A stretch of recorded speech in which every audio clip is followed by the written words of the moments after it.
Wild Gotri fan.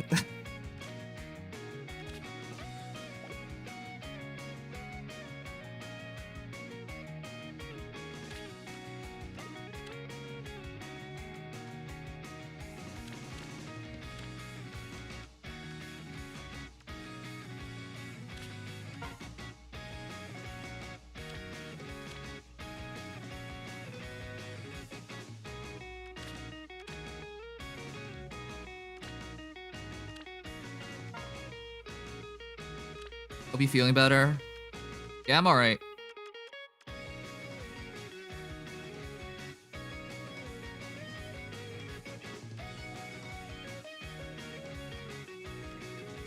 Alright, this is luckily a fairly easy, simple team.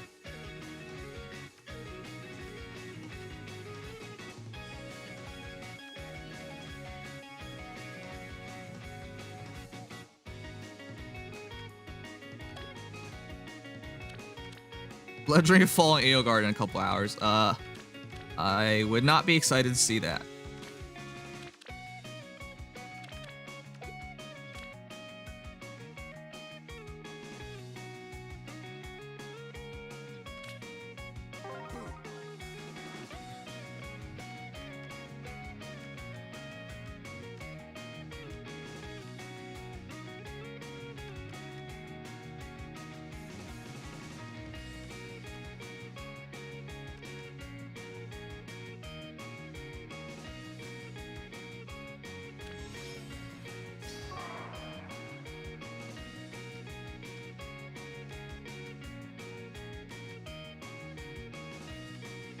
I think it's probably more important to do like this.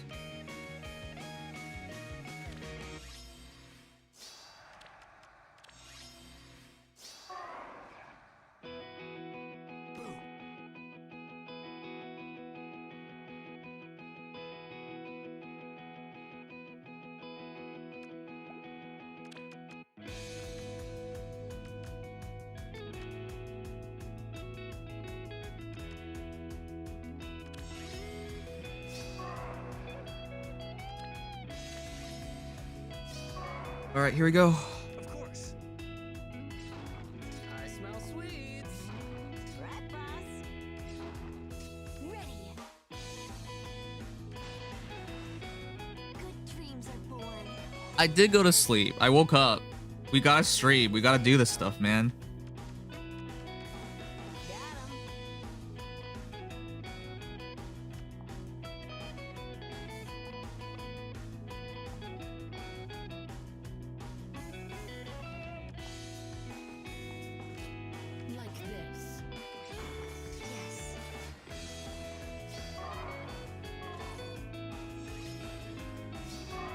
I am tired, but I'm alright. I'm alright.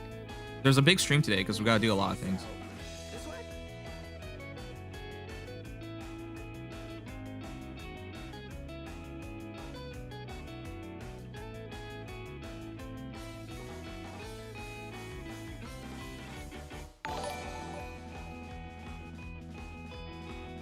Did he teleport? No.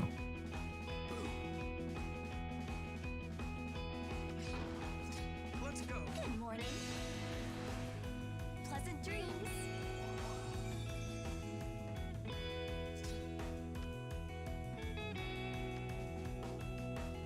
Right, boss.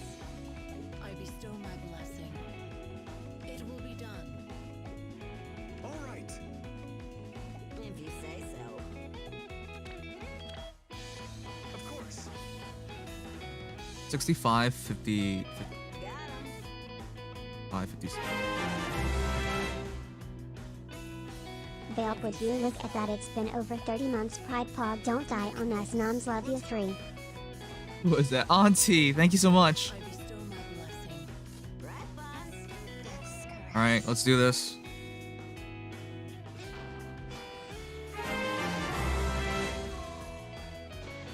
Sending my luck for you, Nims. I hope you pull a Winter Bernie. Thanks, Bizer. I too hope I pull Winter Bernie, man. That hurt.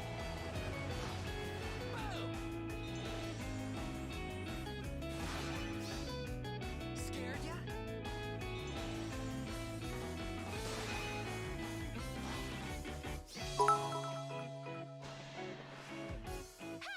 still $10 in debt from the BO7 rip. Anyways, have a good stream. Sadly, I can't stay for a long Sag. All right. I like how you remember that you, in fact, do owe me.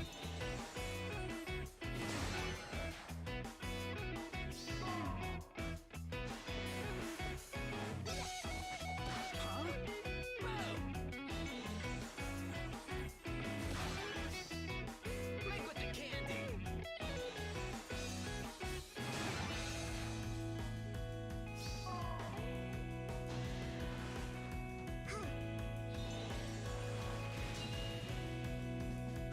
I think I'd probably heal more using Soul. Ugh. Hey, I got here first.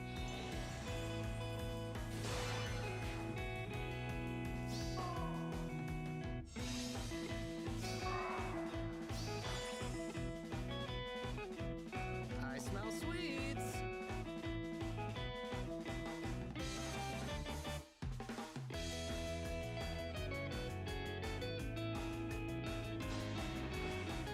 Boom.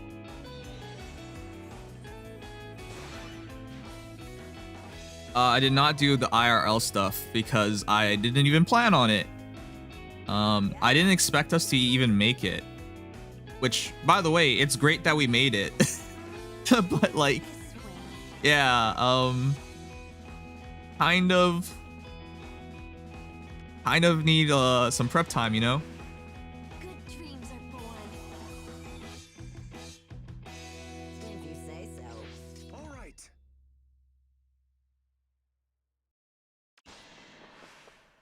Yeah. This way. The glimmer of life.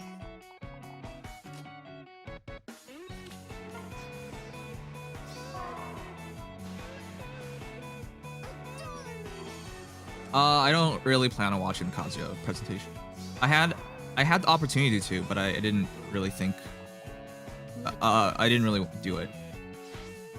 I actually was up in time for it too. Of course. This way.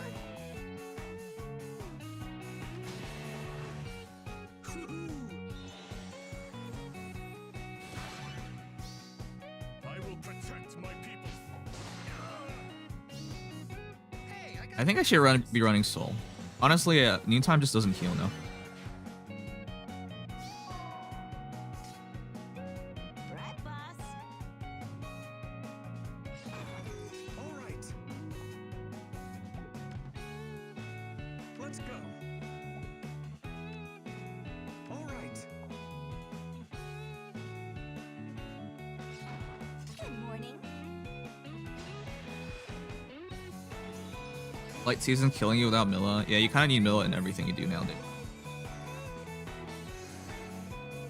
It will be done. Death's caress.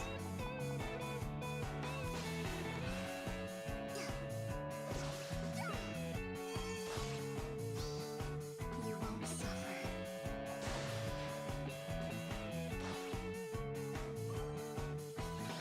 All right, one more battle. I run Null up.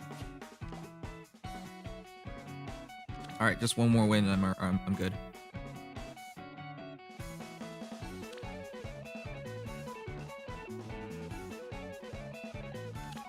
I think this is harder for me to deal with. Kia staff stuff is dumb. That looks interesting. I'll take this.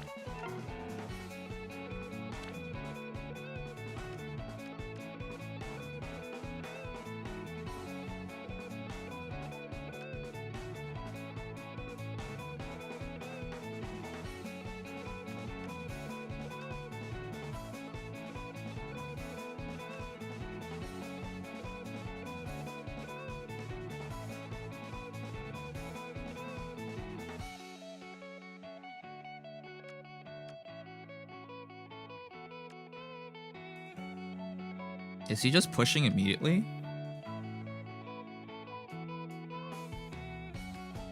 I think I can do this. Gets hurt, return, moves forward.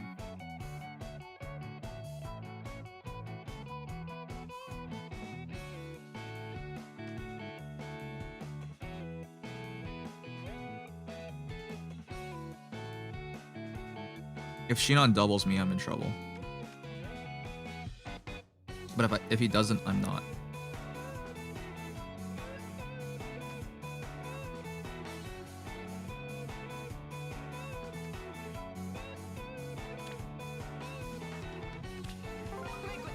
All right, same team twice.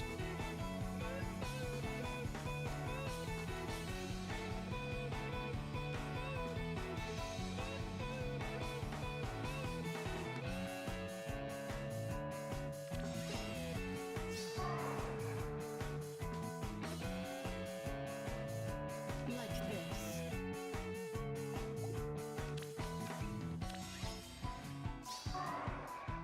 I bestow my blessing. I smell sweets. Yes. Of course. Got him. Let's go. Ready. Good dreams are born.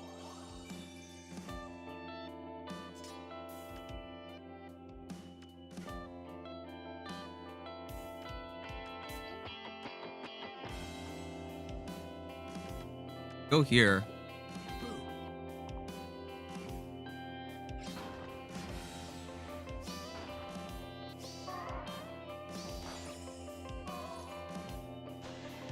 Yep, I knew it. I'll help you. But I win this matchup. And again.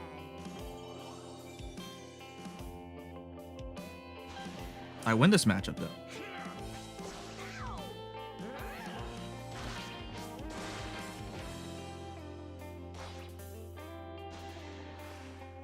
Get it together. Yeah. I hope I This guy has a trap, but it really depends on your opponent not knowing what to do. Alright, well. I smell sweets.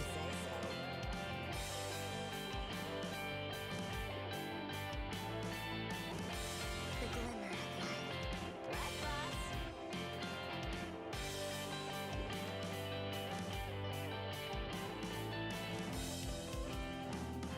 Maybe this way. If you say so.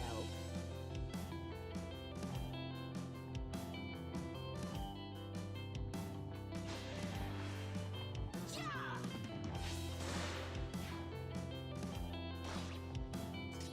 Good morning. Let me double check. I think I'm alright. Kill Sarah, and then I gotta position myself to take on Not. Question is, do I beat Not? This is 40 plus what? 40 plus 3. Maybe this way.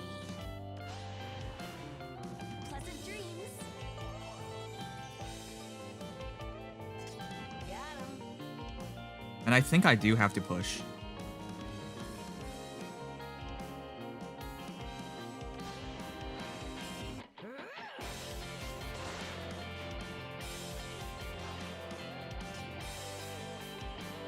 Like this.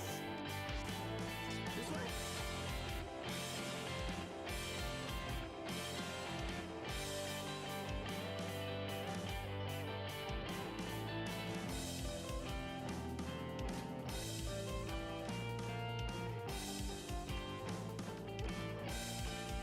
Death's caress. All right.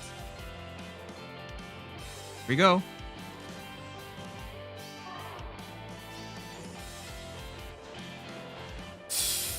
Fuck! That's kind of what I expected.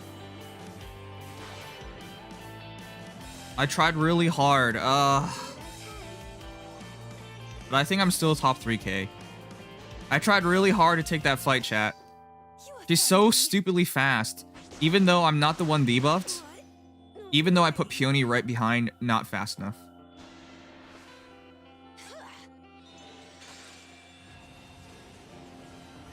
I'm gonna still take the match though, because I'm pretty sure I'm still top 3K. Well, who was the bonus hero this season? Milla, right? So I only lose 20 points, which I think is good enough.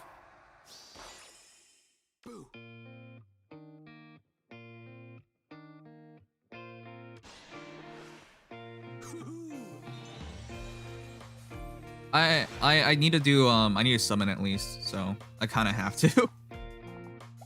Let's go. Ready. Good dreams are born. The glimmer of light. Yeah, the bonus doubler thing is really nuts. Because even as fast as Zane is, this is why when you guys tell me like, hey Nims, you should... Oh, this is Zane by himself, by the way. When you guys are like, oh Nims, you don't understand, like, you know, Resplendent Crom, he's fast enough. That, even though I wasn't hit by debuffs, I was still not fast enough. And my Zane is incredibly fast. It's a plus 10 corn support too. Like, it just does not matter. I only lose 20 points, right? No, that rule has nothing to do with Vault. It's not Vault exclusive rule. Yes. Yeah, it's just 20. Johnny, you're a mod. You can't be going around spreading fake information. It's only 20 points. Hey, I got here first. You lose 20 points, which is your bonus points. But because you're running the bonus hero, it's not as bad. Fake news, man. Fake news. Tis, Johnny. I can't even believe you. It should be 362. Yeah, you get a bonus if all units survive. 362. Bonus ally plus 40. 20 points lost because it's not complete bonus. Fake news. We're still top 3K, so I'll take it. Like, it doesn't really matter. Fake News Johnny. That's your new name. Fake News Johnny. Alright guys, we were very good defensively, but I don't really think they were good matches. I think if we can watch this match, it's pretty good. This match cracked me up. This guy has a really good team, right? Akaya, Edelgard, Flame, like it's a good team. But this remind me to watch your alt later. It cracks me up. Like, I'll show you guys why it's so funny later. But that's a funny match. We're doing AA. I have to do AA later. Do AA right now. That's what I'm saying. Remind me to show you guys that match later.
Imagine dropping Vogue could be Evan. Did he actually drop out of Vault of Heaven? Because if he did, that's hilarious. By the way, guys, I'm feeling pretty good. I actually didn't even sleep that long. I woke up at 7 a.m. 7 a.m. I did pass out, though. I was trying to do my Langrisser dailies and then go to bed, but I passed out during that. So last night. If you guys don't know what I'm talking about, we had a 24-hour charity stream, and you can see the results on the left side, right? We raised $4,000. That's no small amount. And I know you guys have probably seen more other content creators and whatnot raise more money, and I get it, right? But as somebody who just went through all of it, I can tell you it's no small task. It's our 5th charity stream, and the Nimdom, us, our community, we've raised in total over $10,000 towards charity. It's actually $12,000 towards charity in the past 12 months. It's huge. It means a lot to me. which is why I'm really grateful that you guys care enough to do all these things. But yeah, oh, please tell me I want something. Oh, thank God. So, yeah, anyways, it's not to brag anything. That's not the intention here. I'm literally just mean to tell you guys, I am very, very thankful that we made it. I was so nervous going into this. I didn't really think we would be okay. Like, it's just, it's not easy, man. It's not easy. But yeah, you guys pleasantly surprised me, so thank you guys. Certainly. Per my oath. As you command. Wipe them out. Of course. I don't know what this donation matching thing is. I've never seen it before, Leave it to me. but obviously I'm very much thankful. I think this time around they had a bonus individual or organization willing to match every donation. But even without that, we still raised $2,000 on our own, over $2,000 on our own, which is a significant amount. But as a whole, it's 4,000. I'm not gonna question it because ultimately, the more money we raise, better, and I'm glad about that. As fate wills. What now? Certainly. It's probably an organization. Per my oath. Lead on. Let's go together. But I don't know. I don't know exactly about it. I wasn't informed. Nervous here. Of course. I wasn't informed. I think they did mention something about it, but I didn't have the clear details on it, which is fine, you know, because oh, I'm dead. Oh, I'm alive, which is fine because it's for charity. All right, good. Let's do it. Erin needs the support of nobody, because I plan on foddering her, which sounds bad and is bad. All right, here we go. We don't really have enough time, so I'm just gonna go my best teams. Last week we were top 1K, so it kind of feels bad not to compete it for it this week. But things took my time before we started this. It's really stupid. I don't want to complain to you guys all the time whenever I face any like spats or difficulties in my life. But man, I think there's some things out there that are just so stupid. You know, there are so many times out there where there's a case of like bad communication, and you would think the resolution would be to say, hey, this is what you need to address. This is what needs. Oh, it's a team Edelgard. All plus 10, isn't it? Yeah. These teams are always all plus 10. Edelgard has a lot of fans, man. Anyways, the point is, like, there are always these situations that... Oh. Actually, this might not be the best scoring build for me. I don't care. Doesn't matter. I must be careful. Alright, here we go. Where to next? The choice is clear. But you tell people what they need to address, and they still don't address it. It's like, this is pretty important to take care of. You know, wink, wink, hint, hint. Nope. Not a Nope. problem. People just ignore it.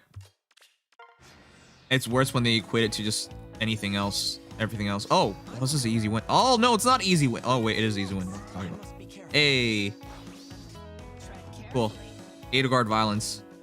Young Marth, Slayer of Edelgards.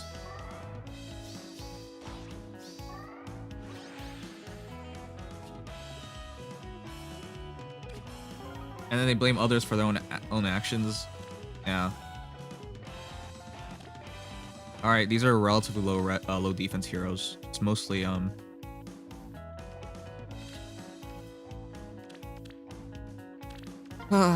it's just tiresome, man.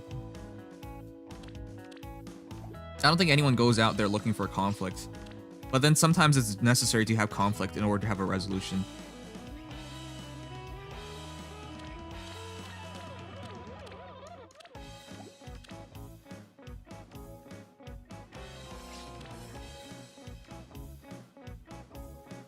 I think that's the counter here.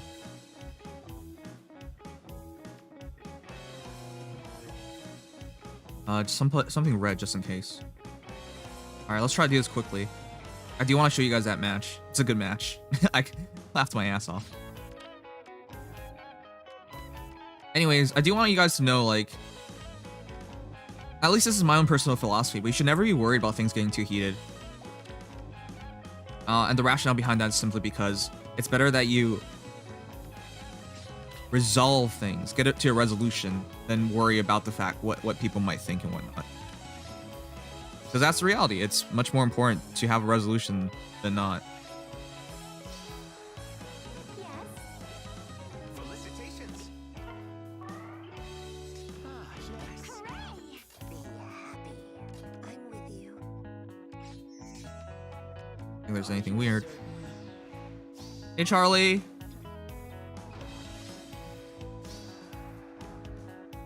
Does this break? No, we're fine. Sky Myogi. Felicitations. Hooray! Your proposal?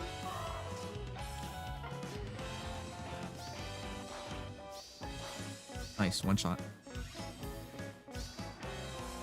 Yes. My arrow will pierce the heart. Choose your path. Hooray!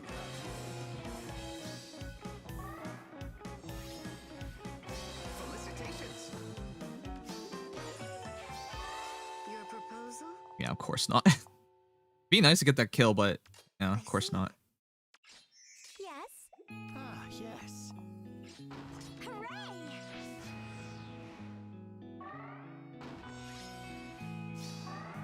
Felicitations. Can you get the kill in? Certain. Yeah, you can. Nice. 75, 72. All right. Young Innis is so nice. I still plan on like maxing him out. 16 more. 16 more minutes. We can do this. I just gotta stay focused. And not bump into too many Fallen Needle Guards.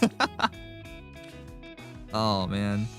Have you guys ever like loved the character so much and then despise them in the game? I love Edelgard. I think she's awesome. But I hate her in this game. Because she beats my ass. I keep trying to tell her no more. But she doesn't relent. I'm sick of seeing her every week. As she rips me a new one.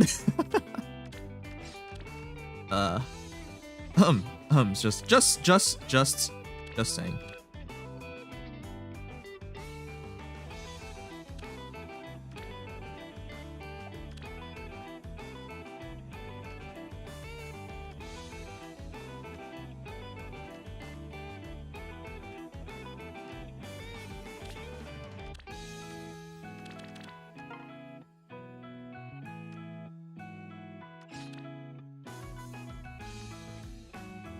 Physical unit.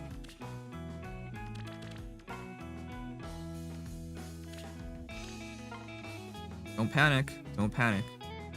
Keep your wits about you. You'll be okay.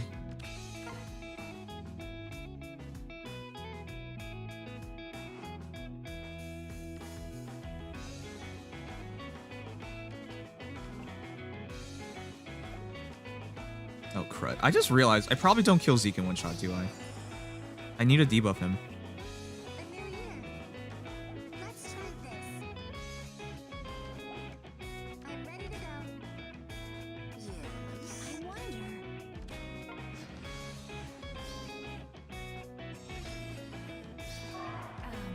Oh, I do! Fuck yeah. I mean, heck yeah! Without question. Oh, Joe. Easy match? Let's go. I was worried about that. What now? A brilliant thought. Yes. Alright, we're done. That was quick. Sorry, I'm skipping through animations because I gotta rush this, guys. Normally, I do play them.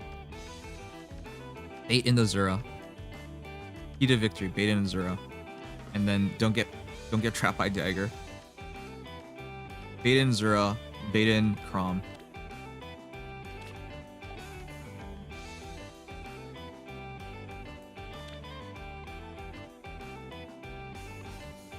Who the heck Who the heck really could take a Crom shot?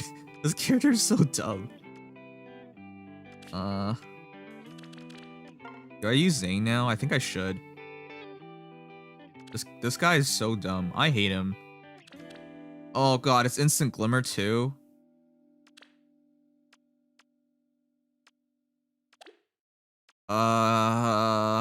You can't even use armor against him, which is so stupid. Mur.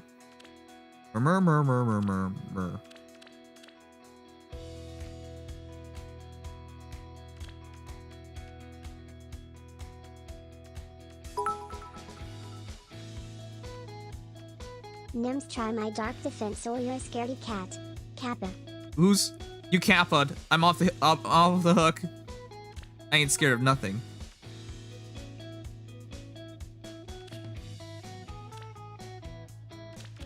Twelve minutes.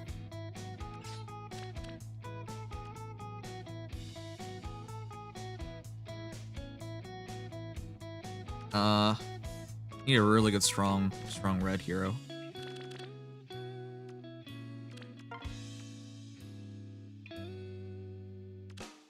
$35. Dagger has no DC, fortunately. So I could just shoot her multiple times.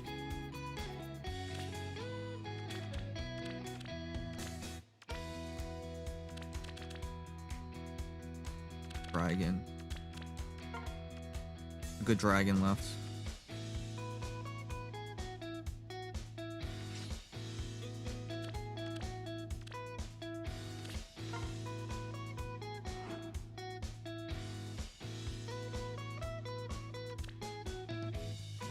There's no way he one-shots me, right?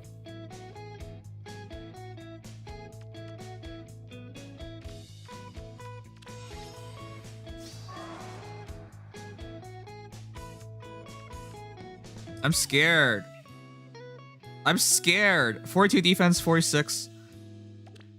I'm scared, man. I'm scared. If you say so.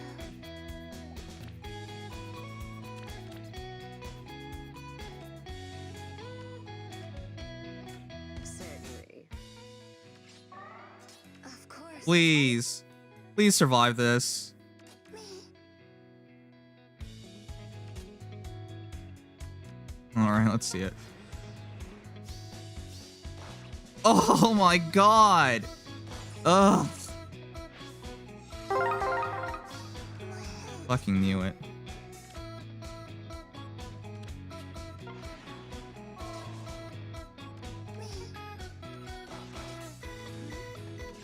If you say so. My head. Me. So big and strong.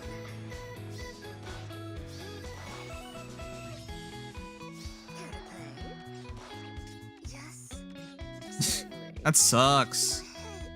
I knew that could happen. That's the worst. When you know what could happen and it happens. So big and strong. If you say so. Certainly. Care to play? My head. I was hoping that was enough. It wasn't effective against damage, chat. I had an IOT shield. I was just like, that's why I brought the debuffs along too. I was hoping that'd be enough. But he doesn't care about debuffs, does he?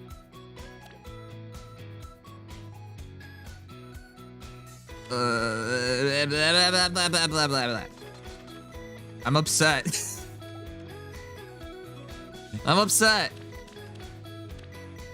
This game sucks. Why does anyone play this game?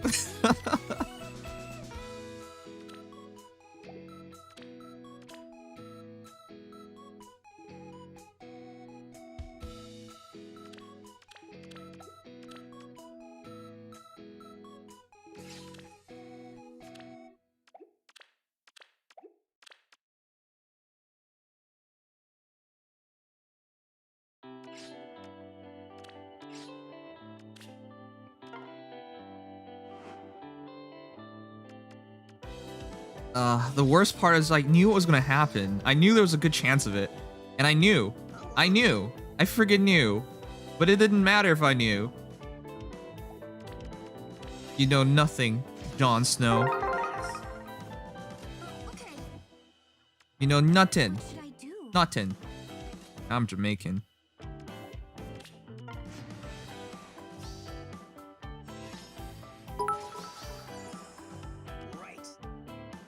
Did you ever decide on the time for the IRL cooking stream? You could always wear a paper mask of your tuber face if you wanted to stay on brand. Yeah, I do. I'm going to do something like that. Thank you for reminding me. But I haven't really put much thought into it. Please don't blame me. It's just I've been tired. I've obviously just slept. I haven't done much of anything else. My turn then. Oh shit! Really? What? I guess. Really? What should I do? Really? Really?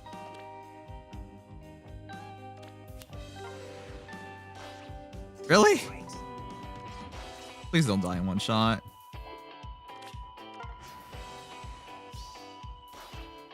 Okay. I don't care if I cheat. I don't have time for your bullshit.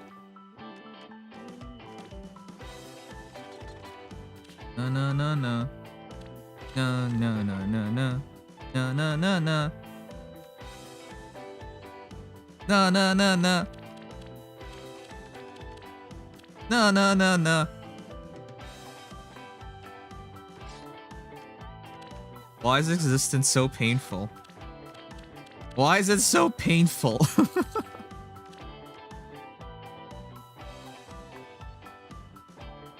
What? Why do we even exist, man?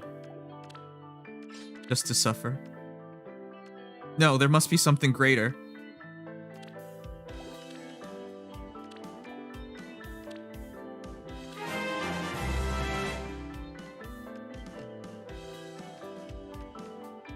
Sorry, I gotta focus. I got 5 minutes. No, no, no, no. No, no, no, no. No, no, no, no. No, no, no, no. No, no, no, no. This way. No, no, no, no. No, no, no, no. No, no, no, no. Morning. Oh, wait, I can just wait. I was gonna be aggressive. But why? Oh, that's why.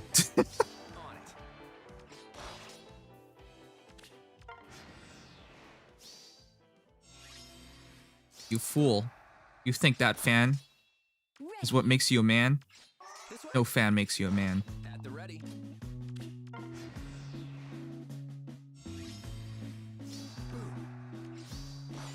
Let's hear it. Do I have Wings of Mercy? No, I don't. I was about to make a crucial error. Good morning. I smell sweets. All right. On it. Let's hear it.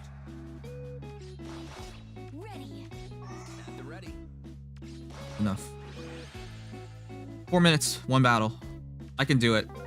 I can do it. I just have to be not retarded. Oh, I can't say that word.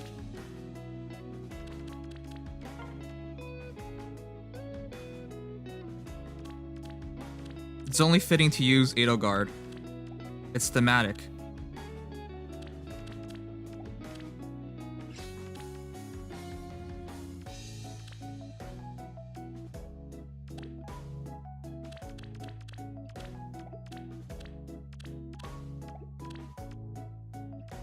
Uh-oh. What's a good refresher I have remaining?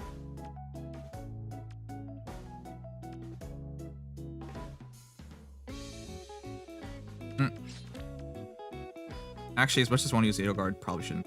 Where's Plumeria?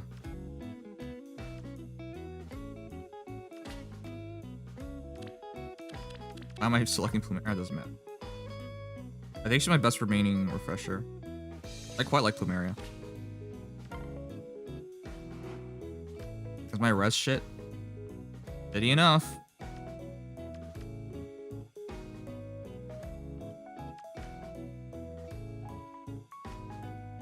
Wait, is that even or odd? Right, it's odd. Oh wait, it's odd. It's fine. I have hope. Close your eyes. Leave it to me. Like this? I will investigate. I'm off.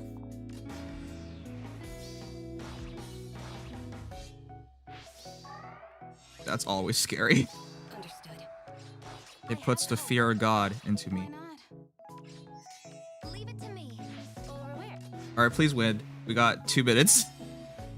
Like Yes. No. I have hope. Yes. Like this? Yes. We did it. Except we lost the unit. I hate you, Crom. Water Seas is the worst. We didn't even fight that many Croms. 4275. Whatever. I'll take it. Ah, ha, ha, ha, ha, ha.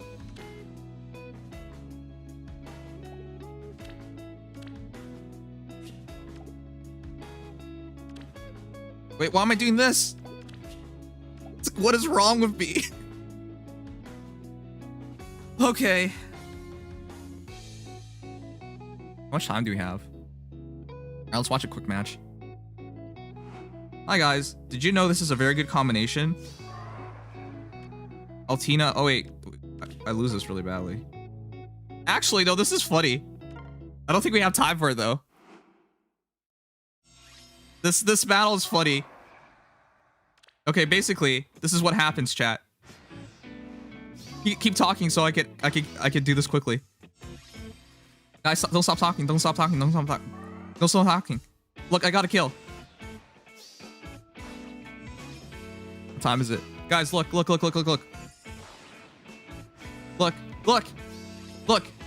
Look. Everybody has no HP. Why is this funny?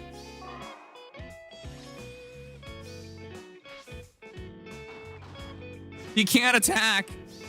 He can't attack. And it's a level 28 knot.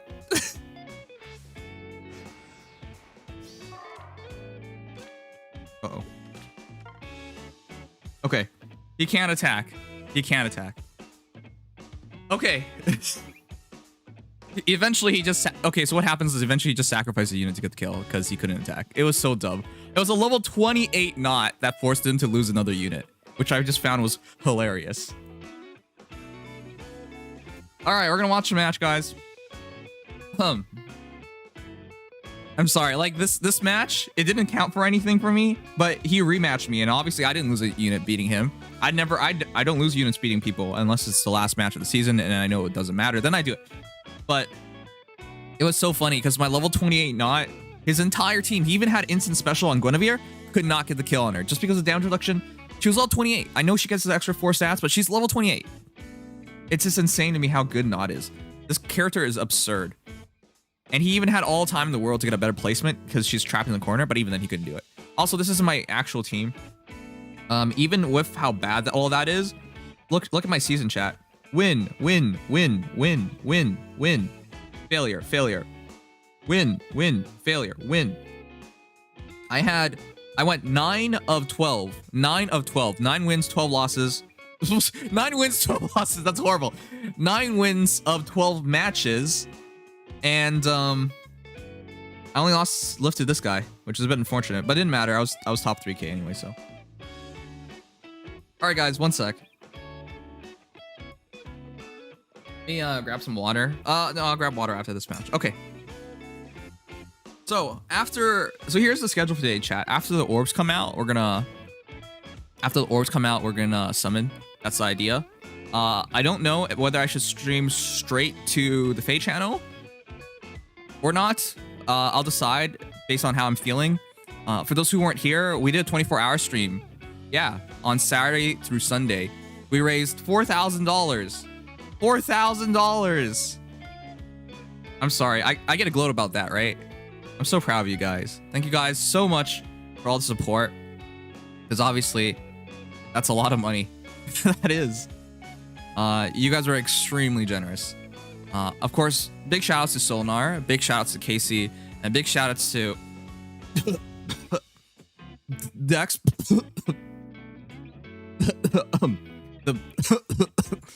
Oh man, my cough's getting worse. This is why I need water.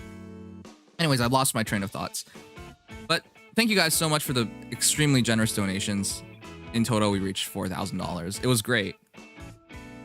So as a whole, you know, I'm really proud of you guys. It's the last charity stream as Nimious because in 2 or 3 weeks I'll be a VTuber and we'll be rebranding everything. So it's gonna be pretty different going forward. But to close off being Nimious, this was a very special moment to me to reach our highest amount ever, $4,000. But yeah, I'm really proud of you guys. I'm really happy with this community too, and to see the response too, like on YouTube, on well, there wasn't much of a response on Twitter, but on Twitter as well, and of course in our own Discord. It was really cool.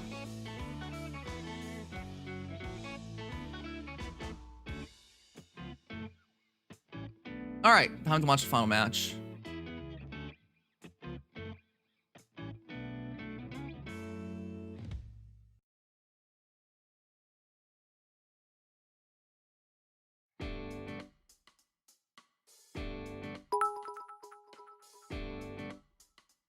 Even if there is no Faye channel, there is a legendary trailer tonight. Yep. Also, is it too late to donate to the cause? Not as part of community goals, but are you still accepting charity notifications? I really appreciate it, but there's no need. You're donating towards... Charity cap confirmed? Shut up, Pog Bayo. champ. There's really no need. If you want to, go ahead, but... Yeah, technically, I think they still accept it. If you want to. If you want. But yeah, there's nothing. It still makes a difference in people's lives. If you guys don't know, sorry, let me get through these things real quick. Sorry, I don't want to keep you guys waiting for the match, but if you guys don't know, have you guys ever heard of the terminology care package? Have you ever heard of that before? Because it's due to this organization. After World War II, American soldiers had a lot of rations remaining after World War II. So what was America going to do with it? They donated a lot of it to Europe after post-World War. So the entire idea of care package comes from this organization. They're the ones who did that. They're the ones who looked after it. They're the ones who termed this entire thing. So a care package is just a package filled with necessary things for survival, food, clothing, whatever the heck that people need. And that's what they did. So this is an American initiative, which is funny to me because I'm Canadian, but you know, it's a good cause, and I don't mind supporting good cause regardless of where we are in the borders, irrespective of the borders. But that's the terminology of it. So this is actually like a really long-lived organization. They've been around a long time. They care a lot. They've done a lot over the past 70-something years since World War II. And in 2021, they've been actually trying to support people past COVID, like in India specifically, where people are affected by COVID right now, horrendously affected by COVID right now. They're doing a lot of good. You know, so the reality is like, yeah, every donation still helps, but you're not donating to anything in particular because our last stretch goal was $4,000 for our IRL cook stream, and we definitely reached that. So, but yeah, but I do want to put in perspective that you can donate to any charity. You don't need somebody like me to tell you guys that. You know, you could, but it does mean a lot that, you know, over the past 24 hours, you guys picked, you know, me as the conduit of like donating towards these great causes. I'm just glad that people like got more awareness of it, and then of course put money towards it. All right, enough about that. Let's do this. Probably because they aren't active here in Taco Land. They're not. There is Care Canada, but they're not that active in general. Oh, sorry. Let me just thank people real quick. Thank you, Auntie Yanni, for 30 months. Well, would you look at that? It's been over 30 months. Pride Pog. Don't die on us, noms. Love ya. Yeah. You know, my parents are actually like really upset that I do these things because they're like, oh, you're not looking out for your body. And it's like, haven't you done enough? This is our 5th charity stream in the past 12 months. So yeah, it does take a wear on me. Like, maybe because I'm old, but for the entire week after yesterday, starting like today and whatnot, I'm gonna feel the effects of that 24-hour stream. It's been like that for a while now. But yeah, I am absolutely getting old. Sending my luck for you, Nims. Hope you pull Winter Bernie. Thank you so much, Bizer Shock. I really want to get one Bernie at least. Be so good. Bayo says, still $10 on debt from the best of 7 rip. Anyways, have a good stream. Sally, I can't stay for a long Savage. That's fine. What are you going to cook? I'm still deciding. A lot of you guys have been suggesting like really dumb things like spaghetti or pasta. I don't think anyone's gonna be happy with me if all I do for our IRL cooking stream is make pasta or spaghetti. Like, if you guys have anything in particular that you want me to make, let me know. But I was just gonna make like what I make when I was in university, like something that I would eat during university, which would be pretty simple, but like it wouldn't be as simple as spaghetti or pasta, because you just make like boil, make sauce, put together, done. Like that's so dumb.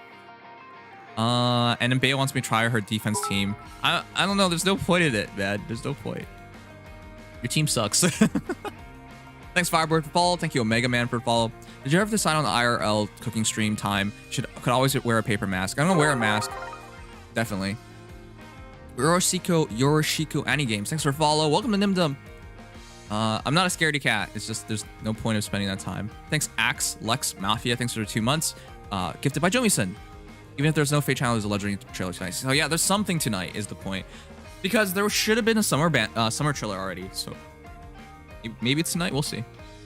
Have you seen the new Genshin trailer? No, but I will soon. All right, let's watch a match.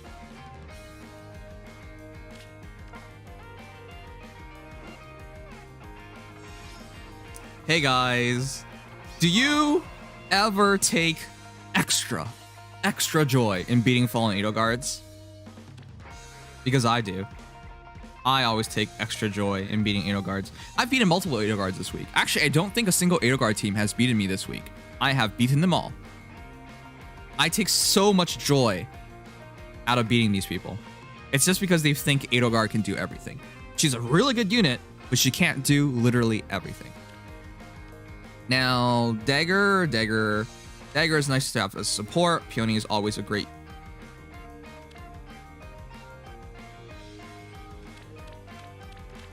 Edelgard mains. Edelgard mains. What can I say? Edelgard mains. That's all I can say. Not that this would do anything, but all right, you got it. You got it. Double aerobatics. Plain without the A skill. But there's a Micaiah, and I guess this guy's average strategy would be just use set up Micaiah and then use Edelgard and get the kill, and that's it. I would think that's the idea. And then of course there's a Milla. All right, let's watch this battle. So I wanted to show you guys this battle because I thought it was just particularly hilarious. Which, by the way, don't do this.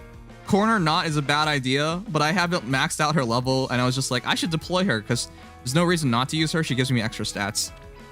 But yeah. Anyways, so he put that Edelgard on there by herself so she can transform. Gentle Dream on Edelgard. You know, it's kind of funny. It's Gentle Dream on Edelgard. Smite. He bet on that trap. If it was one movement, he couldn't do that, but he bet.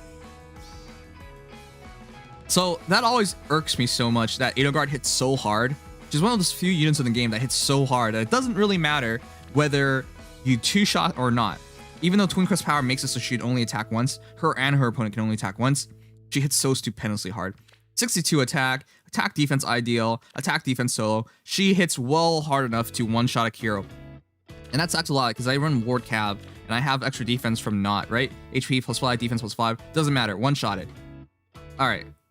But do you think it's a good idea to stay on this tile? What do you guys think this guy's about to do? Because this is why I wanted to show you guys. I cracked up. It was so funny. It was so bad, but it was so funny. All right, guys, watch this. Oh, I guess he's gonna use rescue for some reason. Oh, yeah, I guess it moves unit back. Oh my goodness. He attacked. Wow. You did a combined total of 17 damage. Good job, Edelgard. What kind of master plan is that? I guess I'll just attack Lift now. Only 17 damage taken. Why does Lift take so little damage? Gialfi adds +6 to all stats. Attack defense push adds another 7 defense. Lull attack res adds essentially another 3, and it's more than 3 because she's buffed right now. So it takes away that 3. And then attack defense form gives another 7. Additionally, I have that Ellie Wood with Ward Cav. All right. Step 1, attack lift. That didn't go well. What do you think he's gonna do now? Well, since this is a very brilliant idea, he has Flame with Caduceus Staff for damage reduction. He even has Micaiah, so if he manages to set things up, she can do a lot of damage to my entire team. The brilliant idea, guys, is attack again.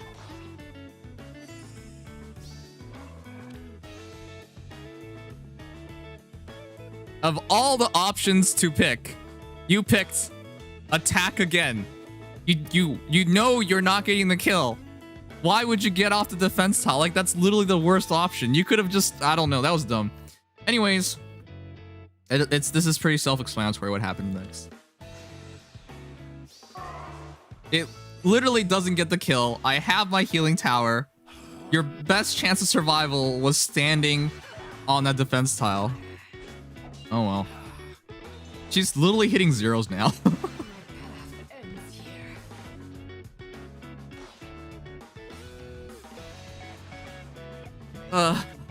Man, I don't want to like make fun of players, but you main Edelgard. Someone beat my fallen Edelgard, then proceeded to lose the R match to my TA Young Lion. The heck? Young Leon actually doesn't even have an advantage against Edelgard. He's only effective. Correct me if I'm wrong, guys, but young Leon is only effective against ranged colorless, right? All right, Makai gets the kill on Eliwood. My Eliwood, I'm not even sure if I need him in my team. He hasn't done anything all week. He's just died and died and died. I think he's gotten 1 kill all week. I think I might switch him out. All right, this is just goofy. I just ignores the fact that Liv can go wherever he wants. Yeah, this really reminds me of like when we first got Altina and everybody just put Altina into every enemy team hoping she would win.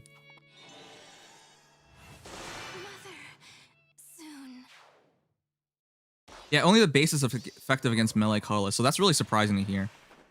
Let us dance. Anyways, yeah, now it's just a rampage. Liv is just out here having fun. This character is so good, man. Dual Liv. I still think it's a really, really goofy that we got Dual Liv instead of anything related to Sharina, but I'm glad. This is a really dumb unit, and I didn't even purposely pull for him, but he's really good at killing Edelgards. He prevents her from doubling. He takes away half of the damage reduction. So it's only 20% down. And he's fast enough naturally to double. So because he has an auto double and there's a double in place already, he gets to attack, she attacks, and he gets to attack again. Most units, unless they have no follow-up, that wouldn't happen. So he works really, really well against her. And as you guys saw, because you can stack enough defense where it's not an issue, Edelgard can't really kill him. So, yeah. I learned the hard way earlier this week that Lif's weapon actually affects defensive specials when Fjord's Ice Mirror only reduce damage by about 20% instead of 40%. Yep, stuff like that happens. Anyways, this is obviously over. I just thought it was funny. Oh, Dagger gets so many extra stats, chat, because I have both towers up. Actually, only 1 tower up. But I still get a lot of debuffs. Anyways, the guy's name was Jarl. Why am I saying that? That's mean.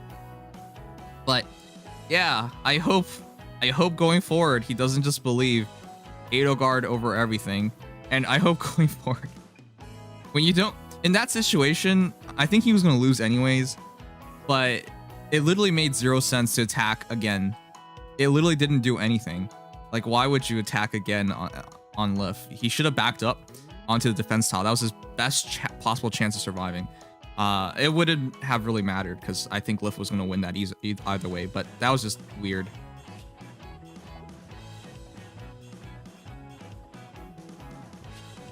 All right, Ether Raids. We are done. We got 2157 as our rank. I hope Danny DeVito smack your team one day. Well, wow. Wow.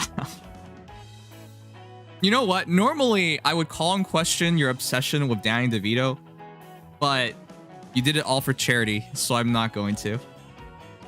Thanks, Solnar, for donating so much towards charity. All right, tier 38. Yay. Yay. Wait, huh? Wait, what? Whoa. How far off was I, chat? Does anybody remember what I ended the season with?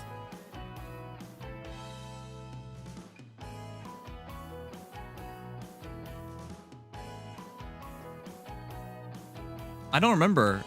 How far off was I from tier 39? I don't remember. I didn't feel like this was the best season for me, but it's all right. 975? Was that 975? You were off by about 80 lifts. You was off by 22 lift, I think. Okay, so it literally didn't matter. It literally didn't matter then. Now, guys, next season.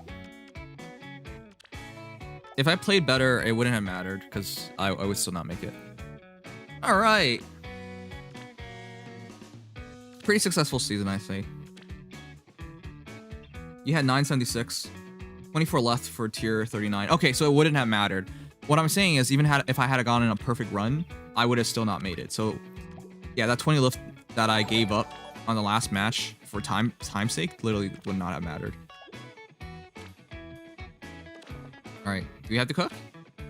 14 days.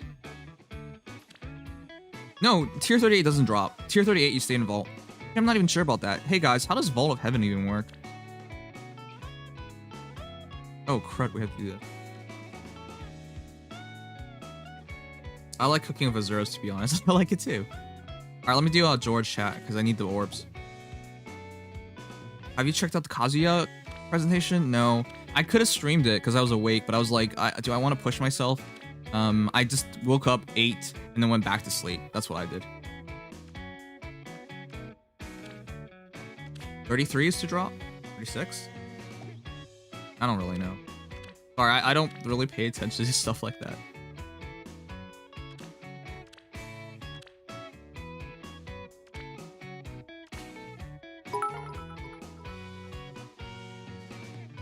Here's some luck for your free summons, nom nom. Thanks, Jelly Turbs. You guys, okay, can someone make a poll? Do you want to watch Kazuya's presentation? Yes or no? We can watch it after, because we got a lot of time to kill. And if I want to stream straight up to the Faye channel. Poll or Twitch poll? Twitch poll. Merges still got tier 39. Man, it's just, I don't have enough merges. We're gonna lose this. Yep. But I used the shield.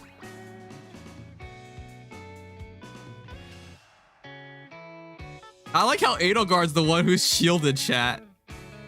She just stands there. Everybody ran off. But I had to. It was a 9.4x boost. So, Guardian Shield used 1.2x support forces. 9k. I really hate how we have, 2 characters with similar names being released closely. One character's name is Kazuya, and one other character's name is Kazuha. Kazuya, Kazuha. Why would you do it like that?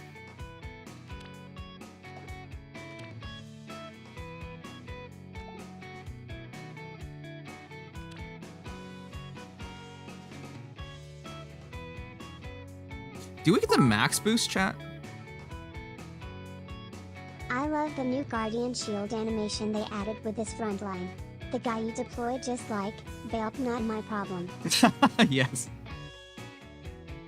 Not necessarily. Okay, the last one I did was like 99%. It was 100% failure. Let's see how we're doing. Double checking with you guys. We've in fact never won before, right? We've never won this before, right? Never. It's day 5 of 10. We won the first one. Just the first time. Okay. And then we're gonna win this time, because it's almost over. My question is, do I have 8 hours? No, I don't even have max boosts. I'll wait.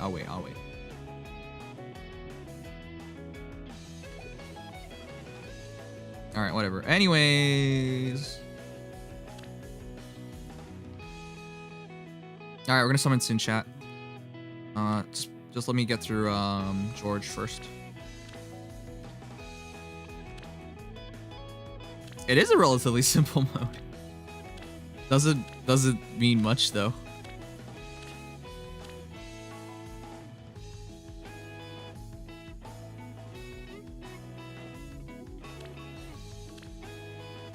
It's simple, but it's shit.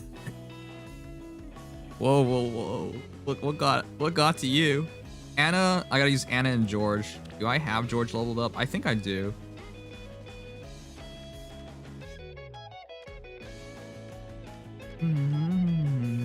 Oh, I do. Cool. How was your Monday, chat? How many of you guys still have school? I'm gonna be trying very, very hard once July starts to stream on a schedule. I've been trying. I can't make any promises this week because after the 24-hour stream, the lingering effects of being tired is gonna follow me all week. So it's very hard for me. Like, there's no point in me streaming when I feel tired, because I'm not the same person when I'm tired, obviously. So it's like it's a struggle to stream when you're tired, and I'd rather not force myself to stream on time if it means giving you guys a worse off stream. I'm not as personable when I'm tired. I think that's understandable, right? But yeah, I'm not nearly as personable when I'm tired. Pretty good since it was my birthday. School. Disgust face. My day was interesting to say the least. Summer school. Ah. Monday is the worst. Yep, the week starts. Just finished school sort of. Summer classes, woo. If you guys don't know, I took summer classes every single year that I was in high school. Seriously. Now, I know when you say that, people immediately think like, oh, Nims must have been an idiot. No, that's not why. I wanted to graduate early. I really did, but it's not really possible in Canada. But I wanted to do it. So every single summer I spent with extra course. The reality is, you have to take 5 extra courses. So if you want to graduate early, you actually have to take a night class as well. But if I graduated early, it would only been half a semester. But I really wanted to graduate early. But I took it every single year. So I'm really used to it. Really used to summer school. I think also summer school is pretty cool. Because a lot of times you get to meet a lot of different students. Like, I got to take summer school in the same school I took school in. So I just go and... Actually, I did have summer school in one other location in one of the years. But it was really cool to meet students from other schools. So I've always been... I don't know. It's a cool experience. You make friends. Not that I have kept in contact with any of those friends after all these years. Yeah, you make friends. I hate everything because there's a heat wave. Oh my god. During the 24-hour stream chat, I only had my fan. No air conditioning. I was dying. I don't want to tell you guys this, but I was so sticky.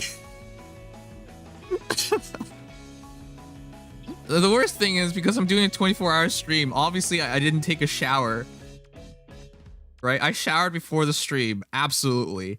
It's not my first 24-hour stream, so I know it's pretty important to take a shower before you start, but yeah, man, I didn't get a shower during 24 hours, and it was so stupendously hot. I tried my best not to let it affect me.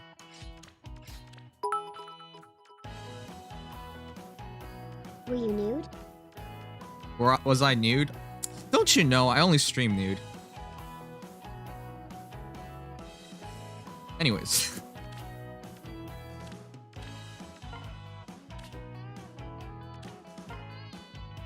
But yeah, it was hot. That's all. That's all I really want to say. Alright, let's do it.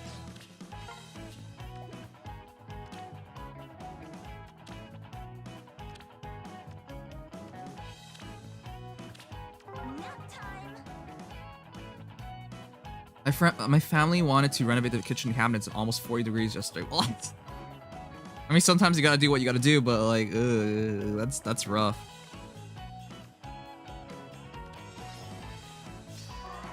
I think we win this just by, oh crud, I can't kill George, that's right. I gotta get George to kill George.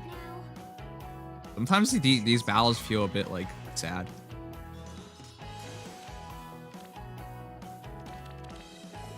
Yes, I suppose.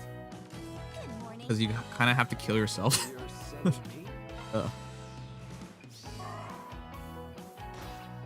Also, don't ask, like, what do you mean why? It was for charity.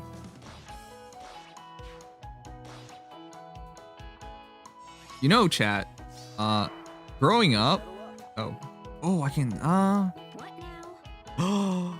what the heck? He can actually take the damage. What the heck? What the heck? What the heck? So this didn't kill. He doesn't hit softly, he has 62 attack. You're sending me? Okay. Maybe this way. Time to settle up.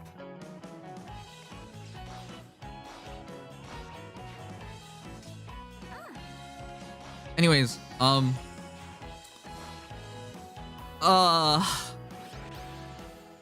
okay. We got a couple things from the charity stream that I did not get to do. So really quickly, I want to list them out. So I want you guys to know I'm holding myself accountable for these things, and we will absolutely do them.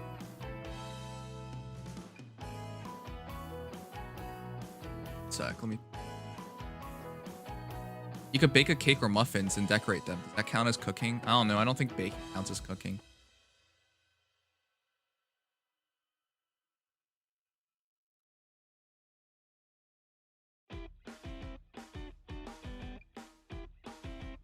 One sec. Let me bring it up.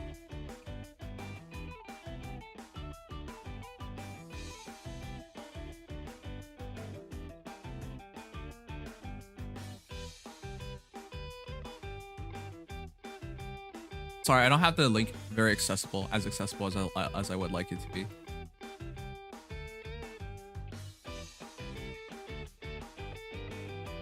Where is it? There it is. Okay, so things we did not get to do that I promised to do. We played Friday Night Funkin', by the way. That was really cool. I really enjoyed it. We also played Sausage Legend, which is also really cool, and I really enjoyed it. Whoever knew, slapping sausages together could be a very fun thing. But I have not done Phasmophobia. I did promise we can have a roast, and I hope you guys know what a roast is.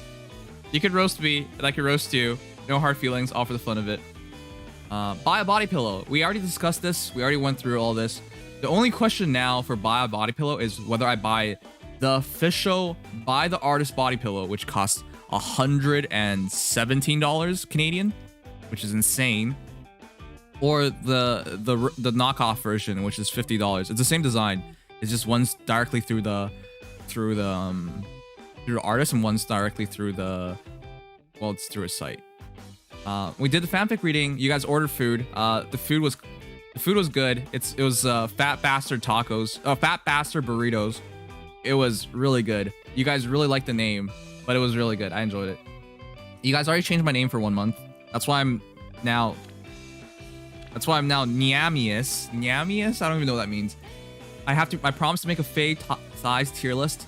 Chat picks a hero to +10, where I definitely owe you guys that much. So you guys can, on my next hero building stream, which is going to be soon, probably Wednesday, you guys can pick a hero that you guys think want me to +10. At $2,500, I promise to do a profile picture change. We can do that today. So you guys can pick the profile picture to change on YouTube. This is not going to be for a month. By the way, same thing. The name change is only in Faye, so I can do that for a month. But profile picture changes, it includes YouTube as well, and I guess it includes Discord. I don't know, but it's only for yeah. So if you guys have anything that you want me to change my picture to, it's if it's in our Discord suggestion discussion part, you guys can pick a bunch of pictures and we can vote on it. But most people, let me show you guys what's there so far. Sorry, I promise we're gonna summon soon. I just want to get through these things.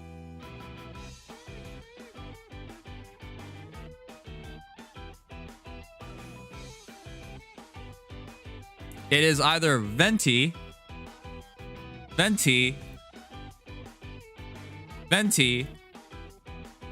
Venti. Or I guess Jeltzer. Or Venti. Or Venti. Or I guess Marianne when she's in her bridal form. And I guess this is pretty funny. Or Venti. You guys seem to really want me to be... I don't know. I don't know how to put my finger on it. But Venti.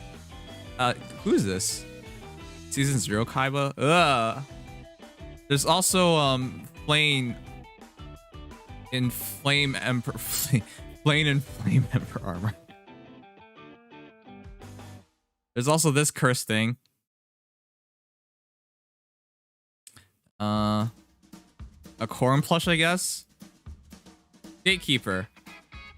Azura. Another Jeltzer. What do you guys want from me? I do want you guys to realize this though. I can't pick anything that will directly negatively influence viewership. I know some of you guys literally don't understand that, so you pick the worst things ever for names and pictures. But I can't go with something that's literally gonna like negatively affect me, right? I can't, for example, change my username to a swear word. That's a no-fly.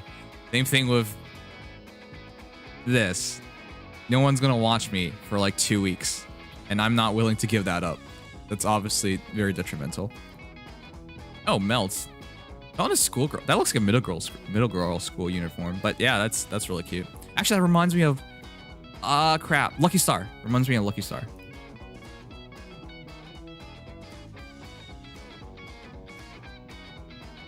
All right, let's keep going.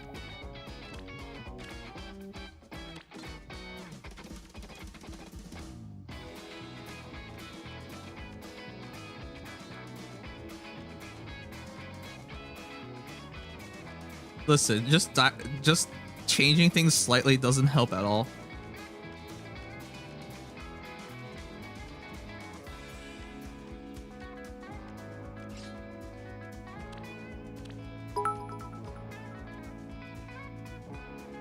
I was told Kirby DeVito and Kirby with a gun could not be picked, but I still left Kirby DeVito because it looks funny. You can just omit it from the poll. Okay, good. For obvious reasons, that's not good.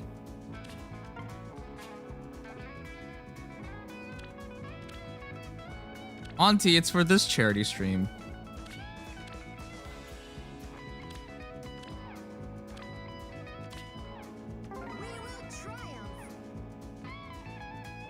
Are we gonna watch a Kazuya video before or after summoning?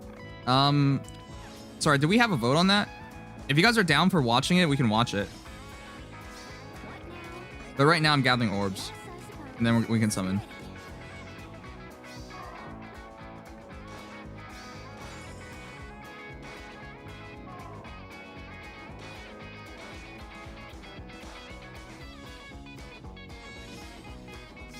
Can anyone just explain to me what's with this like Danny DeVito obsession?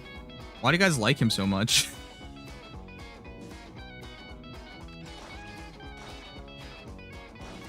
Okay. Apparently, Anna's on a warpath. She's just gonna kill everybody.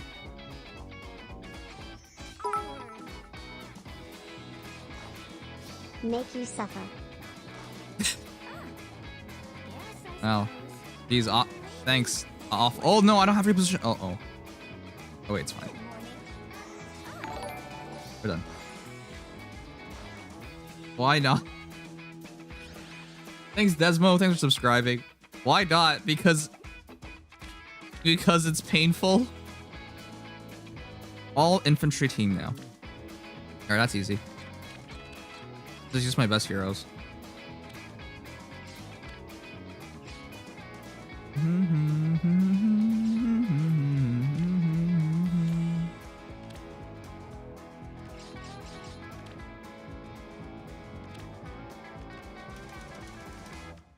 Alright, let's go. Is it weird that plus 10 to Tanya instead of a Norn? Yes. Tanya's like nothing comparison to Norn.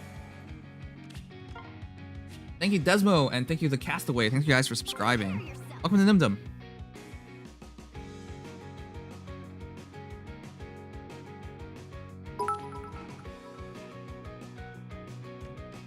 Danny DeVito, what's not to like?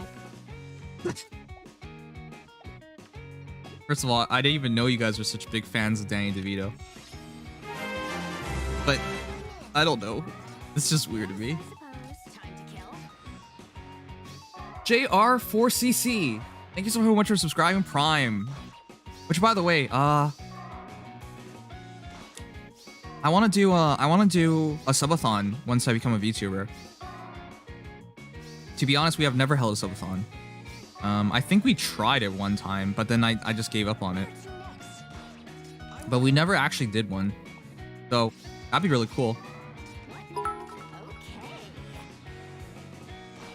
Can I offer you an egg in this trying time? Look, I didn't even know that was a meme before, Bro Jesus, until yesterday. Now I have to buy a cup with that as the name. Now I have to buy a cup like that. All right, guys, let me just move some heroes to reserves and we're gonna go. Have you watched It's Always Sunny Nims? No. Wasn't there a movie with Danny DeVito and Arnold Schwarzenegger as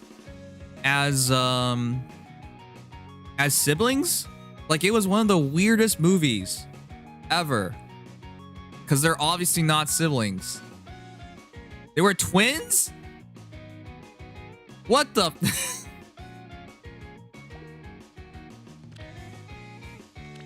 That doesn't even make sense. Oh, whatever. It has star power. You put Arnold in anything, people will watch. And I guess if you put Danny in things, people might want to care about as well. Oh. Are we still online? It's called Twins? That doesn't even make sense. Are we still online? Because my tablet just disconnected itself.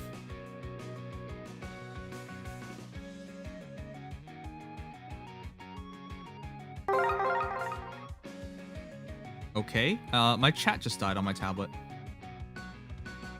Let me try to move some stuff and see if it works. Oh crud! Maybe a bit more. I'll just move them all. Yeah, my tablet's offline. Oh, it is. No, it's on. It's back. It's back. I've been having like really bad Wi-Fi issues.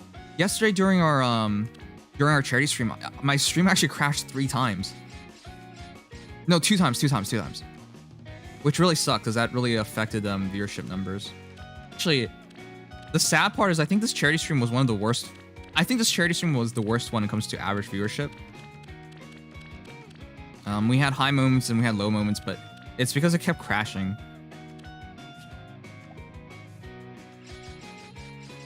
But that's also why it's so cool that we actually made our goals.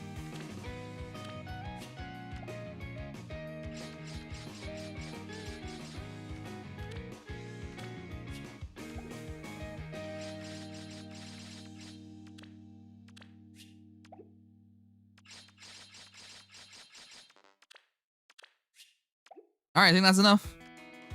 That's 427. That's definitely enough. Why do you have hope it's gonna crash? All right, guys, it is the final day. Final day of the double special heroes banner. It is finally time to summon. I need to collect my orbs. But yeah, it's finally time. I think I'm sniping for red. No. As good as Altina is, I shouldn't go for her right now, should I? I gotta go for green at least. No 5-star. Oh my god, wow. If I get 2 5-stars, that's probably it. If I get 1, I'll keep going. But if I get 1 and I have no orbs left, I can definitely stop. But why are we summoning? I need Bernadetta the most. Green. Green is the focus for me.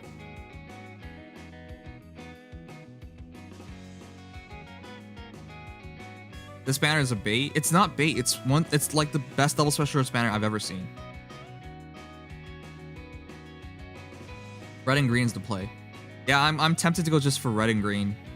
Because I really think a second Altina would be nice to have just because of for harmonic reasons. I could also deploy her on both teams. So that could be kind of weird. I have Leon from other team and I'm happy with him. I might just go snipe for greens. But at the same time, I want colorless for Sephirin.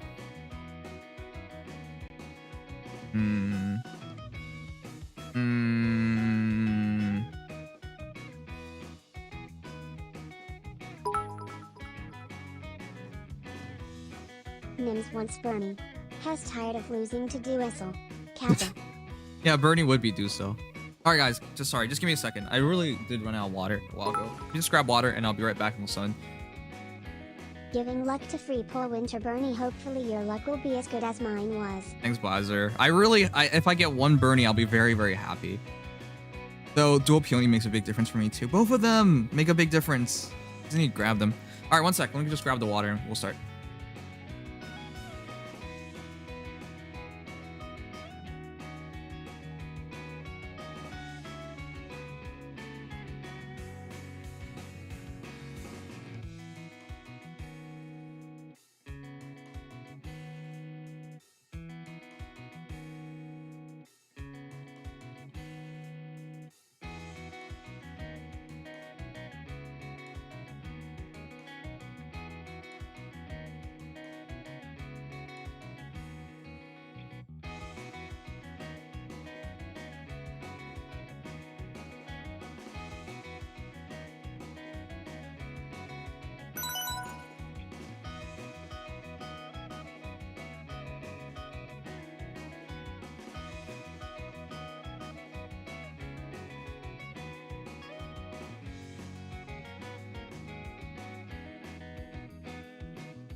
Okay. We have 3 hours after this. 3 hours after this to try and oh wait, one sec. Nice.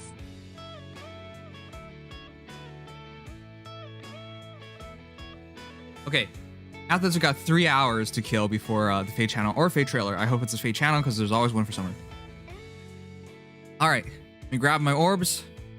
It is time. Thank you guys for being so patient. I know I'm pretty leisurely with these things, but yeah, like. Are you playing marble tonight? You really? I think I really want to integrate like marbles into my stream, like. Because I think it's a more fun little way of, like, during hero views, right? For example, I'll just put marbles in. Like, an hour in, we put marbles in, and then people can win some hero views for free. I think that'd be really fun for a lot of people. And it gives me a quick break as well, so I like that. But today, even if there's nothing involved, would you want to play? Because I always like putting something on the line because it adds a bit to excitement, but... All right. Okay, let's do this.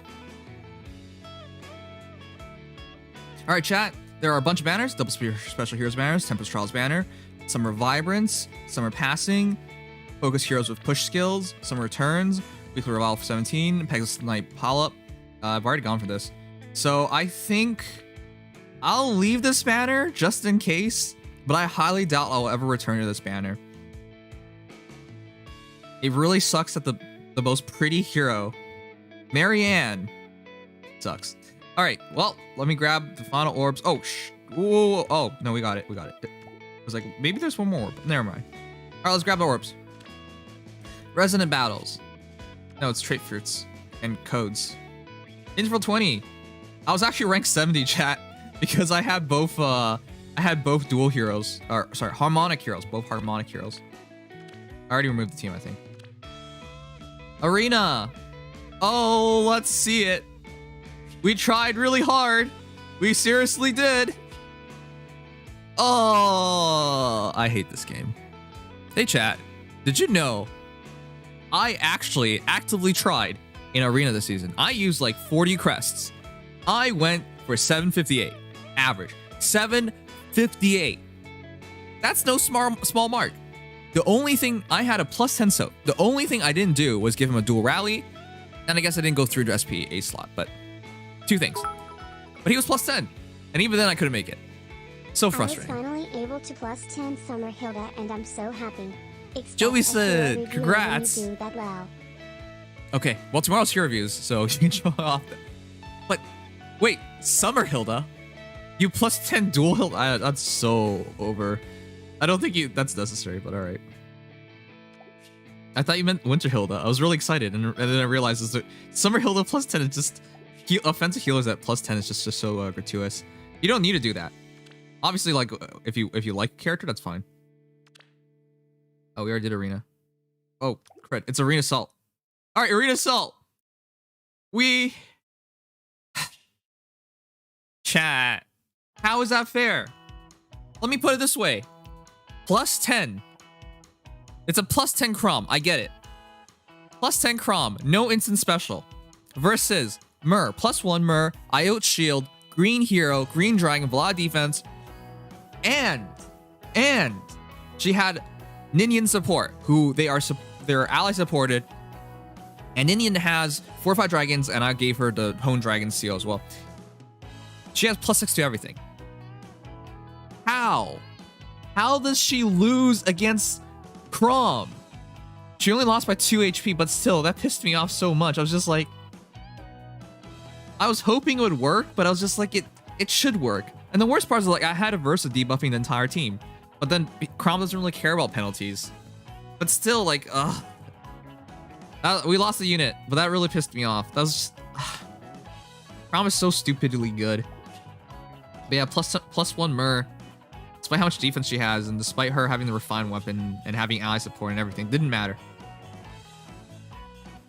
There was no dragon effect in this. He just straight up won by 2 HP. All right, let's do. Oh yeah, Ponzaloki. Oh crud. I guess there's technically one orb. One orb at 20, but don't worry about it. Pawns of Loki. Just like last time, this was my first run. This was literally my first run, chat. I did 1 run, and it was enough. I tried doing more runs just in case, but I couldn't get higher, so... Tier 11, we go. Just luck sack. Yeah, exactly. Alright, and finally, let's grab these orbs. +3. +1. +1. Oh yeah, the voting island's coming up. Yes.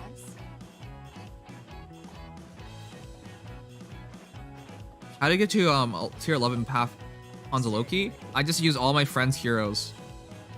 The key to Ponzaloki, chat, if you didn't know, was just make lots of whale friends. Seriously, that's the key.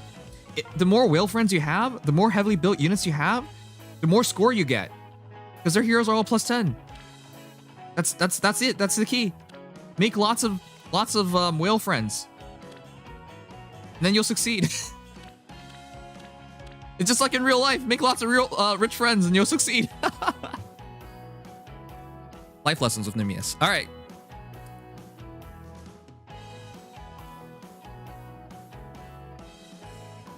It is time to summon. All right, we gotta go through other banners first. This double special heroes banner is probably the best one I've ever seen to date. There's probably gonna be something better in the future. But having one of the best harmonics, having one of the best dual heroes. This is one of the best support heroes in the entire game, if not the best support hero. But this is definitely one of the best harmonic heroes, if not. I still would argue Winter Altina is the best hero overall in the game, but now with Fallen Edelgard, I know it's gonna be divisive. I think that highly of her. Also, Winter Bernadetta is really good for enabling my Ether Rates defense team. Sephirin, I want that C slot skill for, what is it called again? Odd Recovery. Odd Recovery. And yeah, that'd be pretty cool. More Zane merges would be nice. Ning and Sia's extremely good. I think people forget this, but he's heavily min-maxed. Can you believe there's a unit with 41 defense and 39 res, yet has 59 attack? Heavily min-maxed, 14 speed though. If I were maxing out Winter Hilda, this would also be a great banner. I have Winter Hilda, but... Alright, anyways, let's go for the other banners first. Tempest Trials. Let's go for Marianne? Hilda has no follow-up, but Marianne. Alright, here we go. Bottom left, always left. Here we go. Please. Please. I hate Vic. Ugh. I thought I could tempt her by announcing my hatred towards Vic. Well, that's a shame. Oh wow, at least it's a... I don't know, people can argue about plus attack or plus defense, but both are really good. Alright, whatever. That's fine. Okay, next banner. Summer Passing. I'm definitely not going for this banner. Technically, I should go for Lou, because Lute, there's a good chance of getting her, and she has a really good tome, and I like Lute. But I'm gonna be greedy. I'm going for it all. Never mind. We're not going for it all. I wanted Harmonic Mia, but fine. Bottom right, always right.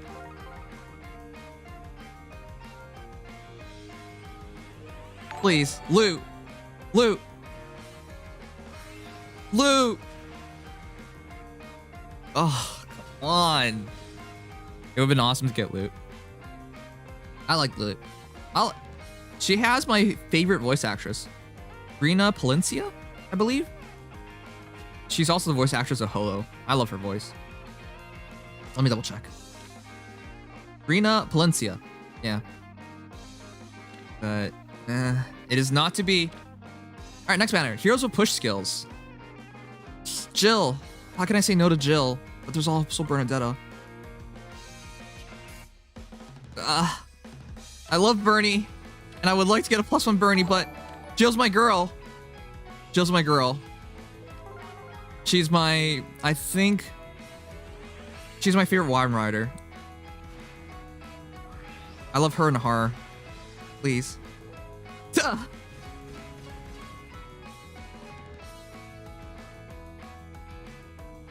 You know, chat, maybe you guys need more luck for me to steal. I can't believe we got Arthur. Well, that's a shame. Summer Returns. Okay, I would like to go for, boobs. I would like to go for boobs. Okay, here we go. Boobs. Boobs.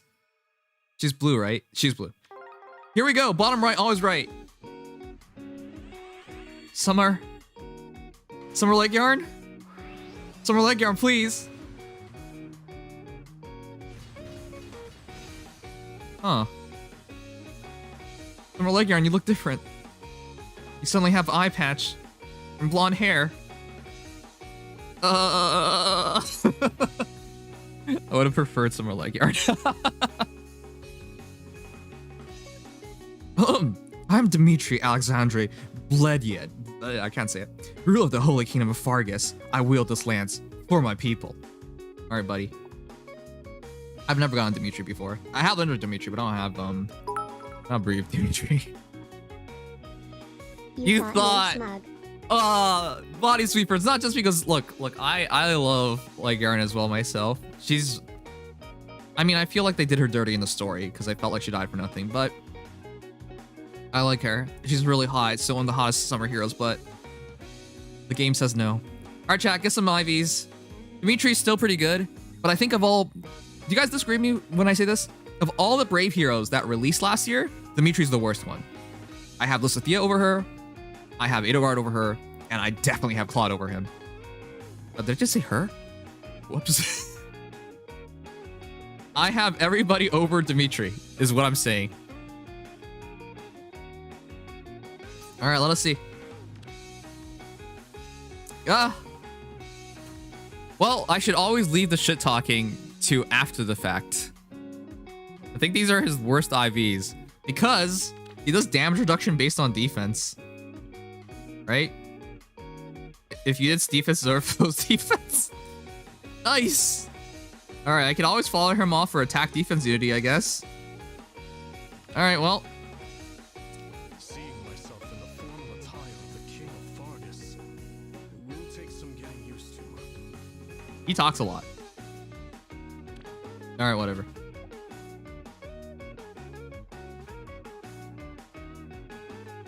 Please load.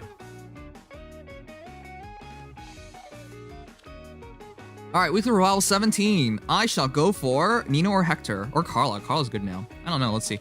Aside from a game.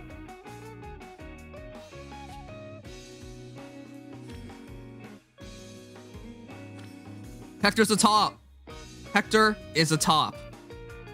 Hector is a top. Hector's a top. I believe. Why is it loading so much? Hector's a top. I already have like a merged Nino chat. I like Nino a lot, but I don't really need to plus 10 her.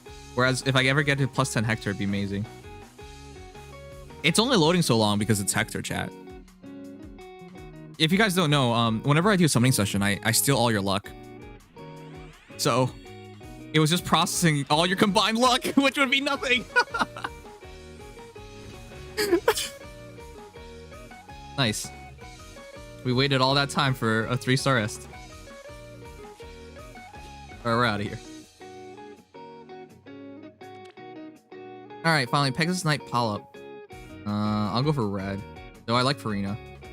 Wait, is she actually a 5-star? I always forget that Fiora's a 5-star because there's a summer variant. I like Farina, but there's a summer variant, but yeah, not very good. Always get foddered. Bottom right, always right. Catra's the best.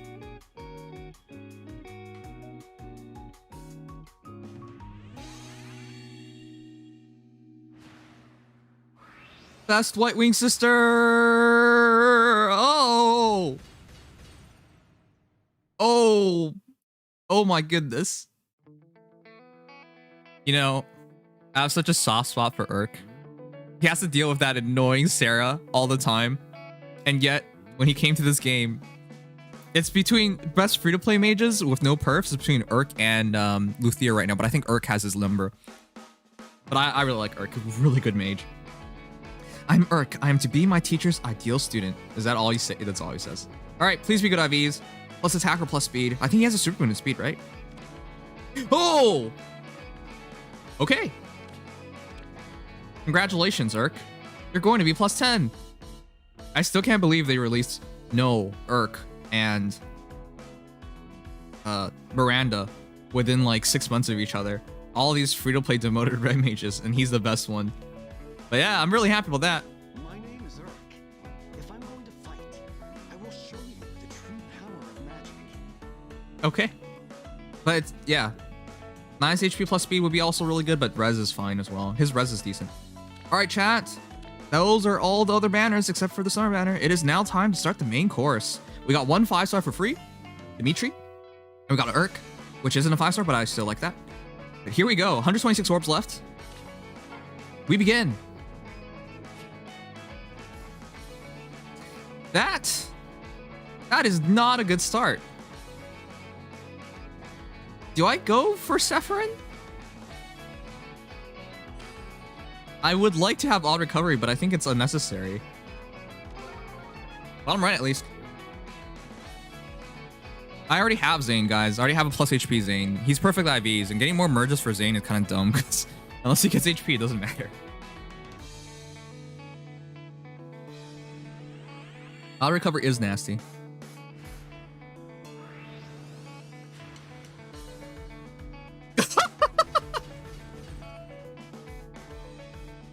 You know, it feels like forever, chat. It It feels like forever since we last saw this hero. Wow. So prior to this, I never got Urk, and now we have 2 in a row. Okay, maybe you're getting a merge. Let's see. Okay, yeah, this probably a merge. All right, I'm undecided, chat. Do I go for Sephiroth? It's a sign noms, I guess. I watch Obama pull Sephiroth really easily. But he's not necessary because he's just not necessary. That's the reality. The cost fallacy. Yeah, I do have the free pull in, so it only takes 16 orbs and it builds up rate. A sign he won't get any more 5-star. I think I'll go for it. He's a big difference maker. If I have a forced rally trap strat, he's a big difference maker. I think Odd Recovery will come back more in the future, though. And it's Zane, but I don't need... I'm not going for it. Zane's really good, but I have +1 Zane. All right, here we go. Green, this is what we're going for. Please. The cutest little Santa. Oh, shit. What happened to that Camilla spam, chat? It used to be everywhere. And now I guess is like, no more Camillas. Come on. Santa, come home early. Come home in summer. Please. Visualize her. Oh. Are you trolling me right now? What are you doing? All right, we got 2 pairs of the same hero back to back. That's something, I guess. You know the... It's a sign. You know the chances of getting 2 4-star Camillas back to back is less of a chance than getting a Winter Bernadetta. The odds of this is lower than just getting Winter Bernadetta. Yeah, you could say that's a sign. All right, here we go. I'm probably doing a full circle here then. Winter Bernie. To be fair, tonight's trailer is guaranteed to be a green legendary. A sign? I'm holding my breath. I don't know. The green legendary, I wonder who it is, but not really interested in comparison to the heroes out right now. I think as time passes on, you get less and less interested in heroes. Bernie, please. Or Peony. You're both the cutest. Come on home. Please, please, please, please, please. All right, fine. I will +10 you. I promise you. Just stop. Stop this. I'm not even kidding with you guys. It feels like every single summoning session we've been doing in the past 4 months has involved a Brave Ike. Now I know there's one session where I didn't get a Brave Ike for sure, but virtually every summoning session that I go for greens on, we pulled a Brave Ike. He just keeps showing up. I'm gonna count how many Brave Ikes I have after this, but I'll give him DC, I'll build him. Like, he just keeps showing up, so why not? Again, welcome home, I guess. All right, it's our second 5-star. I already have him at plus attack, so I'll just keep it up.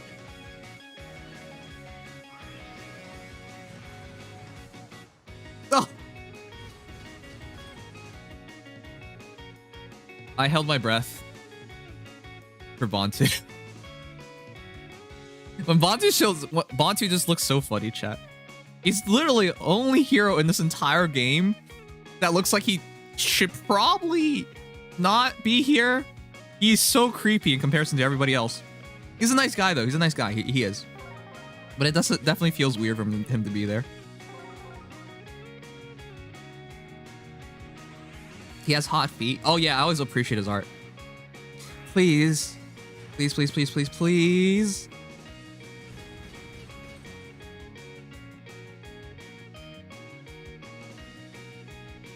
I think I'm being trolled. So, I was really happy about back-to-back Irks.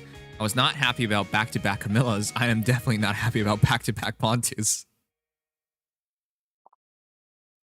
Wow, you're really showing me, game. You're really showing me. I'll take the last orbs in these 3.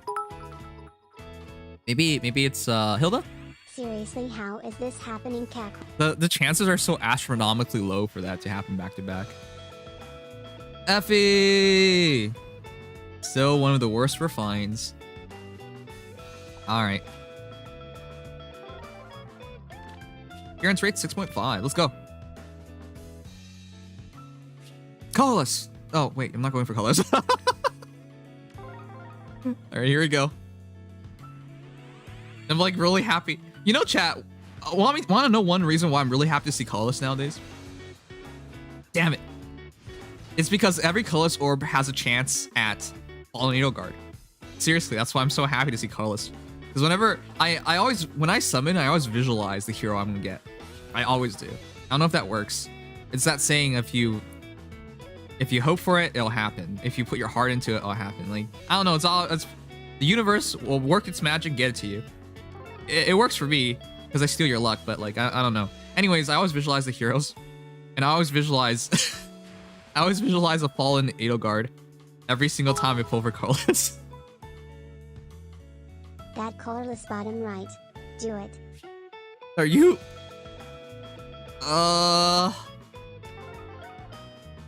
You sure? Well, I'm visualizing fallen Edelgard. Oh. Well, was not any of those heroes. Okay, well, we're out of here. I think it got to 7%. Yep. Here we go. Bottom left. Always left. The 2 most lucky orbs in this entire game are bottom right and bottom left.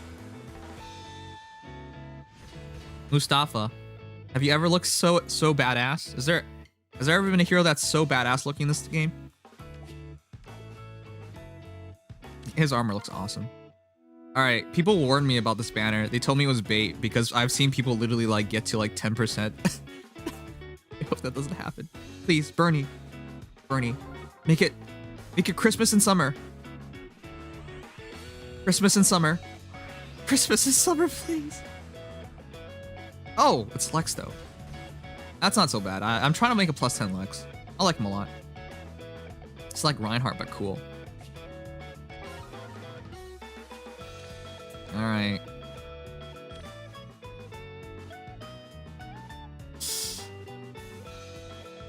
Please.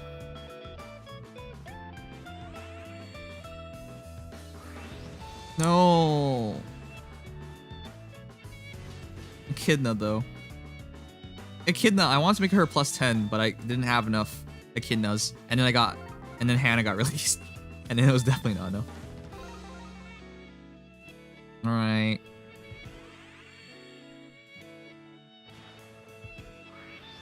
Please. It's Seth.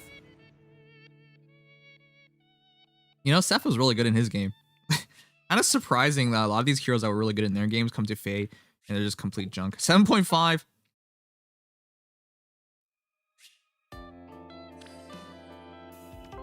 $7.5. 7.5 is scary. Okay, I'm probably skipping this.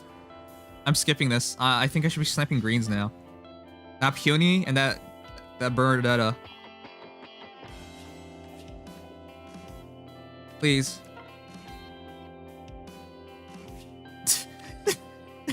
Why are you forcing me? Why are green orbs so rare? Please don't do this to me. Please. I guess unless it's Altina. Okay, it's Roy. Roy, the young lion. Great for TA. Very few heroes use TA anymore, but it's still not bad. 7.5. Finally, here we go. This is it. I think this is Peony. Please. Why? Am I wavering? Chat, send me your luck. Don't make me steal more. 7.5. No. No, wow, you guys, oh god, what? We're not even getting the orbs. Please. Don't hurt me. Don't hurt me, don't hurt me, don't hurt me, don't hurt me, don't hurt me, don't hurt, don't hurt me, don't hurt me. Oh. You know, your mind always panics, and I was thinking Winter Altina, and then I started thinking about Dengensia, and I was so certain it was gonna be that. Alright, we're getting really low on orbs now. Please, green. Game. I just want a chance. That's all I want. I want a chance. Green orbs. What are green orbs? Okay, that's fine. That's fine. That's fine. It's fine. Oh my god. You know, it's kind of weird because we've summoned since his banner, but we haven't gotten this many or any Urks. But now it's Urk Day. Why?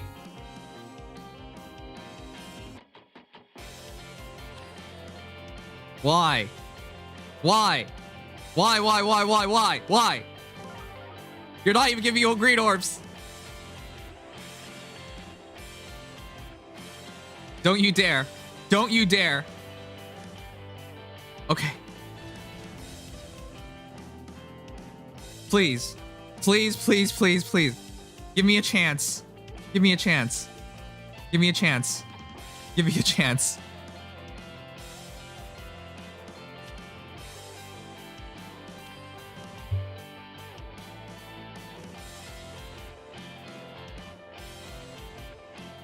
Maybe it's the music. Maybe it's music. Maybe we need something more upbeat.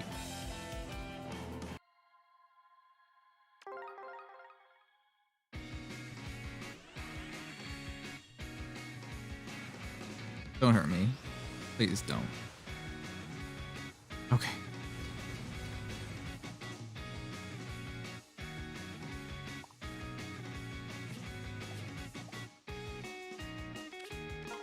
It's not time to worry yet. Okay.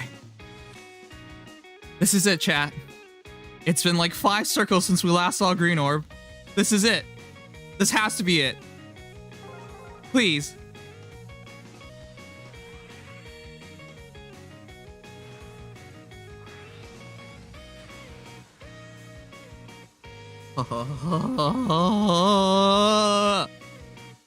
Ah!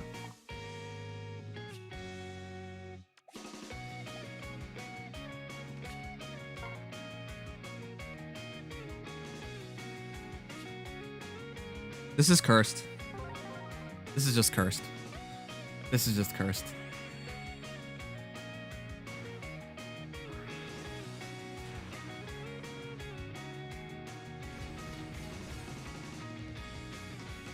This is pain.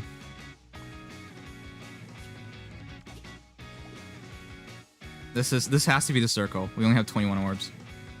Please.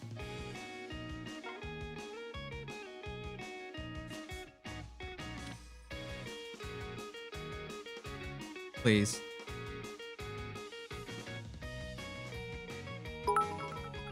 Please. I'm sorry for cursing you. Hope you get Bernie. Thanks, Solnar. Please. Please.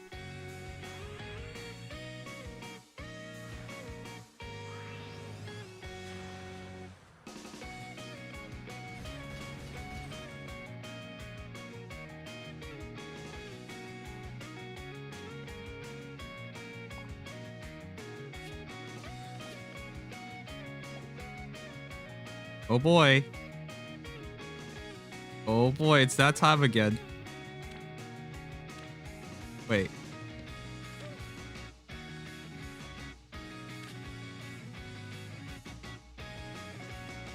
I didn't accept the extra orbs. What the fuck?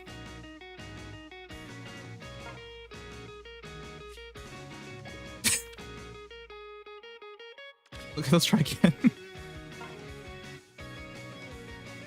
No, why? Please, game, please.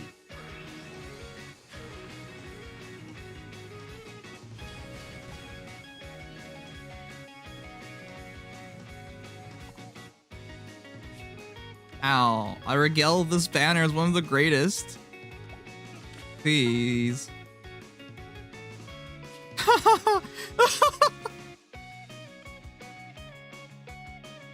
Fuck you.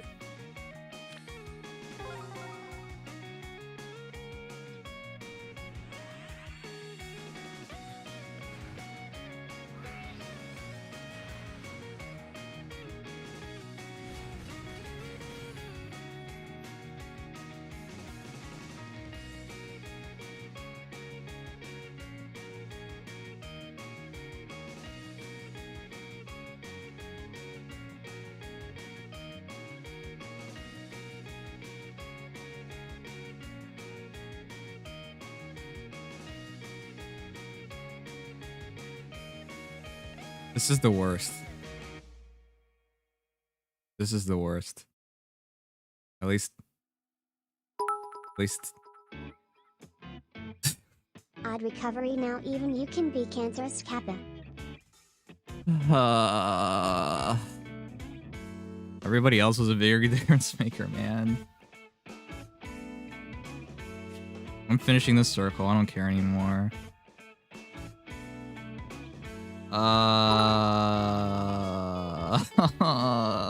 Ladies and gentlemen, we got him, right?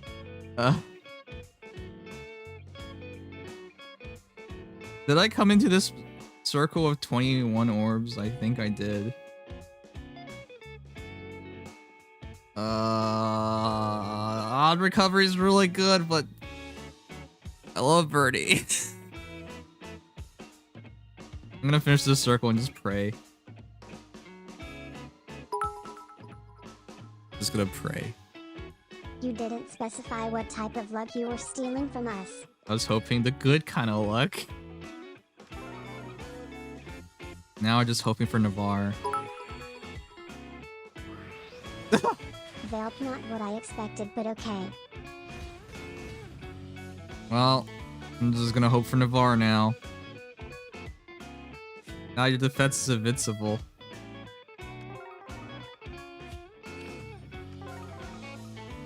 Please. Please. Make this...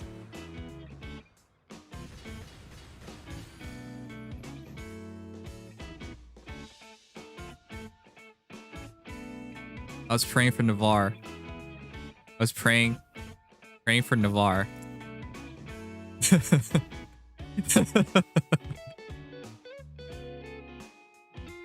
Great.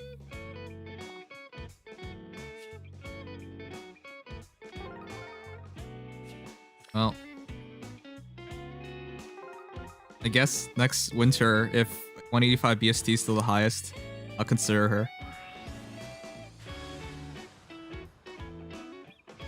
Alright. Here we go. It's time to poverty. Navarre, it's your time to shine. It's your grand stage, man. Come on home, baby. Let's go. Navarre. Navarre, please. Please, man. Oh, fuck. Alright, well, whatever. Okay, chat. Guess IVs. At least the final circle had 2 5-stars, so it's not completely painful. I now make a +2 Winter Bernadetta. Well, no, I wish I could make a +2 Winter Bernadetta. Makes you a +2 Winter Hilda, I guess.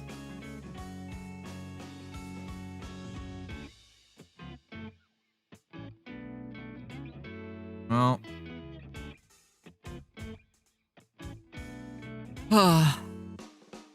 Plus attack, minus res. Plus speed, all of them.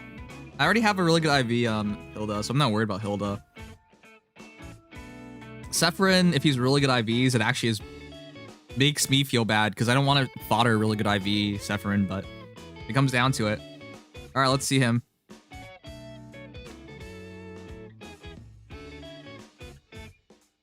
You know, that's good. That's good, but that's not impossible. That's not impossible. It's good. My speed is what you want on him, but it's a really good tank healer, but yeah. All right, for Hilda, it's either plus attack or plus speed. I already have plus attack, I think, so I'm looking for plus speed, I guess, just to think about it. All right, Hilda, what are you? I think that's exactly what I have on the first Hilda. All right, let's see it.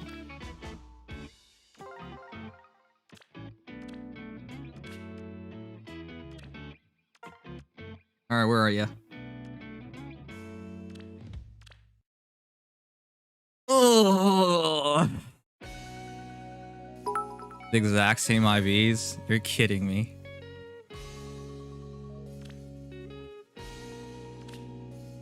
All right, let's recap this. I guess you guys can guess on the bike IVs if you want. It was not horrendous.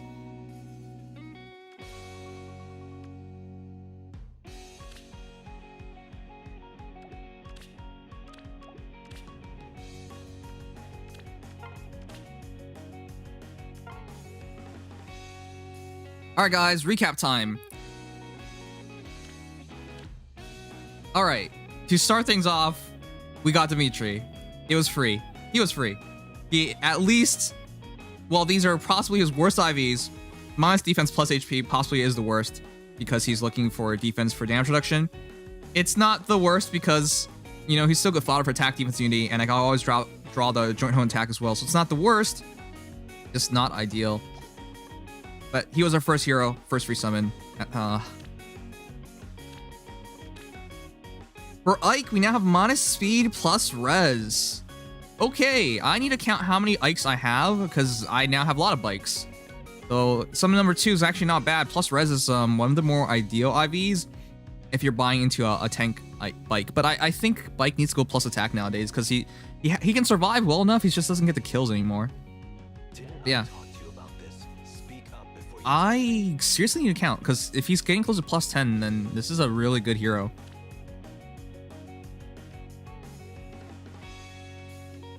Wait, that was it. Hero number 3. Hero number 3 to put me out of my misery.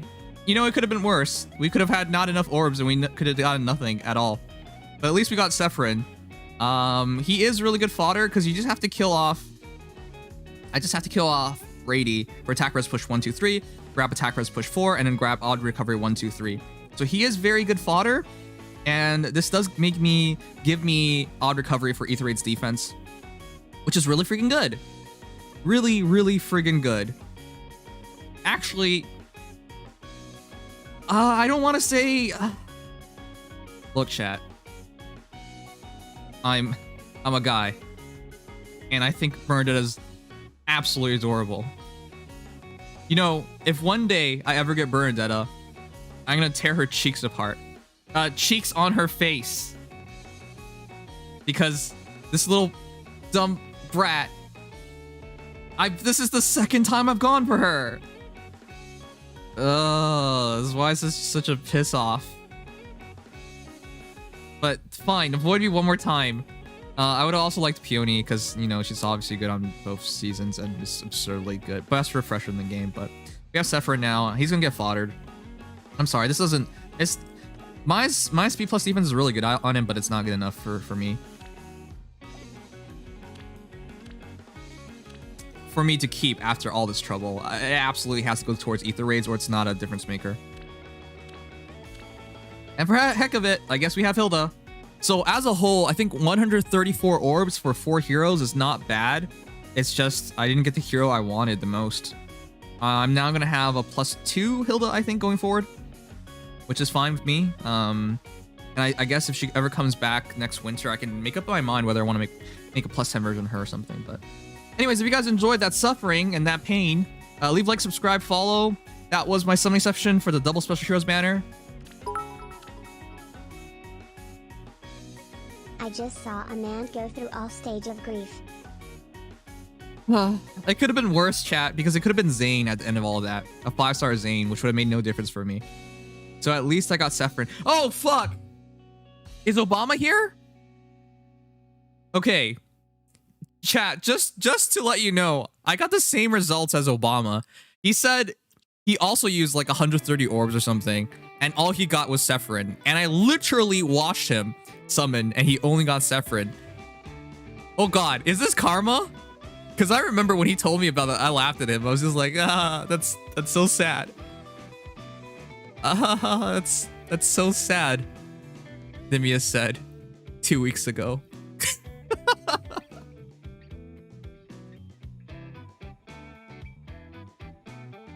At least I got Hilda.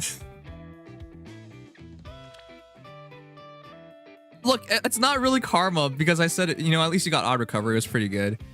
But it is so sad. But I really wanted Winter Vendetta. Look, no, it is sad. I wasn't making fun of him. I was trying to make him feel better.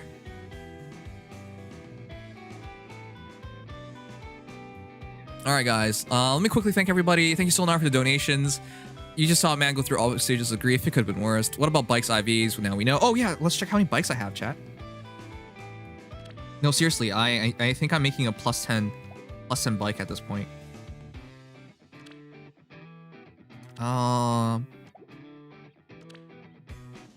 Bike.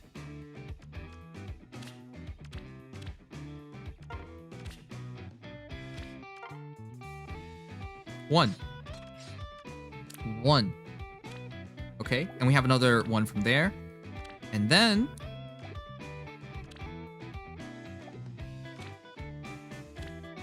so that's 2.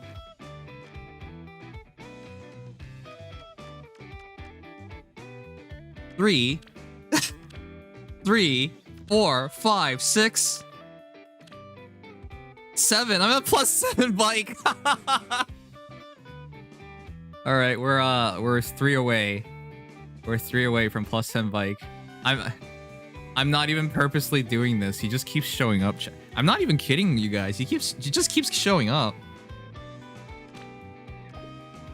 No, wait. I'm sorry. I'm at 6. I'm at 6. I'm at 6. I counted wrong because this is already here. Okay, 3, 4, 5. Sorry, 2. What is this at? 2, 1.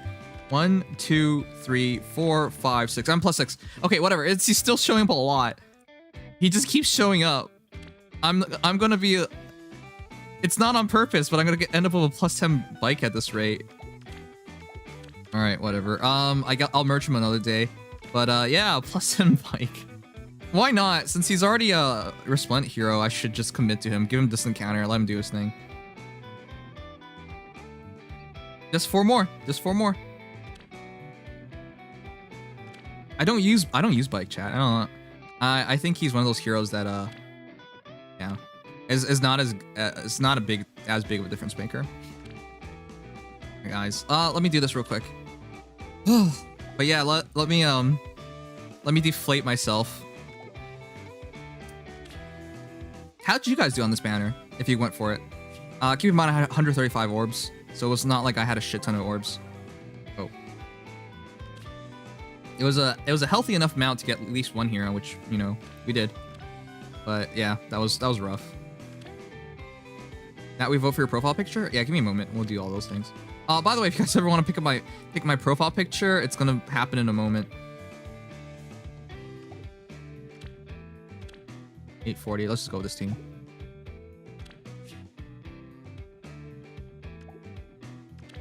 You know, I personally love fighting bikes. I understand for some of you guys he's still really, really good. But I personally love fighting against him in Ether raids. He's just easy to kill. I don't think your session was that bad. Honestly, unless you're building a team around Bernie to activate other Bernie allies Scythia or return traps, I think hard recovery is more valuable. I think I think it's easier for me to incorporate odd recovery, but if I had Bernadetta, it would have been very nice to like use her in conjunction with other heroes. But you're right, it is still a very big difference maker because I'm gonna put chat. Let me really ask you guys real quick. Who do you think I should use odd recovery on? Because I got two options. It's either Veronica, who has attack speed push +1 all neutral, or I think this is the better option, La Rochelle. I'm at 11. I hate my life not like this. Ruby Soccer's at 11. I was at 10.5. Wait, what was I at?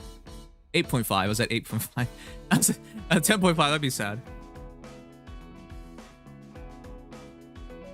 I think I'm leaning towards La Rochelle. Odd recovery La Rochelle. Just put her in the middle of the team. And then my opponent's really screwed. But I like that. I think I'm good. I think I'm good to go.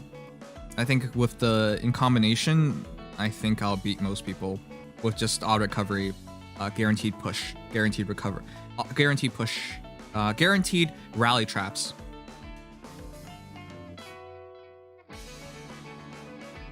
Fish? You want it on Flame? I don't use Flame though. See? I haven't really done anything with Flame yet, chat. I kind of feel bad because she's so good, but I haven't really decided on anything with I have her not deployed for anything yet. I don't know whether to use her offensively or defensively yet, but I have her to play around with. Because each staff is also against AoEs, right? No, it's not. Okay, that's probably the reason why I haven't used her, because I don't know where to put her right now. I'm really happy with my Zane teams. Which, by the way, chat, this is why Zane would not have made a difference for me, because he's +1/+1. He already has plus HP. I just pulled the perfect IV twice. I pulled perfect IV and then pulled Zane twice. So there was never a need for me to get another Zane. So it could have been really bad if I got Zane, but we're okay. We're okay. Anyways, yeah, if I got another Zane, it would have been for other stats other than HP, because his first merge is towards HP, so which would not have done anything. Though he does have a good skill. It's Infantry Hexblade, which is real nice.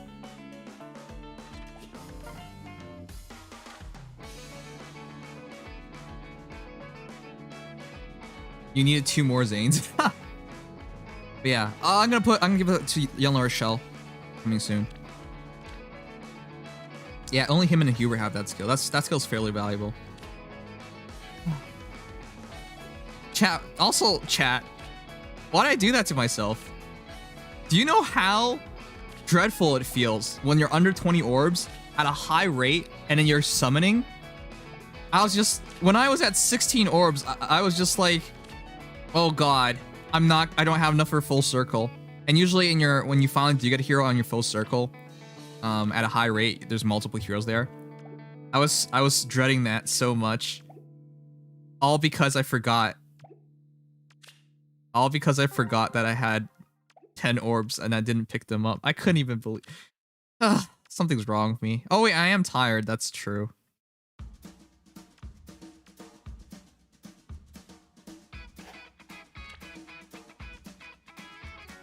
Oh, she still never showed your summoner? Oh, okay. That's good then. I can show you right now. Wait, what are we using again? It wants this icicle. We all know the pain, right? By the way, when did you guys start farming heroes? I do want to make a video asking everyone that. When did you start farming heroes? I started in the first week. I was not a day 1 player. Actually, I don't think I've told you guys this before, but in 2017, I was just coming out of university. My friends played this game and they asked me to play it. And in the first week, despite it being Fire Emblem and everything, I was just like, I probably shouldn't start it, because I was just like really serious about Smash at that time. And then I was like, after trying my best in Smash, I gotta be an adult. You know, I can't spend all that time on video games and play around and fool around. You know, I gotta really put my heart into this accounting thing and build a career. 4 years later, I'm a Fire Emblem Hero streamer, and I have given up on accounting.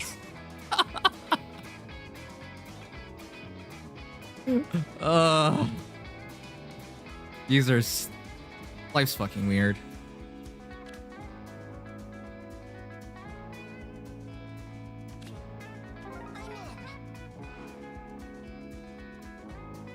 But yeah. Anyways, it's funny because I almost didn't start the game. That's why I didn't start the day it released. All right. Also, as for the question as what my summoner looks like, this is what he looks like. I had to wait 1 year because unfortunately I didn't have a phone strong enough to start the first year. Ah. Wait. Who donated more money?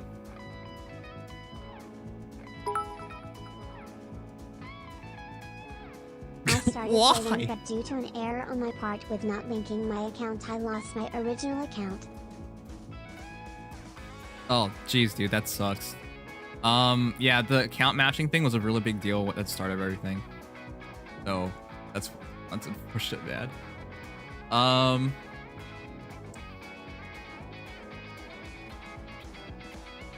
Mister, you have donated enough money. Solnar, there's no need for this. Here you are. Oh. That's why you did it.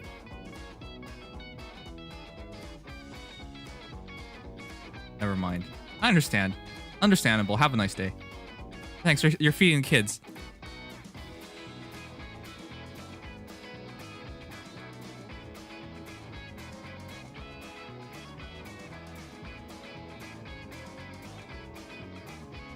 But honestly, thank you, Solnar.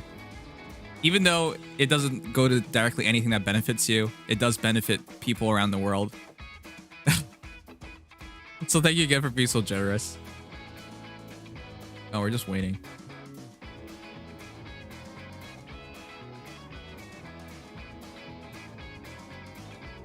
Okay, we're just waiting. Is that Miku? That is Miku. She's using a leak.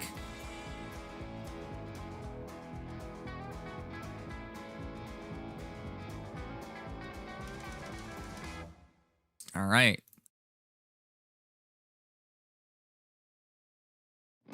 Oh, there's only 17 hours. Oh, can we beat this? I gotta focus on this too. We can beat it in time. All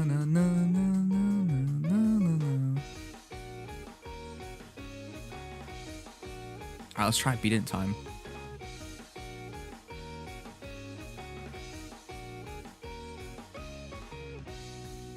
All right, let's go.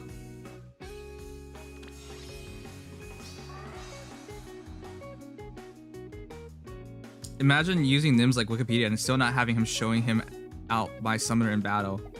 What? I'm going to use him in battle. Don't worry. But do you guys have any better builds? Because Null Ulp is not necessary, in my honest opinion, because I don't think there's any point to it. There's not any point to it in this mode because Null Ulp is rarely needed. Lulls are probably better. So I want him to survive really well. He's 42 res because he's in the plus res slot. And then with attack defense solo and dire bread oblique and law attack speed, he gets another essentially 4, 10, 13, 45 defense, 46 res is 49 res is what he looks like. But I like this double solo setup.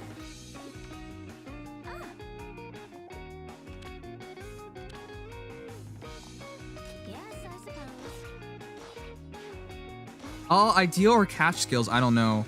Not a problem. That's the thing. That's right. But here's the thing, chat. I don't actually have any. I don't. Maybe this way. Thus far, I don't have any. Oh. I guess I want to get hit. No, it doesn't really matter. Thus far, I really don't have any heroes with catch skills yet. It feels bad, man. Oh, you mean how do you get them into battle? You just deploy them. Summoner is my least useful unit in Mjolnir Strike. I try to use him as much as possible, but I agree with you. I don't really think he's that useful. He does do cool things like this, though. So here, we attack twice, and then we're going to use this. Cognate Summoner, which grants him an extra movement so you can get out of there. I guess he's okay. He's fairly cool sometimes. I don't know, man. It's... I will investigate. Quiet. Can I take 2 shots from Lewin? What now? No. I can't one-shot Lewin. Wait a second. Yes, I can. Ready. Here. What?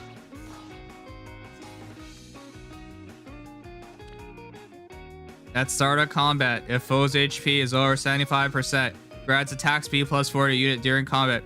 And also neutralizes penalties to units' attack speed and bonuses to foe's attack speed. Good job, IS. You gave him a really good weapon. Choose your path.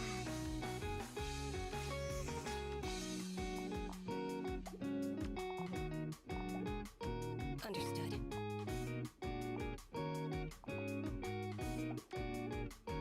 I think I'm alright.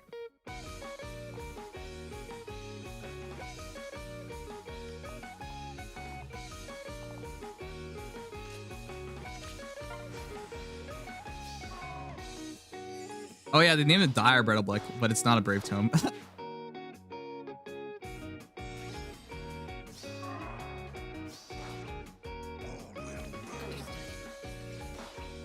I forgot. It's been a while since I fought a Lewin. Really good though.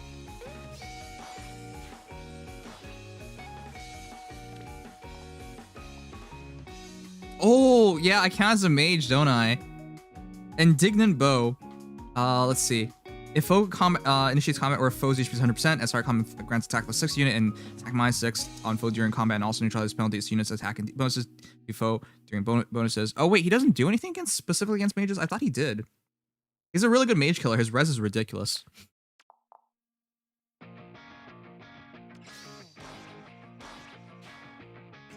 see. He's gonna do no damage against this guy. It's so dumb. 60 res, what the shit?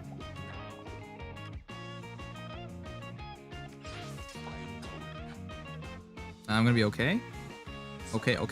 I think I'm okay.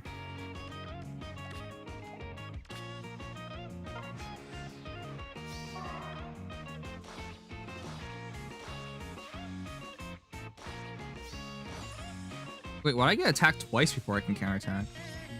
Heck? I think I saw that, right? I got attacked twice before I can counterattack. Did she have desperation? Not that it really matters, but like, that was weird.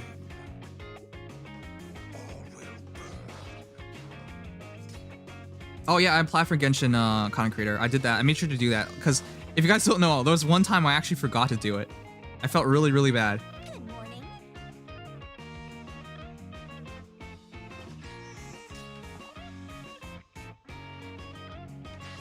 I'm with you.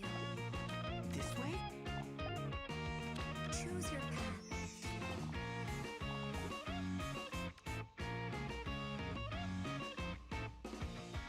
Oh geez, this is not good. Oh yes, this is good. Oh geez, no, that's not good. Wait, it's just a shitty. It's a shitty AI Reinhardt. No, what am I saying? It's a shitty Reinhardt. All Reinhardts are shitty. Oh fuck. That's.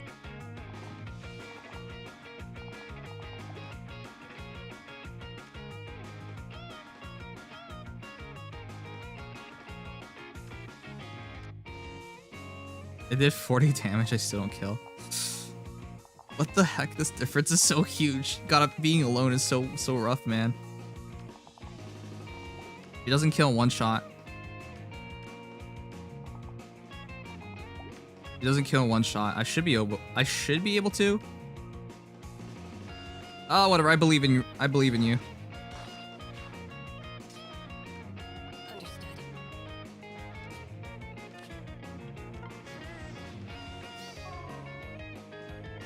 Oh, what the f-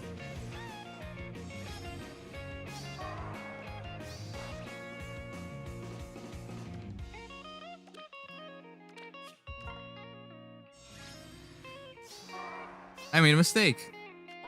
Go figure.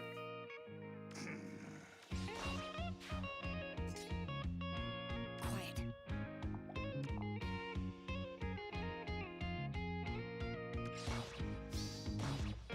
Okay. So the correct way of doing this is this. Oh, it's Wings of Mercy. When did I decide to use Wings of Mercy? I'm with you. All right. Ready.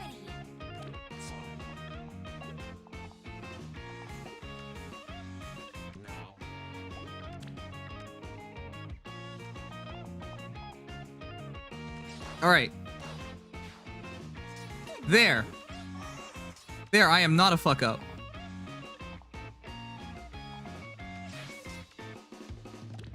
Understood. Alright, we got it.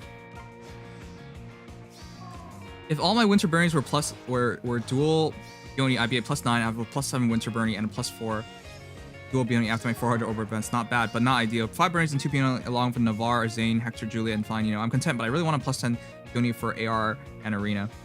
Yeah, it's mostly for Arena, I would say, that +10 peony is such a good hero for. Though I wouldn't even have dreamed of it. I would have just liked to have +1, just one.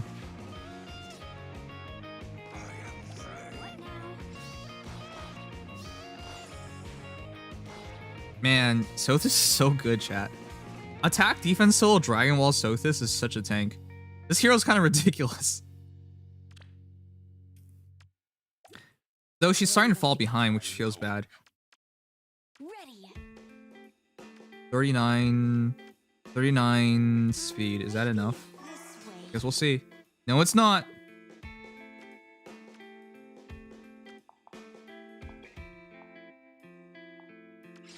I must be careful.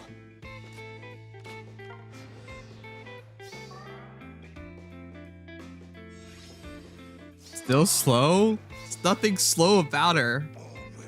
Wow, Owen's... Sir's getting a workout. Normally he doesn't attack so much, but... This way? Hey, he is. Good morning. Alright, let's tank this. Understood. 52 speed, I think we got it. Uses his tank in the section where foes can't initiate cap at tier 100. Huh? It's fine to use him. It's fine, because you guys don't know, but my tank is on purpose. Why? Obstruct 1. That's right, I'm a big believer in obstruct in what mode are we? I hate this mode. Mjolnir Strike. I'm a big believer in obstruct and Mjolnir Strike. Because the entire idea is they can't get past Surtur, and he uses Samara to do 20 damage to them, and then debuffs them to Surtur's Menace. I like this idea a lot. I've been doing this idea forever. Look! See? Can't get past. Has to get hit by Samara. Not Surtur Slothies. Oh. Ready. Oh, Wait, who do you suggest I use there, then? I think it's fine to use Sothis there.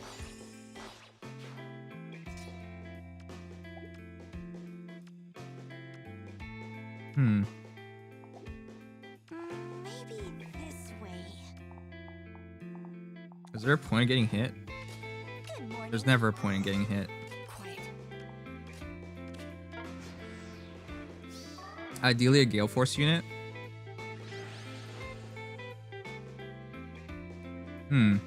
Alright, this doesn't even matter. 840 chat looks really good, huh? Wait. Oh, 1,132. Yeah. I don't even know why I bother trying, because you just fall out anyways. But I always end up giving a try, because I want to see how well my team does score-wise. We are very, very, very, very, very, very, very, very, very, very far away from making this work. As for the guy asking about how to just deploy the summoner, he's literally, like, you literally just go in here. He's right here. You just put him in. He's like any other unit.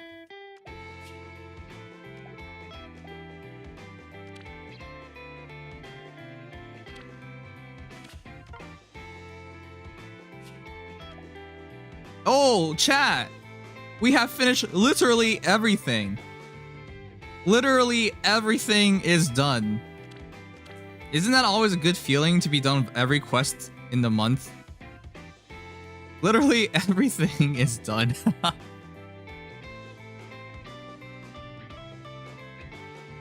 Alright, well. Wait, did somebody donate again? Were we at 4,069?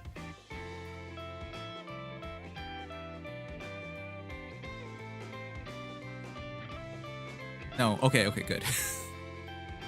No point. I thought he just wanted to make himself 69.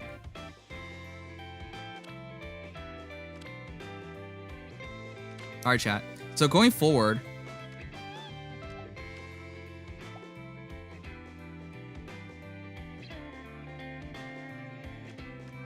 I would have to put... If I put Odd Recovery on Lord Shell, she would have to be here. She would have to be here to hit both Mirabelluses. Which I guess it does make a lot of sense. But it also means Patrine is kind of in an awkward position now.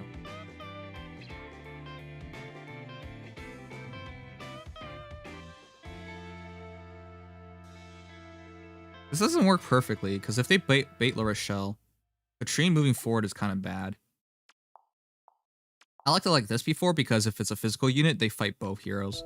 But people usually don't like to do this, because Patrine hits really hard. But like this, La Rochelle works, and I guess it doesn't matter impact Patrine, because they have to put... But Patrine there is kind of goofy.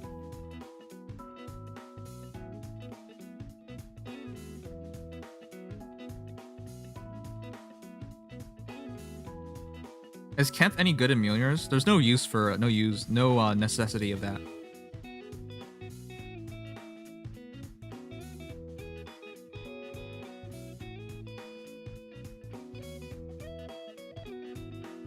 This is my aerobatics one, yeah.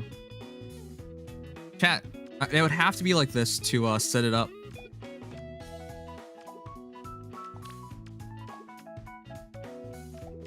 It would have to be like this to properly set things up. The double rally trap.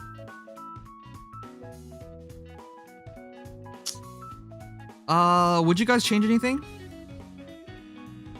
Odd recovery right in the middle. Catches both refreshers.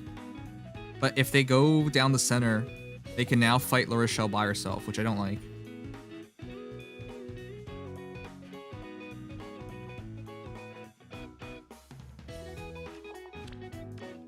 Unless it's like this. Put a rally on Patrine.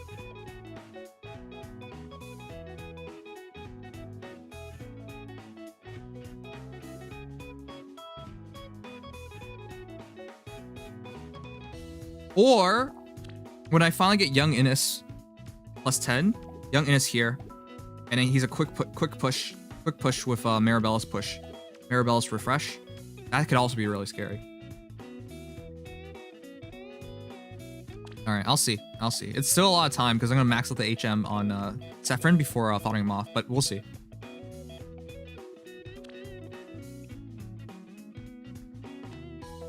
Oh yeah, Frenzy, just get your break. You can make the poll right now, and I'll just make it. I'll just post it up when it comes to time. Oh wait, that's true. You can't, because you have to make it once it appears. All right, just don't worry about it.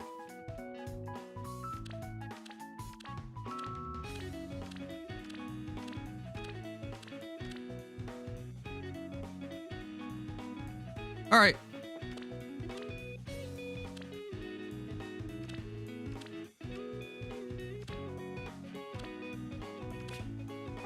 All right, let's get through 2 votes right now. 2 votes. So if you guys don't know, in 2 hours, thank you, CMS Schofield. CMS Schofield. CMS Schofield. I thought it was a ship. Sorry. If you guys don't know, in 2 hours will be the Fate channel or the trailer or whatnot. So I'm gonna be streaming until then. But outside of that, 31 speed. Oh god. Dark Aura. Sword Lance, Axe for Dragon. Okay, no extra speed. Do you guys want to watch the Kazuya? Yes. Oh, minus speed. All right. Do you guys want to watch the Kazuya video? And also, which profile picture do you guys want me to run? By your will. Yay! Sounds great.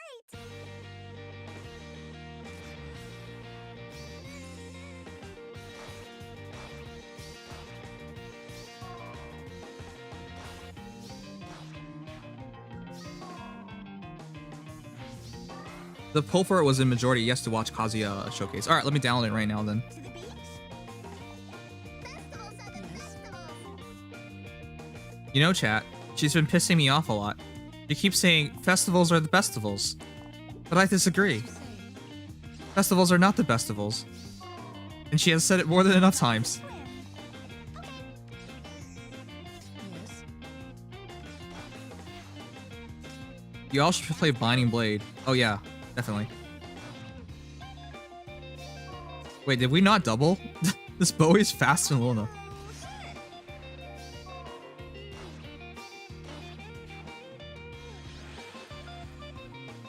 Anyone going for Brunya? No. I would have considered it, but I have enough good units. Alright chat, what we're learning, we got Thoron, Rally Attack Speed, Glacies, Mirror Stance, Shield Defense Res, Infantry, Hexblade, Savage Blow, and Merge. I will go download the Kazuya video. In 2 hours will be the Fade channel or the Legendary Bat. Oh, turn off. Alright, I touched the line.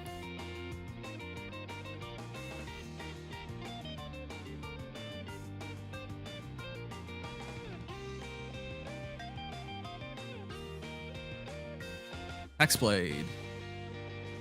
Or Merge. So it's Merge, Savage Blow, Infantry, Hexblade, Chill Defense, Res, Mirror Stance 3, Glacies, Rally Attack Speed, plus Thoron or Merge. One of the mods taking care of it because I'm downloading the Kazuya of it.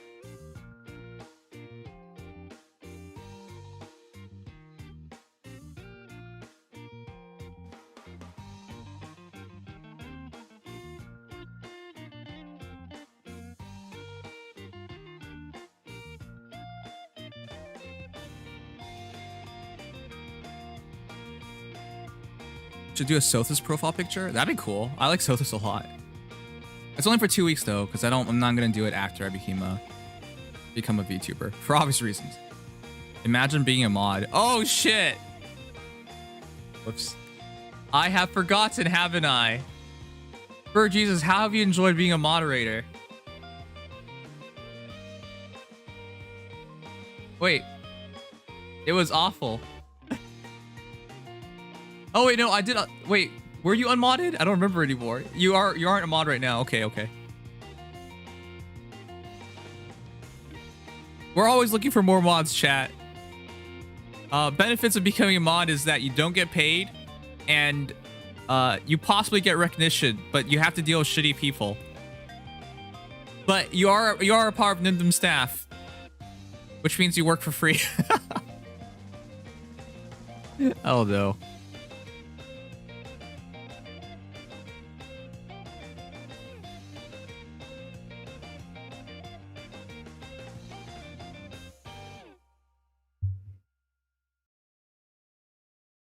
All right, is the vote up? I can't tell. Let me open Twitch and see.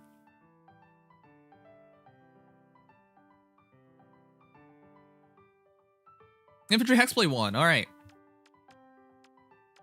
Sword, lance, axe, bow, or dagger. So we have dagger and okay, it works.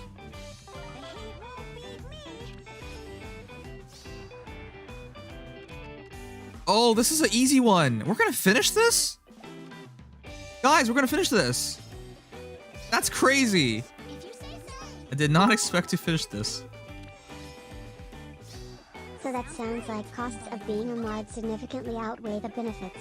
And you call yourself an accountant. Kappa. You know, in the past, I was trying to think of something that to give to people for mods, because I was just like, who would want to do it? But the reality is just a lot of you guys signed up anyways, even though there was no real benefit to it. So I was just like, well, okay, I guess, you know, I guess I'm not gonna do something about it. You know, of course, one day if I make it big, I'll obviously pay people to be mods. Just like how, oh crap, why am I forgetting his name right now? I forgot his name, but he did a huge... Oh wait, he streamed for like a month straight, didn't he? He paid his mods during the time to mod his chat, and he paid them pretty well. A lot of big streamers pay their mods, to be clear. Ludwig. It was Ludwig. He paid his mods to for over that period. I'm pretty sure he pays them period, but yeah.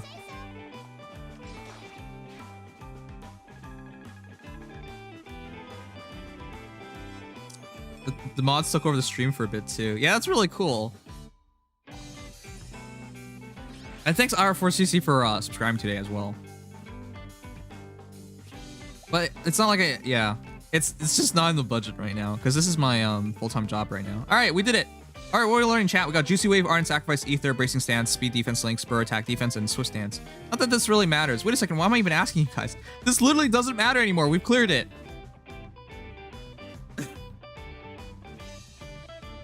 Whatever. I'm downloading the video anyways.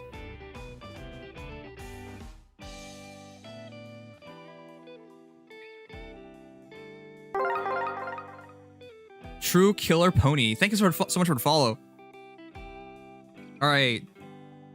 Are we doing... Okay, I guess we'll just skip this. Doesn't really matter.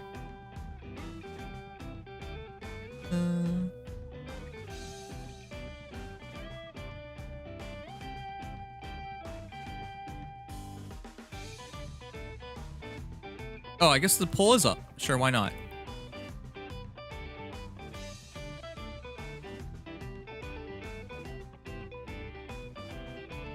All right. Let's watch the Kazuya thing. It's for an hour, and then we got only an hour to kill before the new trailer.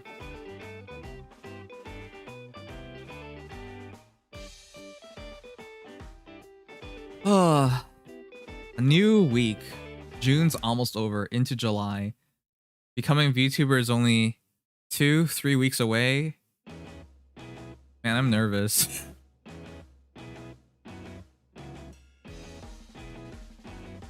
You know, I kind of suspect we'll actually lose viewers right at the start of it because people will unfollow and unsubscribe because they have no idea who I am post change. But then I think there should be a rebound from the new audiences once I become a VTuber. But it's worrisome because like I think between 10 to 15% of viewers would be gone. I don't know how many people unsubscribe and unfollow, but stuff like that just like is on your mind and you worry about it. 1 hour of SRB 2K, right? So stance 2-1.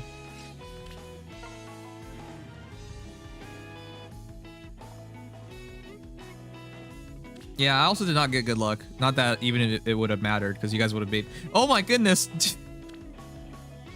You have been worthless. I just realized. Hey guys, do you believe in festivals or the bestivals? Because through this entire Hall of Forms, Faye hasn't learned anything, and she is level 23. She has literally been carried all this way here.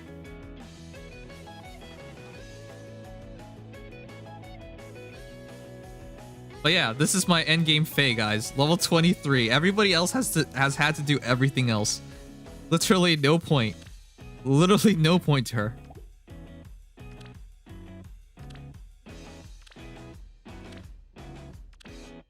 Oh, also, don't forget chat. Oh, it's gone. My bad. It's like the last day. How could you tell I believe that festivals are the bestivals? Because in your case, you've said it a billion times. All right.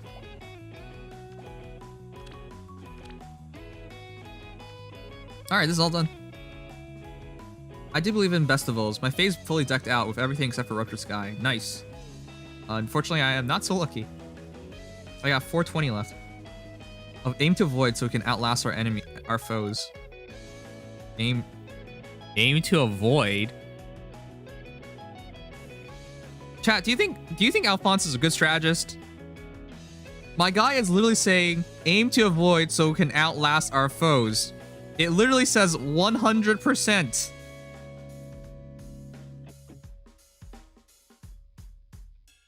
Sure. It's not like anything else is different. 99%, 99%, 99%. These are all high percentage battles. Alright, whatever you say, Alphonse. It's cool. Matter.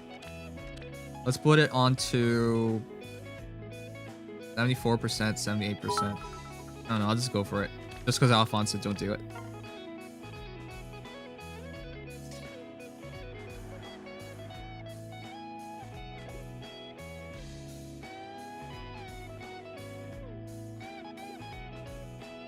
Alright, let's watch the video. Alphonse picks the safest option, Anna picks the worst, and Shireen does whatever the... Yes. I'm just letting you guys know right now, if the stream crashes, don't freak out. The reality is I need to upgrade my graphics card. If you guys don't know, this graphics card I have gotten repaired twice now because it keeps having issues with its RAM, and it's inherent with all the graphics card of this series. They just all have faulty RAM. So every however many months I start crashing a lot, and then I call up the manufacturer and they tell me to prove it's broken, and then I have to prove it and then ship it to them. This happens every single time, which is why yesterday during our stream, it wasn't my internet, it was literally the graphics card crashing OBS. Which is why, despite the fact that my computer didn't crash, the streams just went offline because everything OBS crashes because it uses the graphics card to render. But yeah. So I already saw it glitch momentarily, which usually means it's gonna glitch straight up. So yeah, just letting you know. Let's get another one. Not like it costs 3x normal. I mean, at this point, graphics card prices have been inflated for a long time. Though with Bitcoin crashing, it's actually been a lot more manageable to yeah, it's just been a lot more manageable to have graphics cards. Or anything? Nothing.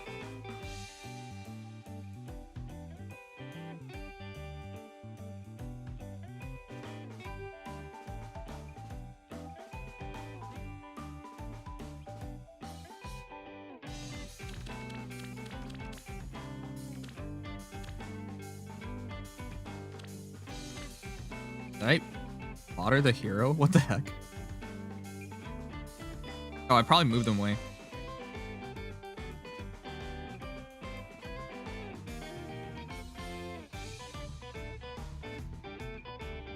Ah, whatever. I'll worry about training tomorrow.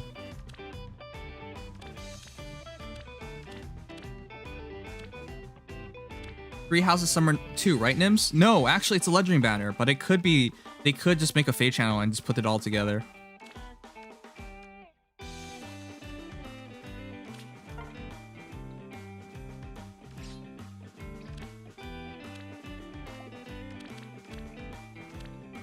It's really weird. This year, they were really late on the Fate channel.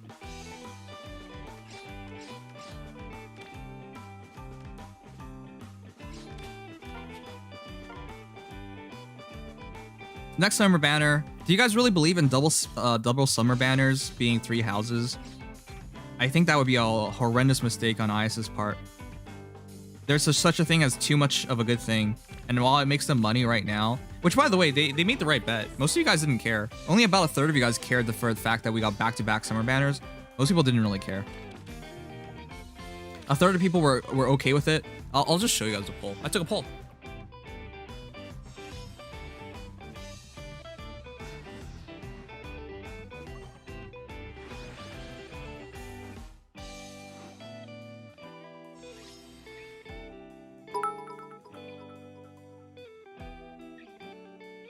IS is struggling Wario. By the way, IS does in fact look over those games.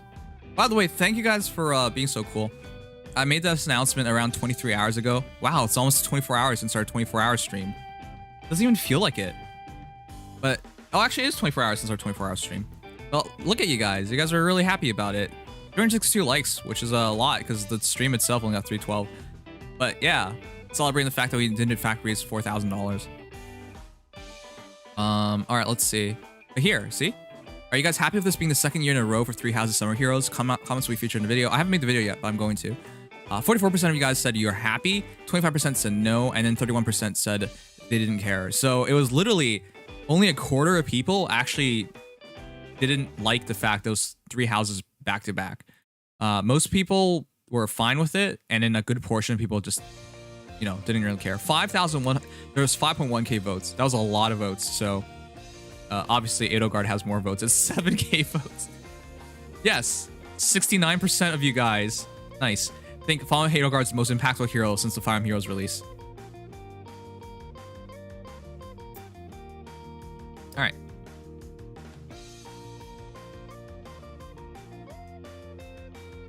All right, one sec. We're just about ready for the video.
Okay.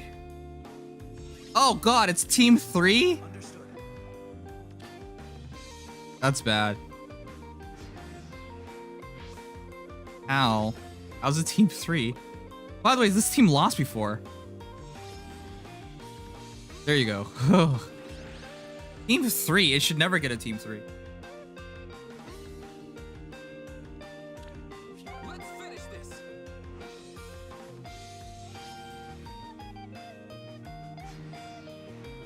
All right, it is time to watch the video.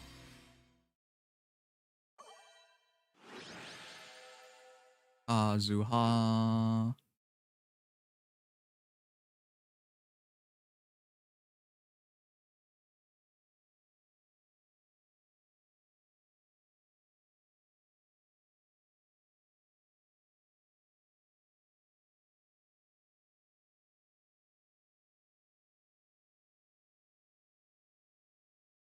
All right.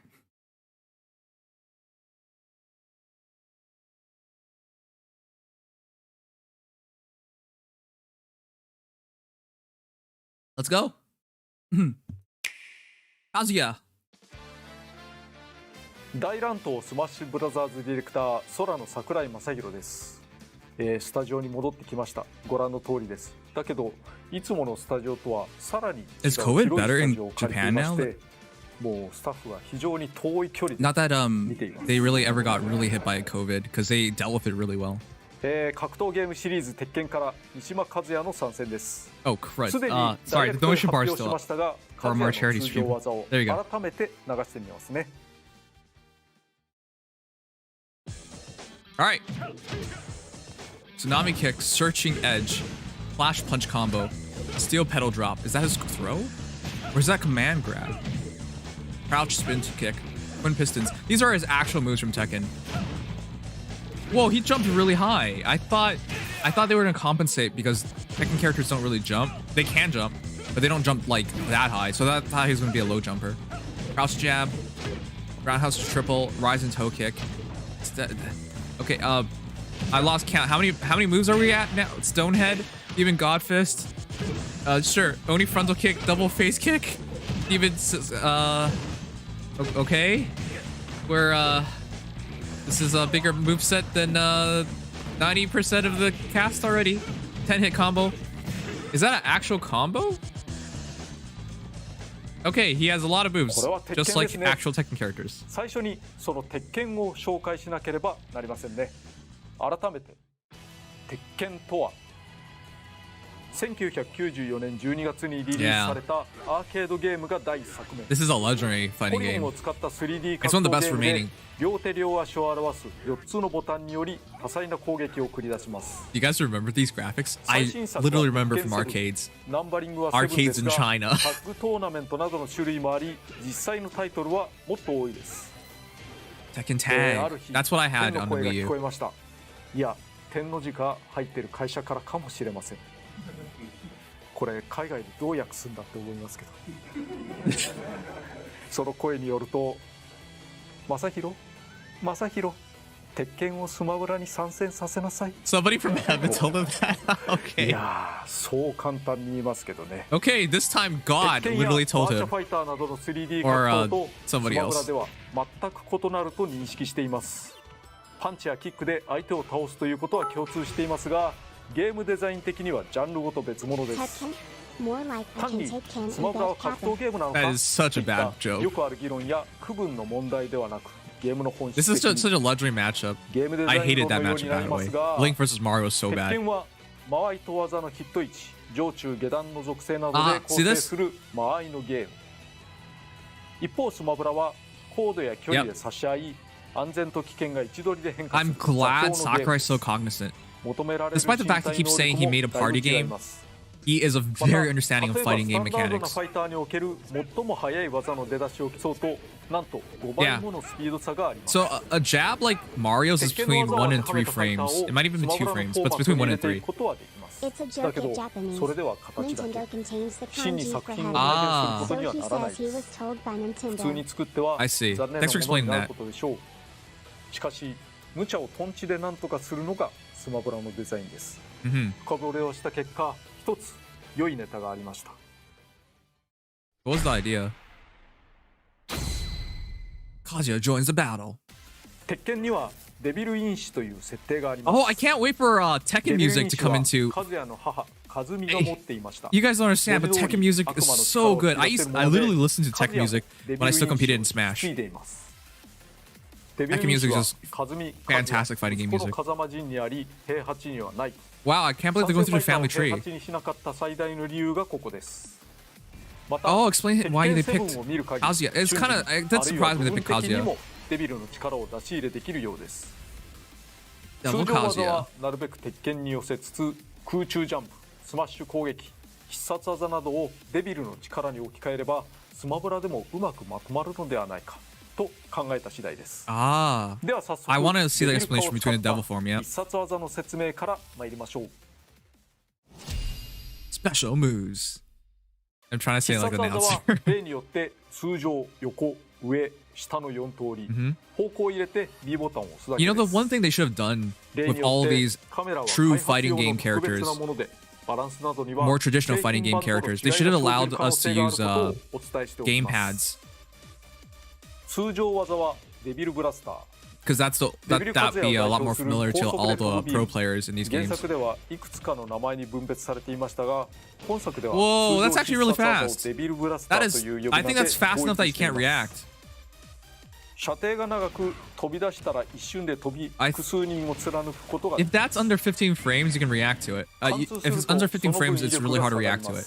It's really fast 3人 too. を貫くとこの通り Ah, it pass throughs, but does less damage per hit. 背の低い相手や And 姿勢には当たらないこともし You ばし gotta ば keep in mind its height. そこで下入力で打っていきましょう。 Oh, but you can shoot 過去 down. に打つことで低い相手にも当たります。 Ah, that's nice. 同じく情報にも打てます。これは不規措置などに動 Oh! Oh! 空 Oh, 中で what? 打つと少し斜め That's 下 so sick! 位置の制御として割と使えます。 Oh my god, that's a 空中 great でも combo. 少し上 That can kill really early. 少し下と打ち分けられます。 And you can jump and 水平 shoot. に打ちたければ What the? 上 He's actually gonna be pretty good at edge 出 guarding. たら強い技なので相手の反撃が通らないとみなしたら Because it's ど so んどん打って良いです。 It's gonna be hard to 相手 react. に接近したい和也としては相手から近づかざるを得ない状況を作るのは大事。 What the fuck? He's actually gonna be capable of zoning from afar. The thing with traditional fighter characters is that they're generally terrible at 自 it. 分で使うにも相手にするにも Wait, did Marv just kill よく考えま dash しょう attack? What the heck? Marvs don't actually も use ちろん dash attack. 反射できます。 And yeah, of course, it can be reflected. 吸収もできます。 Yeah, makes sense. You can absorb it. しまうことだってできます。 You can pocket it. Of course, that's so weird. 何やってんの Did you 横 see 必殺技 Sakurai? はデビルフィスト。高速で殴り抜けるパン He チ did it by himself, the double pocketing, and he 遠く looks で so 当てて happy も相手 about を it. 弱 What く the 弾くだ heck? けですが近くで当てると相手を殴り抜けるとともに Yeah, ダウン that's actually how it is. Devil Fist, that's how it is そ in こ the からの game. 反撃をどうするのかが That's ポイン really ト cool. 相手の大きさや Yeah. 突き抜けた距離 If it hits you, you're 操作など stunned. にもよりますがいろんなことができます Oh, yeah, it's a great combo. 相手が空 Just 中に gives い you る a 場合 guarantee こ combo れ if ま it た弾い connects. てしまいます Oh, but it's only if their aerial. Sorry, it's only if they're grounded. If their aerial doesn't work. 隙だらけになってしま And い it ます doesn't pass through the shield, which means it's a lot 移 easier 動 to 距離は punish 短め if で it's すが shielded. 復帰に役立てることも可能で Oh, す it is recovery, but it doesn't auto snap, 上 so 必殺 you're 技 vulnerable は for a longer デビル time. ウィング比較的シンプルな上昇技ですが上昇高度が高い Yeah, で that's す not bad recovery. 通常ジャンプは低い和也だけど Yeah, yeah, 同じく like a lot of these デビル traditional かつ fighter characters 空 don't 中 jump ジャンプ well, の高ささらに which makes sense because デ they ビルウィングの高さによって they jump or 到 barely 達 jump in で their きる games. 高度上方向への復帰力はかなり高めです Ah, 上 But that's 昇 still 前 decent 後は recovery. That's 全 around 身 Mario's 交 level 代 then. できます使った直後は But Mario does 少し have ふわっとしてます intangibility, ね doesn't he? A bit of it. そして割と撃墜にも使えます手 Oh! 叩きは強し Oh, what? Okay, never ところ mind. で横 That's 必殺 really 技と good. 上必殺技は That is 空 really, 中 really での good. 技終了後に攻撃や行動ができます That's a pretty 必殺技 guaranteed. ばっかになら His ない up B is a pretty guaranteed ただし finisher 改め move て then. 横必殺技 Not just や that, 上 but 必 if 殺技 they を使う air ことはで dodge, き you ま can す really punish them heavily with your up B. 下必殺技はヘブンズドア目の前の相手を掴んで地面に叩きつけます Oh. I like that because in the actual games, it goes under. です So if they try a mid, you can just go ク under ッ it. パの横必殺技と同じく相手を道連れにできますが相手より先に Oh, 和也 just が like やられること Bowser, にな huh? っていますそして But it still follows the 気力が Bowser 高い rule ファイター where の you 場合 die first. 和也がやられた後に戻りますまた投げられ側の操作によ I'm って actually interested in 押し picking 戻すこと Kazuya ができ up, ます by the way, if I didn't こ mention れ it. 何もしてない。 I actually want to like get back into traditional fighters. これリドリーが押し返して Yeah, you can control the fall direction, which is nice. どれだけ押すかは互いの蓄積ダメージ次第。ちゃんと押し戻していれば蓄積ダメージが低い時に自滅を狙われることはないでしょう。 Ah, interesting. なお空中の相手を掴むこともできるし、空中で相手を掴むこともできます。浮いた相手にコンボでつなげたりもします。 I can already see a 念の bunch ため of コ yeah. ンボというのはコンビネーション。 That's a good 連 ender 続 for 技の combos. 多人数戦では I like how 巻き込みによる撃墜 Sakurai を had to 狙いや explain す what いことも覚え combos てお are きましょう。 because it feels like a lot of Smash そ players し don't て understand. ヘブンズドアは次に紹介するレージシステムとも関係があります。蓄 Rage. 積ダメージが 100% を超えると、あるいは体力性の体力が4分の1を切ると1回だけレージという状態に There's なります。 rage. 文字通り起こった状態。ゲージの名前表示も変わります。 Just like in Tekken, there's この状態 rage. では攻撃力は 1.1 倍になります。 1.1x attack, それ okay. だけでも単純に有利。 What else does it そ does? してこの際特定の条件でレイジドライブという強力な投げを1回だけ繰り出し Yep, ます。 rage drive. Nice. Okay. 動作はヘブンズドアに似ていますが威力が段違い。 Oh, all these DLC characters seem to have like these huge comeback 方法 factors. 1掴む。比較的簡単ですね。 Just like Terry. 方法2下必殺技ヘブンズドアを使う。普通のヘブンズドアより踏み込み距離が増しています。方法3昇竜拳コマンドプラス攻撃ボタン長押し。これは後で説明する雷神拳と同じです。コマンド版のものだけは威力がさらに高くなっています。ボタンは攻撃ボタンでも必殺技ボタンでも良いけど長押しするこ Holding the と。 button down is what's important, huh? レイジ状態はレイジドライブを使ったら解除されます。 So even at 100%, you just use it. 時間などによって解除されることはありませんが、一定以上ダメージを受けると解除されます。 Oh, またレイジドライブを狙って外すとより早くなくなります。つまり掴みを使ってると what レイ the ジが heck? す This is ぐ so にな much くな more るということ fair. です。 But why did they 狙うならちゃんと当てましょう。 why did they leave it to Kazuya to make it so 最後の fair? 切り札は Because like if you fight Terry or Sephiroth, they just stay in their デビルブラスターの extended ステーシ states. ョンを行います。鉄拳7のストーリーモード終盤で煮えを飲まされた人は少なくないことでしょうね。 Yeah, the story in Tekken is actually pretty epic. It's actually one of the better, well-written fighting game stories. これそんなかっこいいことを言ってるけどピカチュウに対してもそんなこと言うんですよね。扇状に広がるので乱闘においては第三者を巻き込みやすいです。反面最初のビームが当たらないと発動しません。高度差があると最初の一発は当てにくいので頑張ってください。Yeah, the small characters always get off. 相手を比較的 I'm not really interested in this 遠く part にボール though, を打つので because 崖外向きにヒットすると効果大です。 I'm not really interested in 条 this 件が揃えば part because of 蓄 just 積 you ダ know メ how ージ it is. 0% からでもいけるかも。 You guys know how it is. I'll never play with Smash 次に trophy, 通常技を Smash. 紹介しますが items anyways. その前に All right, there you go. Overall characteristics. That's フ something ァイ much タ more ーカズヤ interesting. の全体的な特徴について解説しておきます。総合的には逆転性が高いファイターです。攻撃力は全体的にだいぶ高いです。 Yeah, he's a great. 手数 What? で負けている場合もいきなり That was 逆 two 転したり hits 最 for 終的に勝ったり 50%? する場合があります。 That was 4 hits total.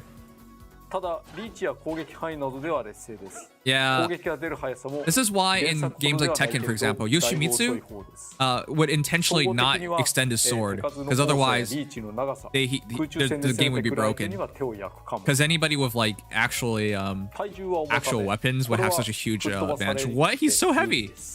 He's heavier than Ryu. Ryu's not even. Ryu's actually fairly heavy himself. ただ高さは他のものでも賄えます。竜やテリーと同様、 The heck? ワンオンワンで相手に対して向き直るようにな Yeah, り he ま has す。 the auto これ turnaround. は後ろ入力の技を入れるときに便利、格闘ゲーム的です。クッパほどではないけれど、常時スーパーアーマーがついて He has continuous さほ super どの効果は armor? ありませんが、ダメージが少ない頃なら百列攻撃などを So 食 you い can't. 止めることはで Okay. きるかも。 So like just それ jabbing より him. 攻撃の一部に強いスーパーアーマーが発動する方が大きいです。 Oh. ダメージは受けます Okay, that's が really cool. 相 Super 手の armor is 攻 always 撃に very 割り込め useful. ることがあります。 Even though you're not なお、 intangible, 原作になかった you can ので win these clashes. ヒットストップがほとんどありません。ヒットストップとはヒット時に少し止まる演出のこと。 Yep. 一通り説明したところで通常技の説明に入ります。His normals. 原作である鉄拳のモーションをおおむねそのまま実装し、必要なところを後で直すつもりで制作を進めましたが、そのままでテストしてみたところびっくりするほど弱かったです。やはり Yeah, you 攻撃の can't. 間合いや速度が You 異なり can't す just ぎて take ボコボコ Tekken にされ stuff てしまいまし and た。 then put it in the game because it just doesn't fit. 最終的には速さも強さもいろいろ加工していますが、意図して原作風味を保つこともあ He りま had す。 to make real adjustments, so it's not a one-to-one この倒れ conversion. 方とか良いですよね。 Nice. 操作系統を他のファイターと変えています。まず L スティックの入力方向は8方向で考えてください。 8 input 一 directions. 部 Yep. コマンド入力のようなものもあります。 Just like an actual fighter 全 game. ファイターの中でも飛び抜けて多い通常技の持ち主。 Yeah, ただ he does. 最初に言っておきます。 He 原 does. 作もそうですが、全部の技を使いこなす必要はありません。 This is probably one of the 得意 characters な that 技 took を a 見つけ lot more そこから design. 広げていけば良いと思います。なお、 But 攻撃 that's ボタンは why いつも通 Tekken り is such a 一つ deep だけで game. す。 Even if you play the same character for years, you're always learning more about your character. There's always more you can まずは implement. 弱攻撃。ボタンを連続で押すか長押ししていると技がどんどん I 変 haven't わりま watched す。 Tekken since there's been こ no れがい Evo わゆる recently. 10連コンボ。 But I love 相手の watching 操作な Tekken. ど Like I によ watch る it. Like 全て I アタック love は watching 限り me ませ play, ん for が example. 連続攻撃をボタン Actually, I haven't even seen a 手軽に Kazuya player in a 繰り出せます。 while. Like な at お the top 最 ends 後の of 一撃 Tekken. はシールド無効です。弱コンボ2発目から少し間を置いて攻撃することで先行 Oh, it's just reminding me of like all the top players in Tekken. Is Arzan still パ around? パンパーンというタイミングを覚えてください。パパンパーン。 Yeah. ダッシュ攻撃は空残 All these traditional fighter characters have just like guaranteed combos so easily. Tekken doesn't. Well, it doesn't seem like Kazuya is going to be that absurd in comparison to say like Terry or Ryu. 前に2回素早く倒して攻撃 He's す gonna る be a と lot more free 左 flowing. かかと落としが出ます。これにはちょっとした特徴がありまして、相手の飛び道具を跳ね返すことができます。 He has a ここから reflector. 時計回りに8方向です。 Okay. スマッシュ攻撃に負けないよう優しめに倒すと良いと思います。 Yeah, to play the 上 traditional に入れ fighters ながら2回 on 攻撃でダブルアッパ on a ー。 controller is so different from pad. 対空や接近した相手へ The の pro- 攻撃 the に使います precision が needed for 一発で inputs is a lot more 止め tight. てコンボパーツにするのも有効です。斜め上を入れて攻撃ボタンを連打すると螺旋弦魔脚。 That's pretty easy, huh? 最初の1回が当たればほぼ確実に全 That's て a 当 pretty たり easy continuous combo. 出だしが遅いので浮かせてコンボの締めにすると良いです。 Okay, yeah, that's a good combo finisher. なお連打をやめれば途中で止めることができます。 Oh, 横 that's に入 really れな good がら攻撃 online. で鬼蹴り Offline, people can react to it, but 相手を online, if 低 people く hold 吹き飛ば shield す too long, 変 get 化 away 球 with ベ it. クトルが Or 低 you い can の even で grab. 気力が低い相手に最適。 Oh, that また trajectory is こういう時に horrible. リトルマック使われるというね。 Wow, 印 just 象と bully し Little て Mac ガノ more. ンドロフの突破集に似て Yeah, ま it す does ね。 resemble Ganon. こんな感じ。だけど、実はガノンドロフの方がちょっぴり速い。 Wait, Ganon's a bit これ faster? 同時にやる How? とこんな感じ Oh, what? 斜め前下を入れて攻撃ボタンを2回押すことで Okay. かかと You 切り know, that would be a pretty fun 二発当てれば little 相手を game 吹 to き飛ばしま have. す Just kicking. 一発で止め Just れば kicks 相手を浮 with か like せるため Ganon and 他の Kazuya. コンボを That'd be 狙 pretty うこ funny. とができます2発目はシールド削りが大き You な know, that'd be a 特 pretty 徴が fun game mode, for example. If 3%, シール if ドが割れな 3% くても Kazuya 小さくな versus れば防御し 3% にくく Ganon, なるので kicks only. シールドされ First たら kick wins. 2発目まで出すのもありです下入れ攻撃はねじり裏剣前進しながら攻撃するので割と射程距離が長いです Yeah, it's a good combo starter. A lot of these like downswing moves are really good combo starters. わずかな無敵も in, 発生します浮かせた相手には追撃を斜め後ろ下と攻撃で体砕き相手に尻餅をつかせることができます Ah, it's a guaranteed 簡単に使う knockdown. のは難しいですが横必殺技と組み合わせるのがおすすめです Yeah, you can extend your combos because 後ろと攻 once 撃 they're で knocked down, 順 their options are limited. この技は出が速く迎撃としても比較的強くコンボにも使いやすいので出せればおすすめですただ間違えて背中方向への横スマッシュ攻撃になってしまうことも多いです自動振り向きがない多人数戦でも出しにくいですパッドを隅まで倒しきらなければ幾分出しやすくなります Yeah, this is a character that takes a 後 lot ろ to 斜 get め上と used 攻 to. 撃でジャンプサイドキック逃げり Jump sidekick. 後ろに下がりながら This is pretty good. Yeah, 正確に狙いを Yeah, つけてくる小ジャンプ攻撃の it's pretty good. If you 迎撃などに have 使われ if る you こともあ have る stage control, you can sacrifice some stage 足が control 無敵になるものの to get a pretty それ以 safe 上に移動が safe 激しい poke move. スマ Yeah, ブラで see, は because you're なかなか throwing your 使いにくい hurt box back as you kick. It's really hard to 光景は get punished for something like 全 that. 部技になることを覚えておくと良いかも。これと真上初段ダブルアッパーの一発目は他の技につなげることが前提です。 Ah, wow. That was probably true too. 次、しゃがみを絡めた技です。下方向ではなくてちゃんとしゃがみになって Yeah, a から lot of these traditional fighters have a lot of combos out of crouch. しゃがみ中に斜め前で攻撃すると螺旋岩採集。 That's actually pretty slow. 姿勢が低く長めの無敵時間がある But の you で get to- カウンター Oh! に使うと良いでしょう。 It has invincibility. しゃがみ中 It's gonna win a lot of these clashes. That's crazy good. So even though it's slow, if you're guessing your opponent's gonna press a button, you're gonna win the clash.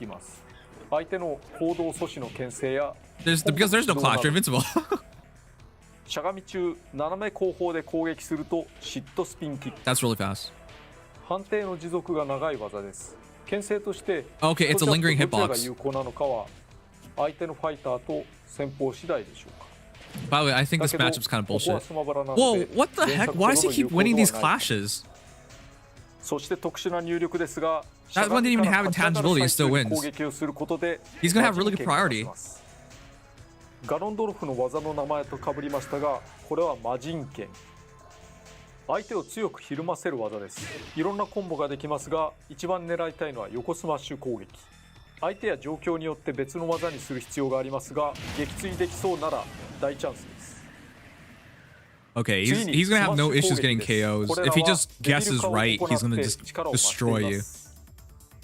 横スマッシュ攻撃は魔人戦勝剣。 His smash attacks are probably とにか incredibly くこれを strong. 当てられることが大事です。 Yeah, that's kind of ファイ bullshit. ターの What the 中で heck? も有数の吹っ飛ばし力を持っています。 It's like a 少し Falcon 食べてクリーン Punch. ヒットすればファルコンパンチをも It might even surpass the Falcon Punch. 隙は相当に大きいです。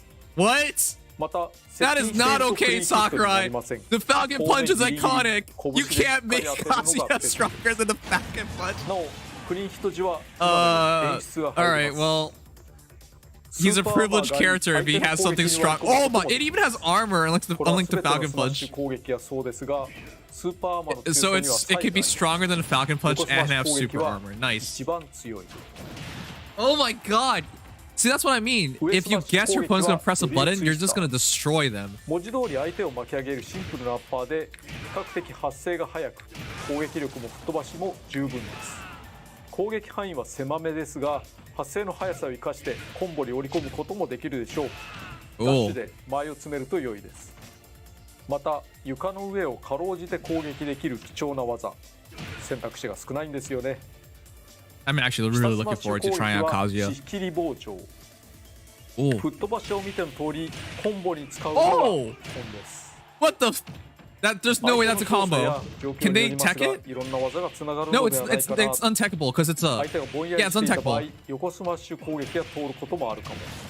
Oh, but it doesn't look like a combo. It's a meteor. Right, you can't tech meteors in this game. That's why. 崖つかまりするたびに無敵時間が短くなるので攻防が続いた時に使うと良いです。なおシールドを削りやすいという It's a shield breaker. 次に空中攻撃。 What? これは普通のファイターと同じく Sakurai, 上下左右とニュート you're ラルで giving him literally everything. Super armor 少し巻いていき check. ます。 Really, 通常空中攻 incredibly 撃は strong. ジャンプナックル。 Incredibly strong smash attacks check. Ridiculous combos check. Like, what is he not gonna have? Okay, just like Ryu, he has a pretty good meteor as well. ジャン It's プ kind の of 低さを funky. 利用し主に地上戦で使います。リーチに優れ地上攻撃をかわせて使いやすい。 What the heck? That's just gonna beat most 後 areas. ろ空中攻撃はジャンピングソバット。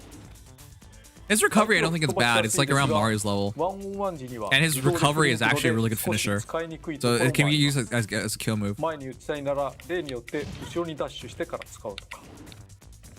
Oh, 上 he can still 空 be 中 reverse 攻撃 one. はライジングトゥーキック。コンボに使えることはもちろん床上の相手に有効な攻撃手段になることでしょう。 Oh man. I can't tell you guys like how happy I am seeing Banjo literally getting his butt kicked. I freaking hate 中高下攻撃 Banjos. で相手を襲います。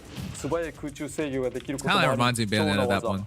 そして着地狙いへのフェイントにも使えます。 Ah, yeah, it throws people か off. ろうじて If they press a button 追撃 trying に to 使って intercept. 復帰することもできます。 See? 狙うなら His recovery's not that ジャンプの頂 bad. 点か空中ジャンプの Yeah, 頂 look 点 at か that. それより下がりすぎると復帰は難しいです。次につかみや投げに That's interesting. I like 投 that. げは1-1なら So somebody is just カ like メラが below 寄る you'll 演出が入ります intercept them. つかみ攻撃はロップ砕き。時給は高めだけどヒットするま You で know が the one 長く funny thing about 相手の grabs 蓄積 in ダ like メージが these 低い位置 games? は特に振りほどか They're れやす so い。 vicious. 前投げ He's は literally 数字蹴 just り punching you in the 飛ばし sternum. 力が高め。後ろ投げは小老落とし威力が高め。 I think he's gonna have like 上 killer 投げが throws. エア I イン can't フェ tell ル the ノという percentage right 名前 now. になりました。 Air ブラ Inferno. スターで打ち上げるのですが、吹っ飛ばし Okay, 力 the が高いとか blast is guaranteed. ブラスターで他者を巻き込めることもあります。 Wait, is 下 that 投げは超 did that 波 kill? 威力は低めだけど、特に低ダメージ時にはコンボに組 Okay, み込みや it's すい。 that's a combo starter. So just down throw for そ combos. して特別な投げがあります。地獄門。斜め前、下、 Is that a 斜め is that 前 a forced という knockdown? 有 Because 力 you 語 can の just tech chase しゃがんだ afterwards. まま前に2回入れる No, よう I なイメ can't ージ tell how です。 fast Kazuya もちろ is. んダメージは大きめ。向きを入れ替えて相手を低く There are a 飛ば bunch す of characters の in で the game that, despite not 崖際 having で like しらっと狙 grab うと combos, 撃墜し have やす such い strong かも。 throws that you don't really need a grab combo off of it. そして原作ファンならおなじみですが、いわゆる昇竜拳コマンドで特別な技が出せます。昇竜拳コマンドというのは前、下、斜め前と素早く入力すること。こうからこういくような感じ。普通に昇竜拳コマンドを入れると風神ステップが出ます。 Oh, it's a crouch dash. 上半身を無 If 敵 you に guys しなが ever ら seen 相手 movement に in 詰め寄 Tekken, る技。 it's all these short 連続 dashes 入 over and 力 over 可 again. 能です。あんまり Because ひょいひょい look 抜け at ら that, れ see? るものでもないかもしれませんけどね。 Look at 風 that. 神ステップ時にボタンを短く押すと風神 Because that's the entire point. People whiff. If you crouch dash and they're going for mid, they whiff. Or a high, I don't even know why we do high, but they'll just whiff. Likewise, if you go sideways, they can whiff as well. 前進するので見た目よりも範囲は広いです。 So I like that a lot. なお、 That's a pretty 最 safe 後の approach 斜め下入 option. 力と完全同時に攻撃ボタンを押すと最速風神剣となります。出すのが難しいですが、相手を一瞬しびれさせるので、普通の風神剣とはま This た is 異 what な I'm る talking about. He literally has コンボを狙い everything. ます He even has stuns. なお、 He has knockdown, stuns, meteors, like everything. He can do everything. のですが、それよりは甘めにしています。風神ステップ時にボタンを長く押すと雷神剣。 Ah, and you can do a dash 強く吹 into っ飛 a... ばす撃墜技の一つです。 Oh, that's so コン good. ボに組み込むのも有効。無敵が発生するので、 It even have, yeah, so there's 打ち勝ちやすい invincibility. です。なお、レイジ中にこれを出すと攻撃力が高いコマンド版のレイジドライブになります。 What the heck? 風神ステップ時 So you に can use 必 a 殺技 rage, ボタンを that's 押すと奈落旋風。動きは斜め前方入れの螺旋弦魔脚に似ていますが、 It has 螺 more 旋 reach. 弦魔脚は上から始まるので浮かせてからのコンボ向け。奈落旋風は下から始まるので浮かせてコンボには向かないかも。 Oh, okay, I しか see. し全身無敵で一方的に打ち勝てることもあります。 What? It has 最後 intangibility. に特殊な見せ This is, 技を一つ。 that's one of those things. Kazuya has incredibly high priority, which is already insane because he already has high armor, like high armor on everything. 複雑なボタン入力は必要 But the fact of the matter, he literally doesn't even need it because he has invincibility as well. 誰かと対戦では使えませんが、 this is kind of ヒットしたら ridiculous. 驚く技。ちょっと面白い動きなので Oh, Luba. 入れてみました。 That was 全ファイター brutal. のアピールの中では一番強いです。当たり前ですかね。 What the heck? コンボに組み入れられないこともないですが、他の技の方が良いかな You と。 what? はい、以上です。これが格闘ゲーム That's の個性だと思い disrespect. If you're a コンボ pro 重視の Kazuya 側面を player, 持 you つよ can うに beat the 作ってい shit out of ま your す。 opponent. つな Instead げ of る doing a 技と proper 吹っ飛 combo ばす ender, 技 you が just はっ taunt. きりとしている。 Taunt combo. What 実 the 際に heck? は相手の操作で避けられるし、蓄積ダメージや重さで異なる結果が出るので、いつも確実に当てられるコンボなどはほぼありません。だけど通りやすいコンボはある程度開拓した方が良いですね。 This character なん is て so 格闘ゲー busted. ムらしいんだろう。確実性がなくても当たるときには当たると。ただ多人数の乱闘になると話が全然違 Yeah, って this き character ま is す。 probably weird against 長 several いコンボを characters. していると第三者にやられ Yeah, る see, a ので lot of these like 単発の破壊力にかけた方が勝ちやすい you です。 gotta do really fast combos. He's a really good one-on-one character because he's from a game that was all about one-on-one. Mishima Dojo. 技が多すぎなので長くなりましたがステージのご紹 That 介で was す。 28 minutes of just すでに moves. 壁などバリバリ壊されていましたけれど、専用ステージは三島道場。どちらかというと和也の道場ではなく平八の道場ですね。いろんなことがあった舞台。見ての通り四隅が壁や天井で塞がっています。このままだともちろん撃墜できませんが、 Yeah, you gotta break the walls 強い before 吹 you っ飛ばしや can go. 直接攻撃で壁や天井が壊 Wait, れ he ま has す。 such a big advantage because his attacks are so strong. He just breaks stuff anyways. 壊れてからは危険地帯です。なお、壁や天井へのダメージは相手の速度や I 重さ think に his 比例 notable します。 weakness might be the fact that ついでに his 言うと、 moves don't come そ out れら that が壊れる fast. 時には受け身を A 取る lot of こ his とが moves look like they have pretty noticeable 全 startup. 部壊れると Not こんな significant. 感じになり Not ま as す。 bad as like a truly slow character. 場外になってからは画 But 面 he 外が compensates 近く for it because he クロ has ードも追従 intangibility し a ない lot. ので密度 And he 感の has 高い armor a lot. 戦いになることと思います。 Well, that's really cool, that camera. なお、壊れた壁や天井はなぜか自然に直ってい Also きます。 mysteriously rebuild themselves. 説明では表示を省いていましたが、中央には平八がいますね。 It's cool that we can say 立ち上がったり Heihachi. 撃墜に反応します。なお、すり抜け床などはありません。KOF スタジアムとはまた異なる新たな駆け引きをお楽しみください。 Was it Tekken 7 that had Kuma in も it? ちろん戦場か And then there was like a little rivalry between 全体的に Heihachi 屋外 and になり Akuma? ますね。 Akuma Street とこ Fighter. ろで小ネタなの I です think. が、 I don't remember anymore. It's been a 相合 while. 傘がありますね。原 Yeah? 作をよ Yeah. く知る人 That な was ら that was a really cool thing, by the way.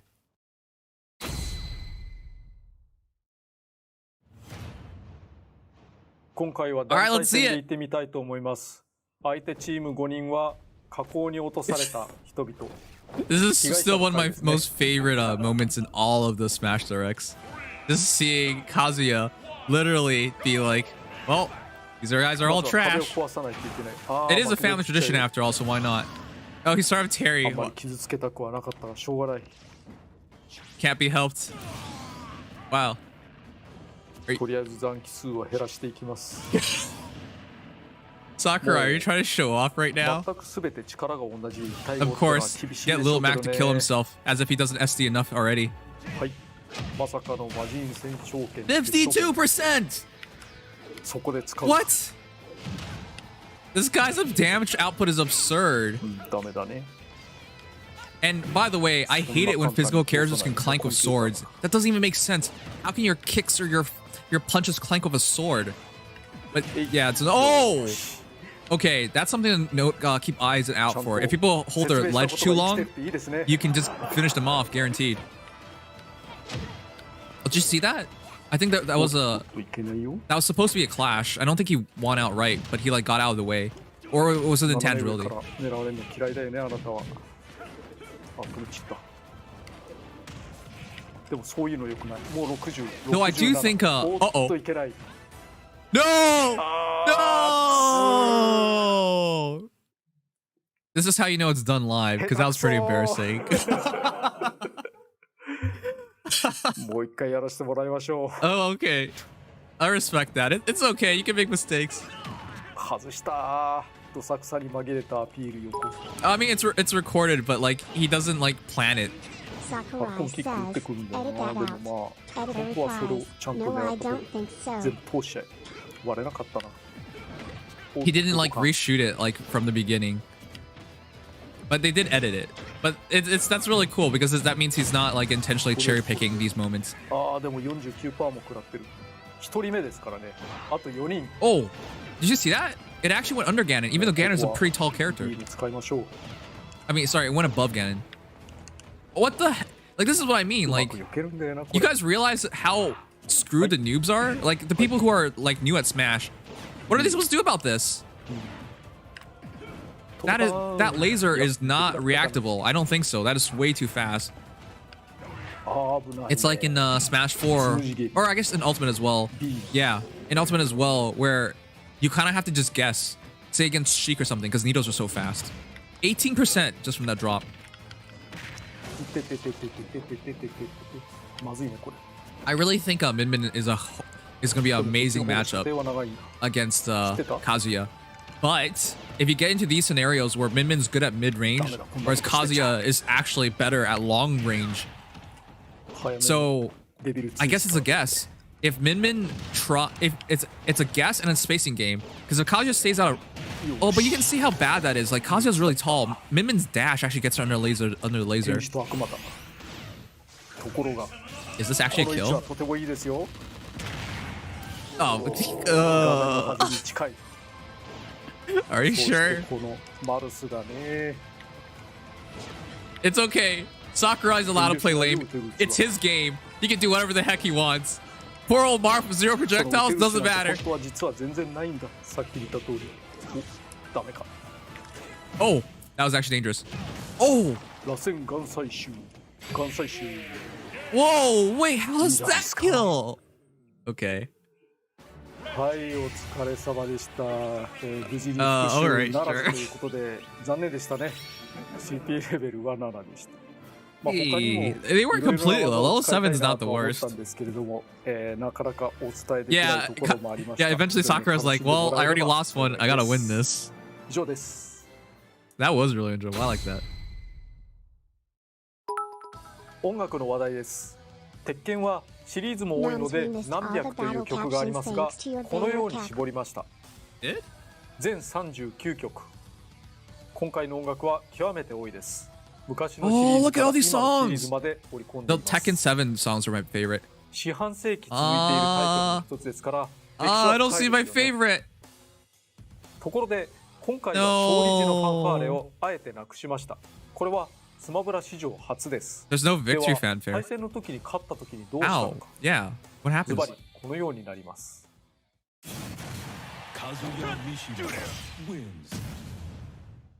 原作再現。ナレーターの声で名前が読み上げられます。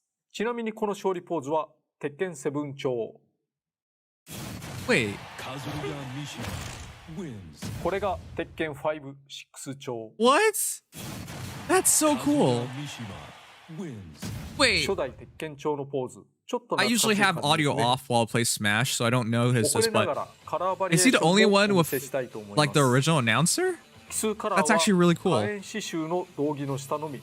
7P は風間陣を意識したカラーです。偶数カラーはコート。6P は I love these coats. Oh, P6. I like P6 P6. は原作にあった金ピカです。 He's the only one. 鉄拳のカスタマイズってこういうイメージありますね。ところでカービィコピーはこんな感じ。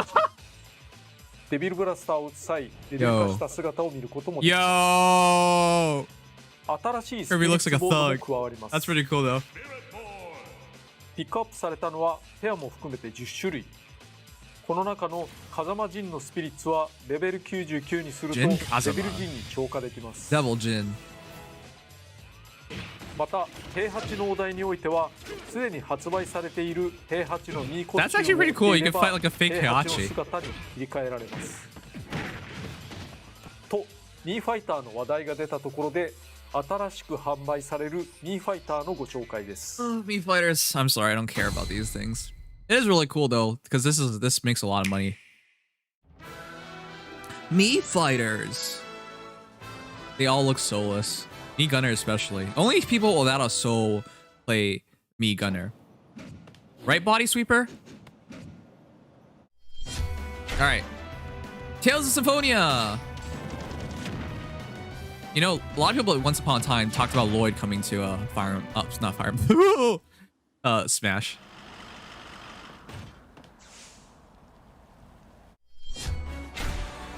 What? Dragonborn from Skyrim? You know, this has always been the consolation. Hey, if you don't become a fighter in Smash, you could just become some clothing. Dante? What the heck? Sure. Well, these are all the characters not coming to Smash, guaranteed now. What?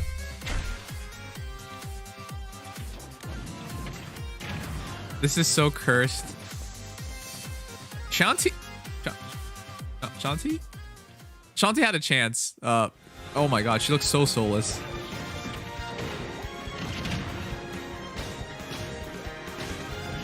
Oh. 3 sword variations.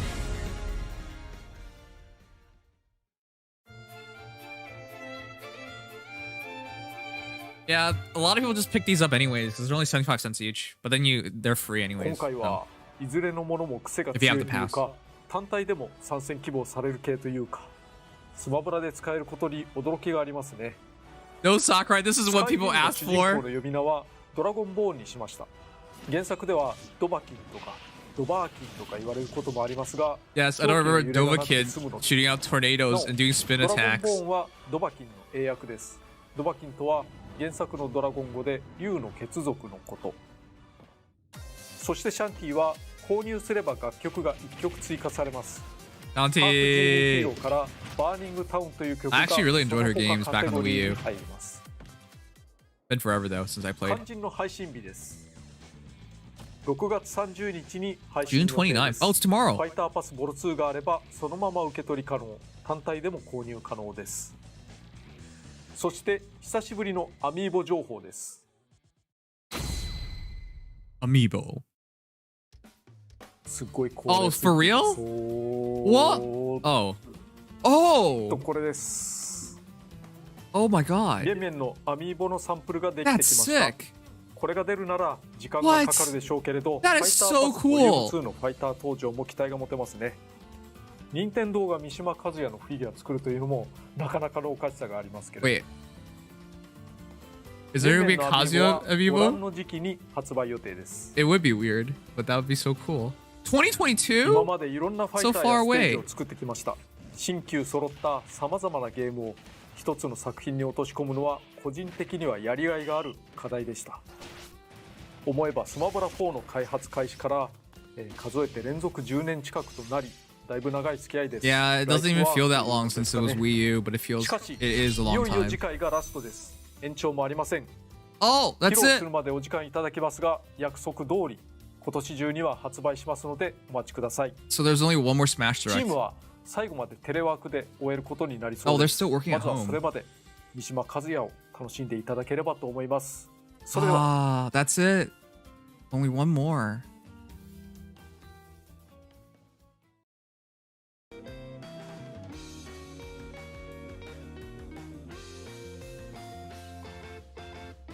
Hey guys, what did you think of that? First of all, as I already said, I was gonna play Kazuya anyways, but he has me really excited because he seems completely broken. I don't think like traditionally Smash games always had some sort of balance, right? If you had really good combos, you don't have really good smash attacks. You don't have really good finishers. Likewise, if you're really good at something, there's always something to compensate is the idea, right? But this character is ridiculous. I suppose Sakurai did talk about things to do against him, right? For example, sword characters will do better against him. But he has a laser beam. Those sword characters aren't like sitting back and like putting up a bubble and just hitting him every time he touches the edge of the bubble. They can't do that because you just start laser beaming. Likewise, he has a bunch of intangibility and armor. So even if the worst comes to worst, he just armors through or dashes in and it just combos him anyways. So like the flaws of this character, I can't really tell right now. Of course, I don't know the frame data. He doesn't have the fastest jab. I can tell that much at least. But it just doesn't seem like it's much of anything. It seems like when Sakurai said, hey, when we did the 1-to-1 conversion, he seemed pretty weak. Yeah, okay, but now he just seems like he's absurdly good. And I think he is going to be absurdly good. I think he's going to be like a top 20 character at minimum, which means he's an A tier. But that's what I think he is. Anyways, I'm really excited because learning these characters like Ryu, like Ken, like Terry actually gives you a good entryway into the actual games because their inputs are the same for a lot of these moves. As a whole, I'm just really excited because this character just has everything. So I'm going to pick him up. I already had the pass anyway, so I was already going to have him. But I'm definitely going to try him out. Would I main a character like this? Generally speaking, these characters don't interest me, but His Azur insane does. moveset and versatility basically nullifies his main issue with being slow in a game that usually favors faster characters. Right, faster characters have a huge favor in this game. But again, he's not a character that needs to approach. So one of the ways that I like fighting Terry, for example, is just wall him out, keep him at a distance, and then throw projectiles at him. Like if I use Youngling, I just throw projectiles at him and keep him at a certain distance. Or if I go Rosa, like I try to take advantage of his shitty aerial movements and then just really like juggle him. Also, this just demonstrates that Sakurai is just a really good fighting game developer. He's not, like, despite his claim that he's designed a party game, Smash is just fundamentally still a fighting game. Do I think it's an actual fighting game? No, not anymore. I used to.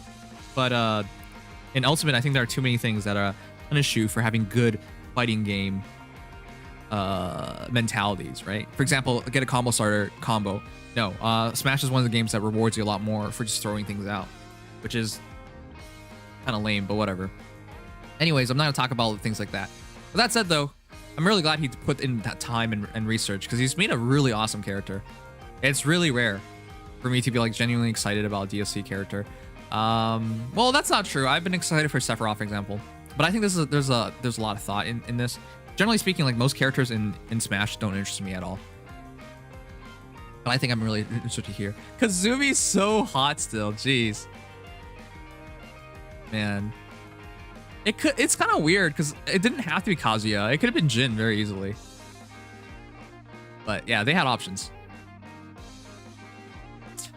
That laser dynamic is going to be really cool because it's a good combo. It combos into so many things, and it's a really good tool for like edge guarding. That laser for me is what completes this character. If he didn't have that laser, I think he's a lot easier to deal with. It's because he has that laser and it's so fast, and I don't think you can react to it. It doesn't look like it, but I don't know the frame data yet, obviously, because it's not out. But it doesn't look like you can react to it. It's one of those moves that once it comes out, it's too fast to shield. Like you can't look at it. If the laser shows up, you're already gonna get hit. You have to predict when to shield and when to air dodge and stuff like that. And because of that, that's a very good projectile. A lot of heroes have really bad projectiles, but that's a really good one. Now it is a bit slow and you can dash underneath it. So there are ways to deal with it. But because you can also like direct the laser up, down, it's not that easy to dodge. Even though like Kazuya's really tall, if you try dashing underneath him, he just has to aim it down and it's gonna hit you. Now you can play that out by thinking like, okay, so he knows I'm gonna dash, so he's gonna aim it down, therefore I'm gonna jump, and now it misses. And I get that. But it's still just a really fast projectile, and it forces you to approach. So he's not helpless at range. Anyways, there's a lot of dynamics to this character that I really enjoy. He's such a complete character. I think the one thing that is going to get to him is that he's not fast on the ground, but again, that's really mitigated if you're not the hero, character, if you're not the character that needs to approach, right? The matchups where he has to absolutely approach, I think he's going to do horribly in, of course. But he is also the kind of character that, because he has intangibility, so much intangibility and so much armor, that he could probably just force his way through anyways. And yeah, using the laser in the air, that's going to force people to react, to do things. Like, look at that. Kazuya in the corner. This is just kind of bullshit, but that laser doesn't seem to have a range. It's maximum range. Yeah, it doesn't seem to, like, expire anywhere. Anyways. Either way, I think that laser completes things, and as a character, he's just really complete. Okay, but yeah. He comes out soon. I'll try him out. Let me know if you guys can get him or are going to try him out. But, yeah, I'm absolutely interested.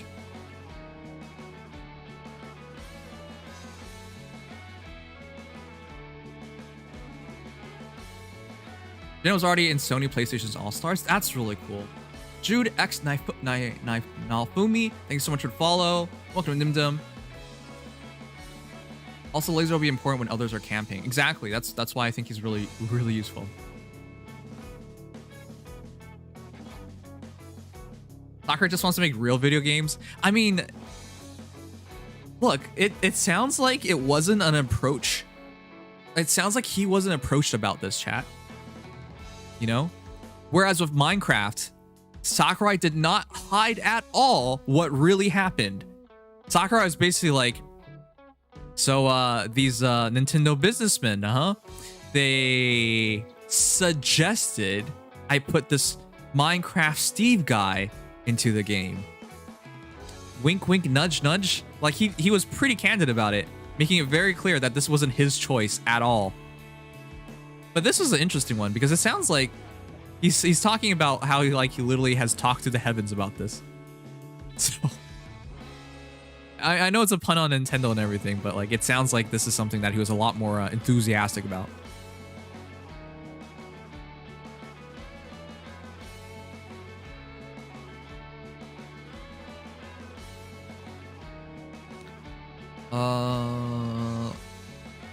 You can always tell when he likes a character. Yeah, he seems a lot more enthusiastic, to be honest. Oh yeah, he has a reflection. Like, this is what I'm talking about. Is there anything that we're missing?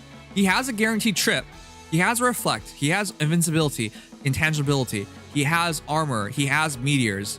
He has like he has S tier projectile because you can't react to it. Like, what is he really missing? He has combos. He has high damage output. He has no issues knocking opponents out. He has a comeback factor in rage. Like, what is he really missing? Like, I don't understand. Like, he literally has everything. I've never seen a character so complete in terms of checkboxes. Checkboxes. I'm not saying he's complete, period, but he checks the boxes for stuff. He doesn't have a wall jump. I guess he doesn't have a wall jump. Whoop-de-doo. Or he doesn't have a third jump as well. So I guess he doesn't have literally everything, but it feels like he has it all. He's also one of the characters of auto turnarounds, though. That's a traditional fighter game thing, but auto turnarounds are actually really useful because as even though it feels like you react to opponent turning, like getting behind you perfectly, even though it feels like you react, there's always a couple frames of delay because you have to mentally assess that they're going to be behind you. You have to input the turn around, which takes frames, and then you have to input whatever you're going to do. So that's actually, like, the auto turnarounds, I know people don't see it as such a big deal, but it actually is a big deal. It actually does make a difference. It actually will be pretty significant. It means you're going to win some clashes that you otherwise wouldn't have won just because you didn't have to input the turnaround. Now, I know that sounds like it's kind of stupid because you're just like, well, that's just a couple of frames. But in a game like Smash, a couple of frames could be the difference. And because he's a more traditional fighter, if you have a couple of frames and it gets you into a combo starter, you're just going to win. You're just going to do so much off of just a slight advantage. But again, like, this is what I mean. Like, this character kind of seems to do everything.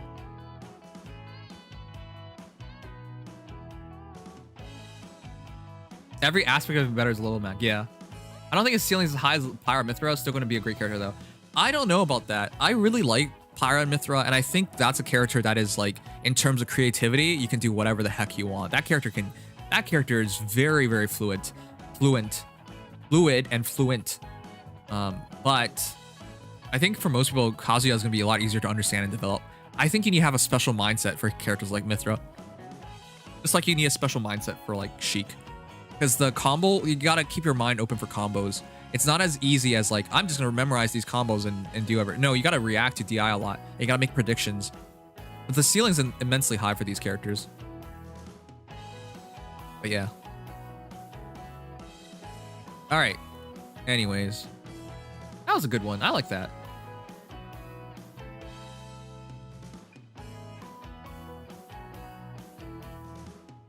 I didn't think I was going to watch it. By the way, as I said, I was actually up in time to watch it, but I decided not to because I was going to be like, I'm going to be too tired.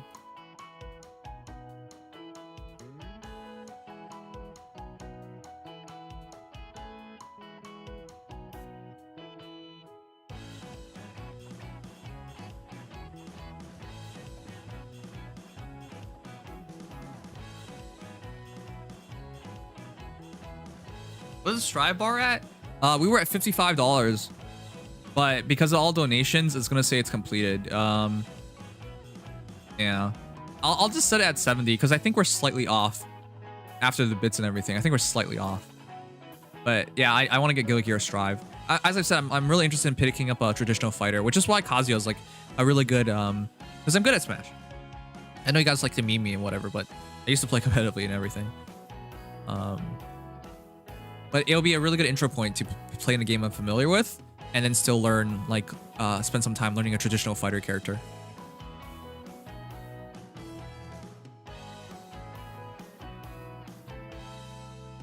Yeah, let's vote on the new profile picture. Why not?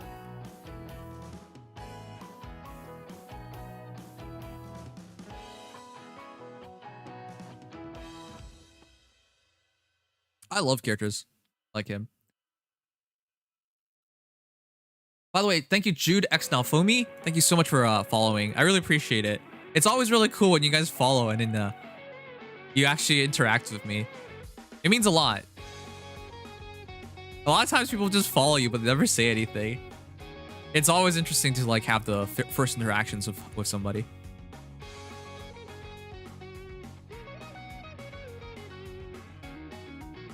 All right, let's do a vote. Why not? All right, Casey, see you in a bit. Spez? Spez, welcome back. Thank you so much. We better won this. It was 1%. All right, we're gonna vote on my new profile picture because of the charity goal that we hit.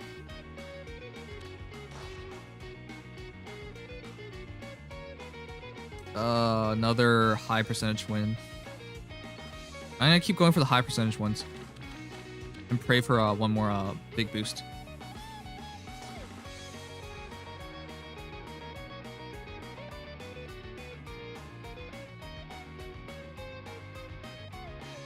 Okay, let us vote. Hey guys, is it me or does the Nimdom bot have 2 moderator roles? Not going crazy, right?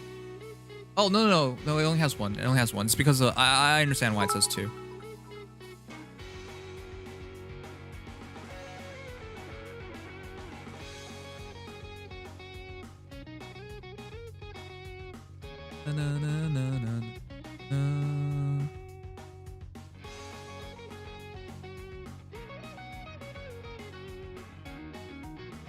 Alright guys, we have an hour to kill, just under 50 minutes to kill before it's time. So let me know. Which one do you want to be the profile picture? So we had a few more additions. I'm just gonna go from top to bottom. We have Venti. Venti. Venti. Venti again. And then Jelter. And then we have more Venti. Venti with cat. So many Ventis. Marianne. Lysithea. Venti. And then Kaiba from Season 0. This is just cursed. Flame Emperor Flame. Which is cursed. We are not doing this one. But this is absolutely cursed. Corrin Plush. Gatekeeper. Azura. Jelter. Melt.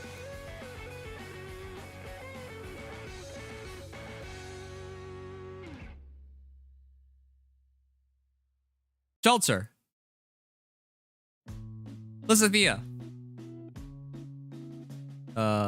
Various Azuras. Lysithea.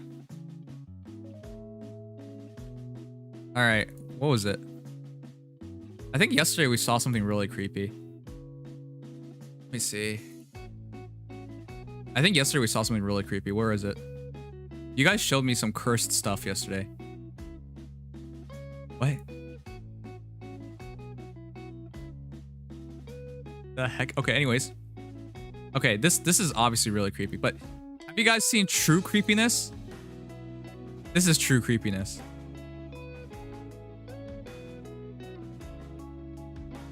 Is this? Why would anyone do this? Why? That is just terrifying. Again. Terrifying. Why would anyone do this? Okay, anyways, vote. What do you guys want?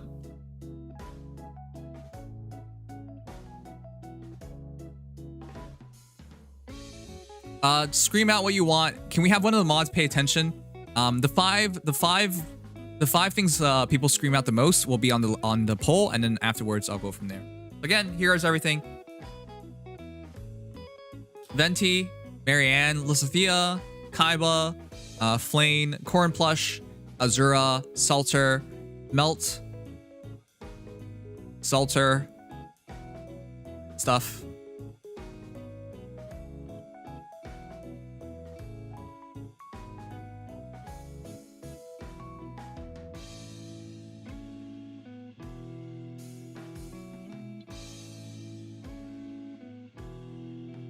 All right, new pick, profile pick. It's 2 weeks, guys, because that's when I'm gonna debut as a VTuber. I'm sorry, when I'm a VTuber, I can't obviously keep a weird thing. All right, unanimously, people have been saying Venti, so Venti's on the vote. More than one person has said Lysithea. Lysithea. Thea. Venti. Arden. 2 people have said Arden. Salter. Gatekeeper. Lysithea, absolutely. Flame Emperor. Flame Emperor. Okay, a couple for Flame Emperor. You guys do know the Flame Emperor one doesn't even show up correctly.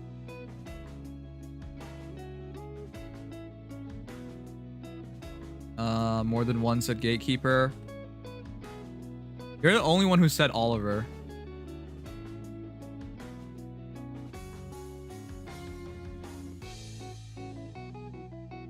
Okay, it's literally 2 people. I've seen everything I've listed thus far has been more than 2.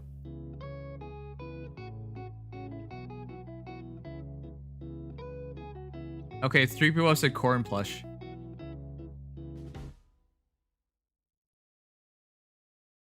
They're better ones? Dude, this has been up for over 24 hours. You should have been adding more better images if you're serious about it.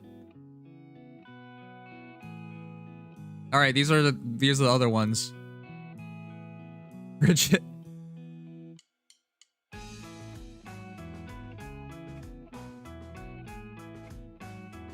All right. Check out my phone, Reinhardt. That is creepy as fuck. All right, anyways, is that it? Right now we have Venti, Lysithea, Flame Emperor, and Gatekeeper.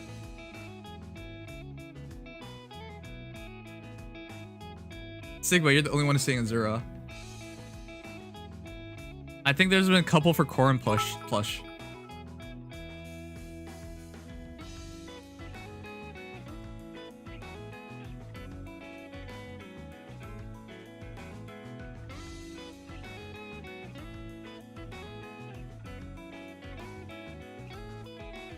Okay, is that everything?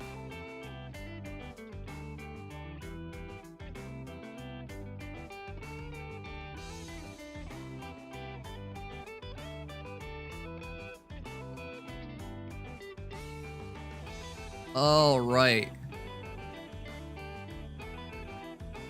Yeah, these are kind of terrible. Remember what I said? We can't have a picture that's literally going to be detrimental towards views. And you guys seem to have no understanding towards that.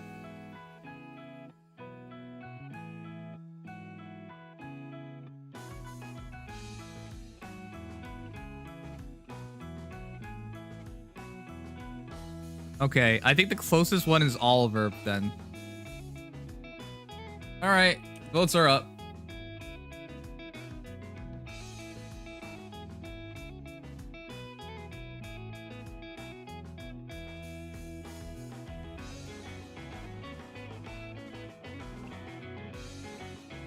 I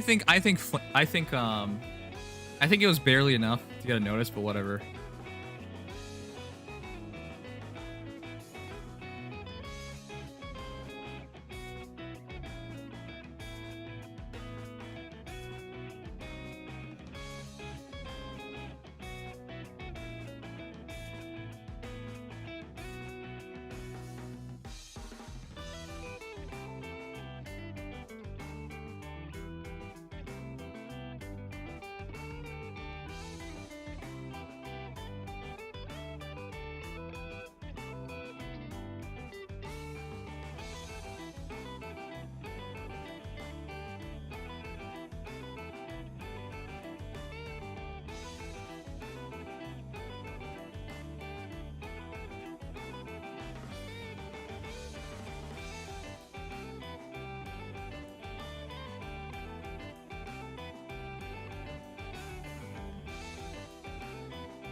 All right, let's see.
All right.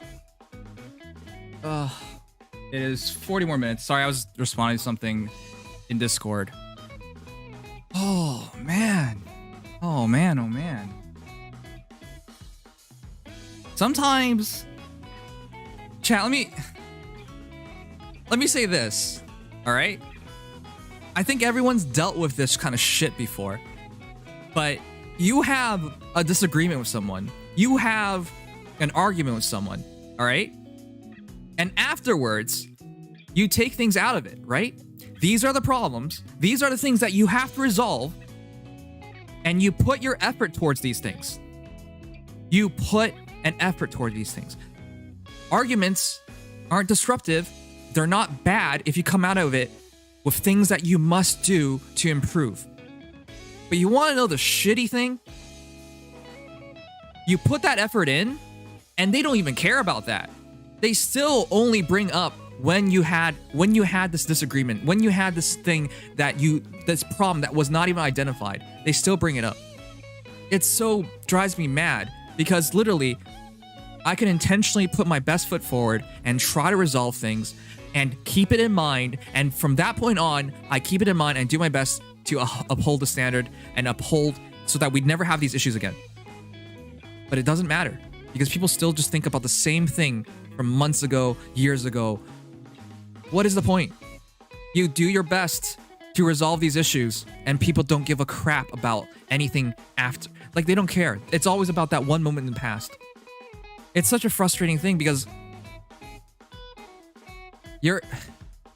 one of the worst things in this entire world is when you put your heart in something and you try, and people just pretend it never happened. It's always about when you fucked up. It's not about every other time afterwards. It's always about the time you fucked up. And the worst thing is, like, I don't intentionally make mistakes. I never intentionally make a mistake.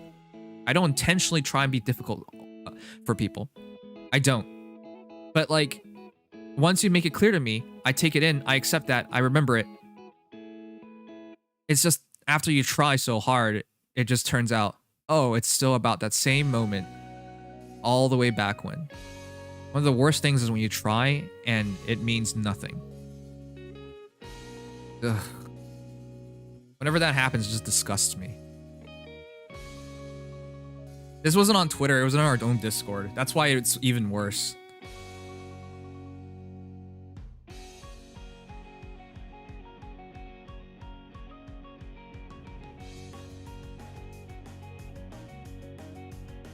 I'm sorry, like, that stuff always just gets to me. That's how you know you wasted your time. When you have these disagreements and you come out of this, you put in your effort, and it's for nothing. People don't care. Sorry, chat. I had to vent.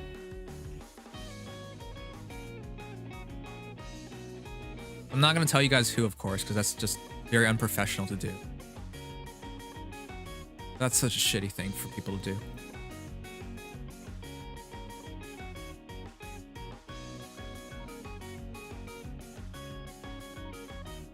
This isn't about Venti or anything.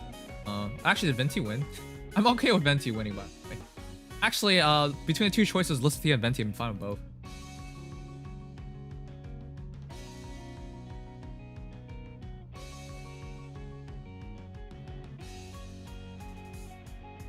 watched the Adara Kazuha character demo yet? I watched the Kazuha, wait, there's another demo? Is that what you're saying?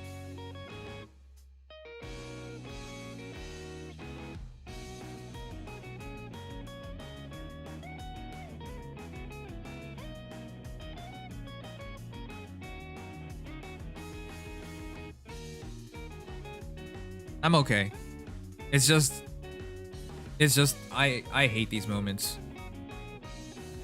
One of the worst things in your life, like for me personally, is to put your heart into something, to take note of something, to try. And people can't even recognize that.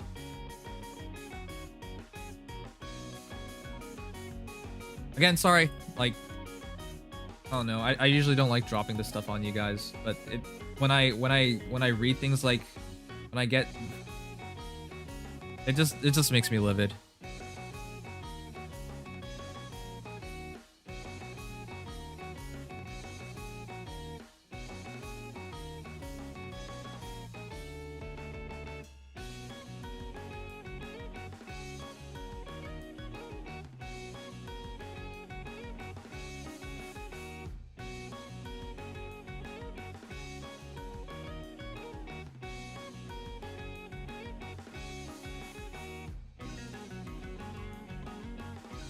All right, what are we gonna do? Ugh.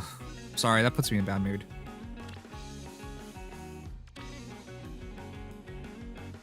All right, let's see.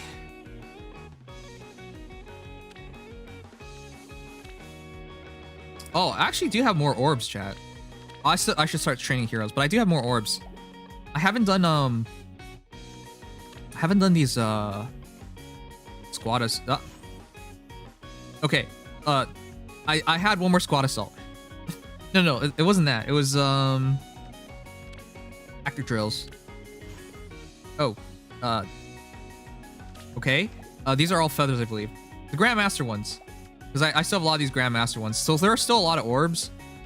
If it came down to that absolute desperation, I would have absolutely put the effort into getting them. And don't worry, guys. Like, even though I am pretty emotional of a person, I put these things away really quickly. I'm mature enough to recognize that there's no need, there's no point to be emotional about everything. There's just no point. You know, if you're angry, if you're upset, there's no point in showing it. And worst of all, I don't want to be babied by people too. That's the worst. Ugh. But still, like, I'm immensely disappointed. Whenever stuff like this happens, I'm just... Why try?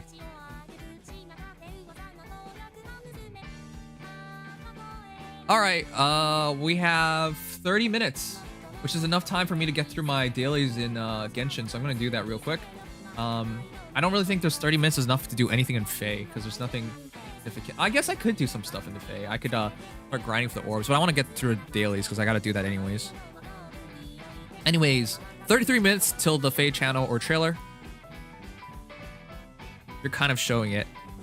Bird Jesus, I'm a goddamn professional. I put it away. Lickly spit.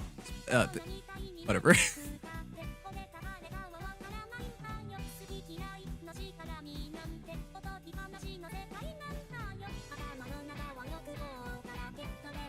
Like, after you've been, after you said what needs to be said, there's no point in holding on to it. Alright, well, it'll be soon enough anyways, so why not?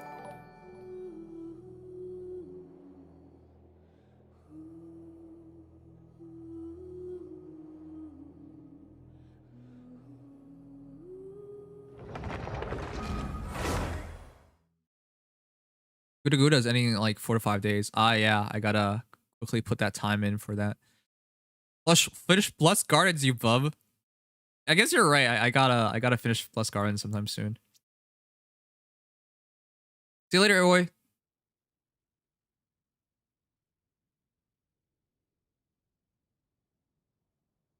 Oh crud! I gotta turn off the charity stuff. It's still playing out even though we're done with all that.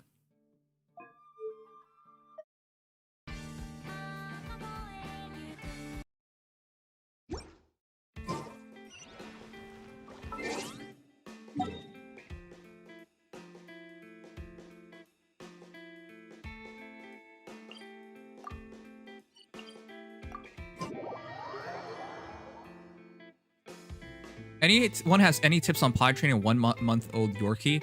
I'm sorry, I haven't raised kids yet, but if you find out, let me know. Oh, it's up there.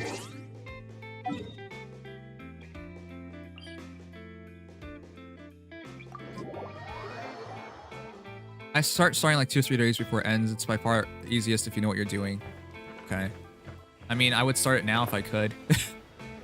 I mean, technically I could, but I still got to do the dailies. So I just put the dailies away.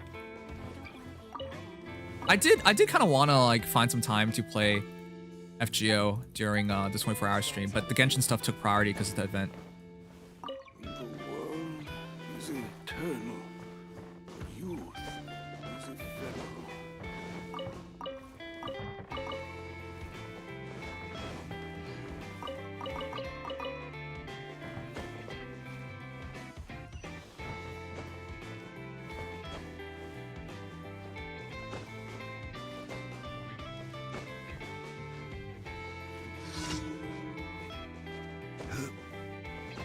All right, caught up. Also, I forgot.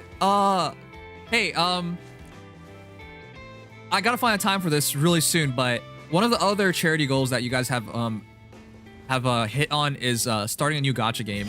Now, it's no promise that I continue to play the Gacha game, but I will at least try it out. We'll do that vote tomorrow. How about that?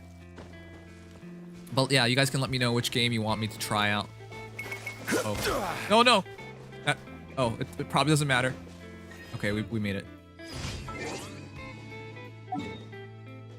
Love Live All-Stars. By the way, I read a article on Google News, and it said this: otaku dating service has female otaku specifically saying they won't date guys who watch Love Live.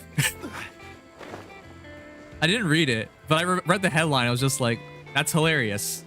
I too would never interact with Love Live fans. Oh, sorry. No, that's not true. I of course interact with Love Live fans. I too will never love a Love Live fan, you know?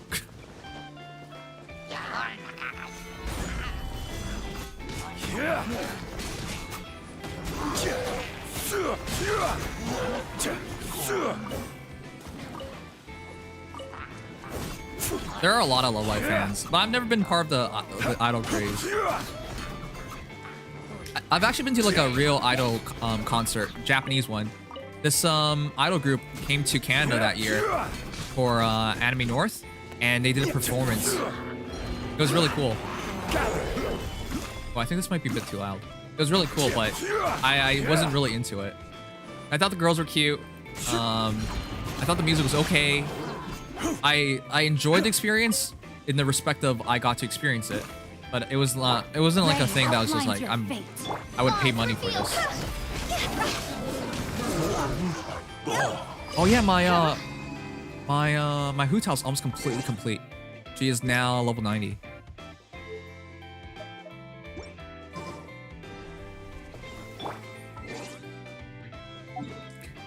Mugos, you're a Hanamaru fan? Seriously? Unless I'm mistaken, isn't she the dumb ditzy girl? I'm gonna search this up just to make sure I'm right. I should probably say Hanamaru Love Live. Yeah, isn't she the dumb ditzy girl?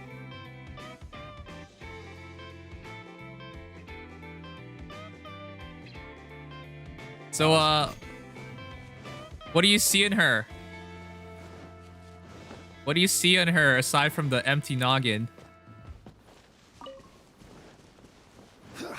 I can kind of understand for Yumi.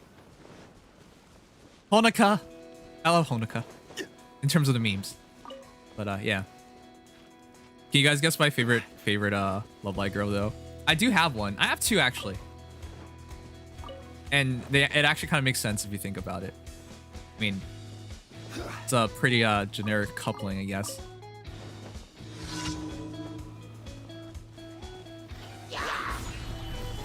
I don't actually watch Love Live. Like, I think I watched like a good deal of it once upon a time, but I never really got into it, so I never even finished it.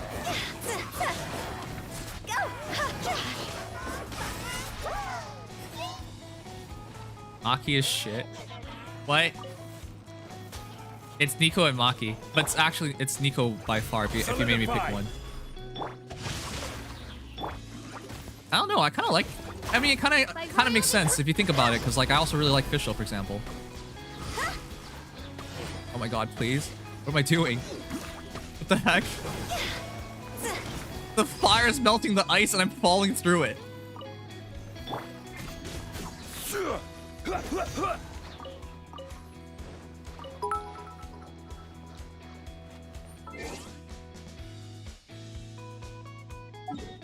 A lot of the voice actresses for anime are in video games as well, so that makes a lot of sense.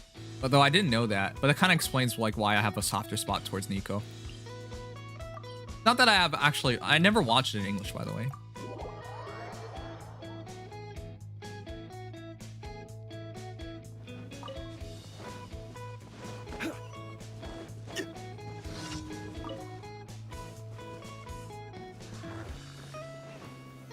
Stabilize.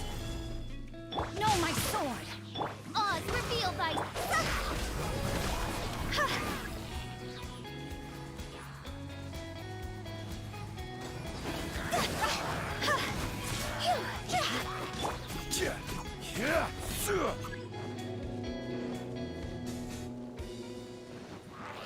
Gather.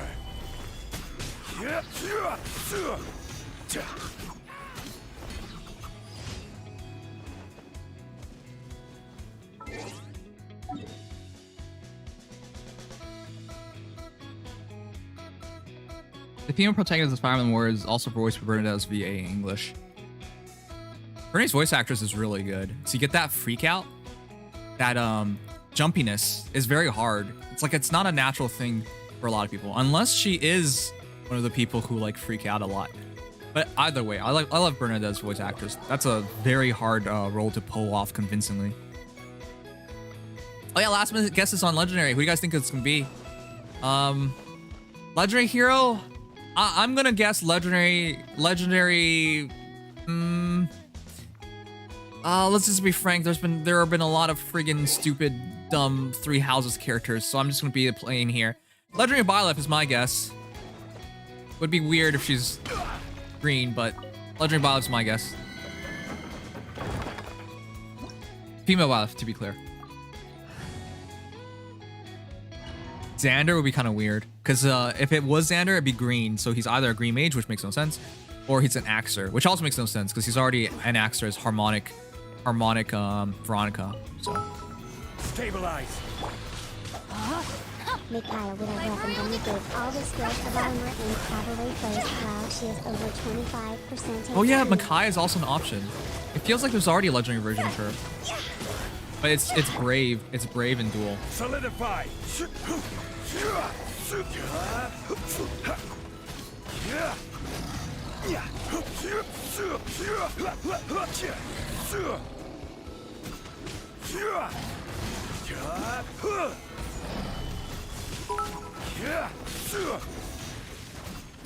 Xander in his father's armor using the Bulwarkax Kappa, I doubt it.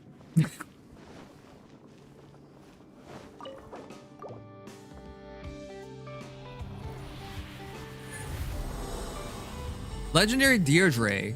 That could be an option, but it would be kind of weird because she's already green. They usually try and like differentiate this. Honestly, I'm hoping for somebody skippable, says Bird Jesus. Bird Jesus, that's really interesting. Don't take it this wrong way. What you do with your money is of course your business, and I'm not here to judge you for that. But it's always weird to me when whales actually hope for bad units, or they hope it's skippable, because from the perspective like super whales, it's just like, why does that even matter? If it's a really good unit, this isn't a big deal for you guys, is it? Gather. I will have order. Do you actually have this thing called, and I know it might be a foreign word for you, but do you actually have this thing called a budget? Whoa, am I on top of it? What the fuck? Huh? Where am I? What the fuck? What? Did you guys see that? What happened? It just This stopped is attacking a too. legendary, so it's probably gonna be a popular counterpick for L. Clomp and L. Dimitri. Rain outlines your Oz reveal. See? I didn't stop attacking. I kept pressing. It wouldn't let me do anything.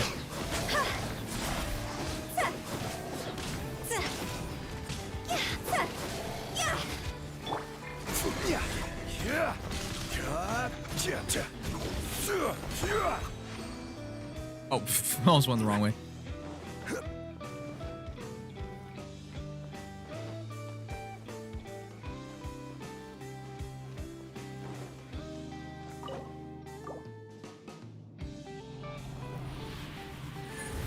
Your budget is just how much money you have. Okay. So in other words, that's not much of a budget. So yeah, that's always surprises me when you guys actually care about how much money, care about the units being shown up, because it honestly just doesn't really matter to you guys, does it? Well, actually, I should link.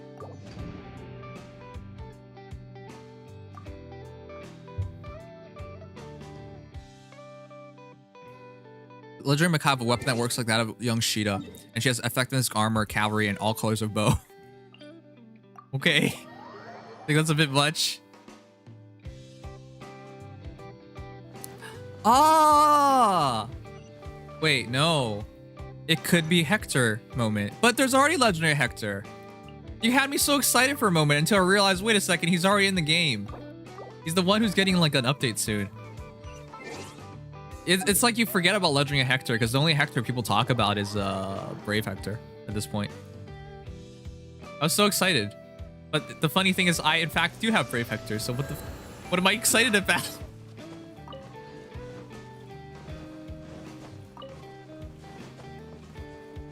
I actually have multiple Legendary Hectors. I have like 3 in total. Yeah, I'm thinking about I was thinking about merging him. If he gets a really nice refine, I'll probably merge him.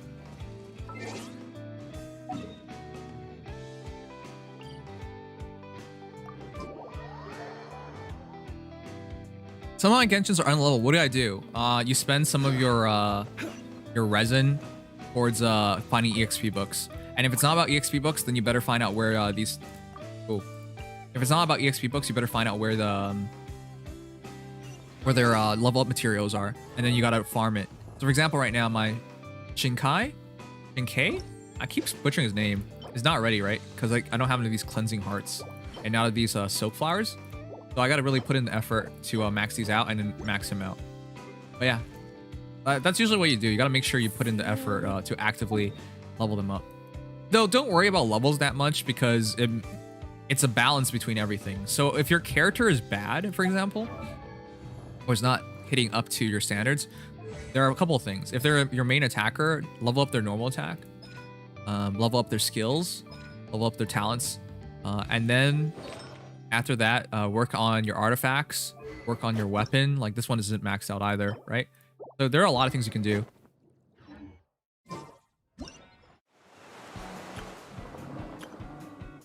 Oh, 20 hours. Christ, I was gonna forget about this, wasn't I? Yeah, I finished the event yesterday. I was really glad. Oh, I was worried about it.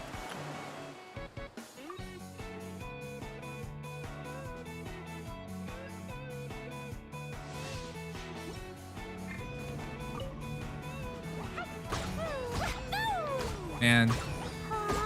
Do I just have a thing for, like, tiny terrorists? People tell... Is Klee still top 5 in the game in terms of DPS? I don't know, there's just something about tiny terrorists. It's really cute. I kind of just ignore the fact that she's making... Like, she actually makes these explosives by herself. Oh, God. Oh, whoa, whoa, whoa. I'm sorry.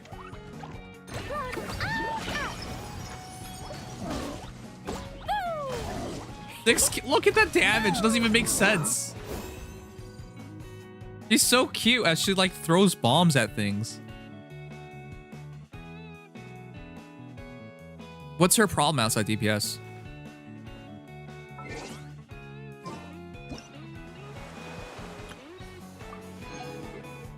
Alright, I better grab all these since we have a bit of time. Out of meta due to other issues? What are her issues?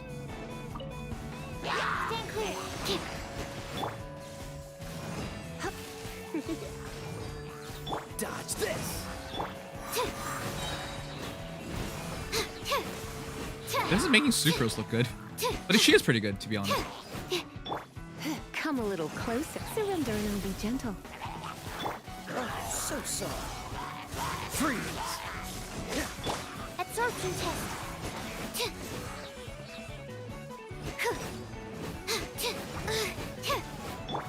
You're in for a little shock. Come a little closer.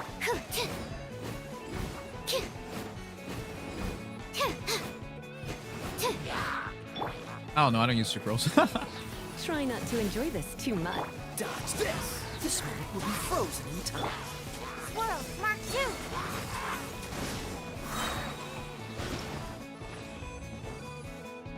Alright, we're good.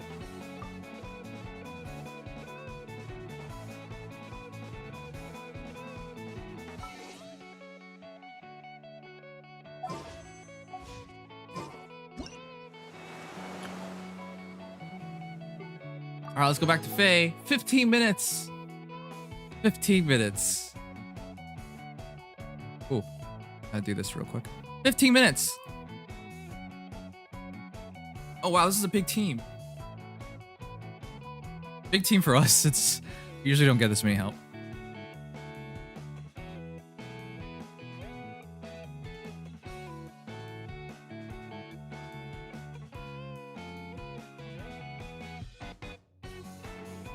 Oh, what am I doing? I should be checking out Kazuya's trailer while we still have a bit of time. Kazuha. Kazuha. Kazuha's trailer.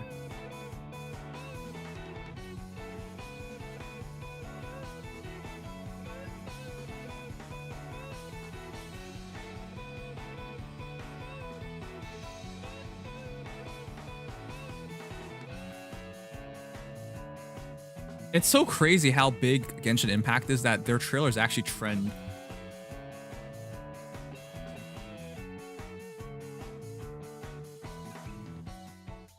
It's a pretty sick trailer. All right, I'm looking forward to it.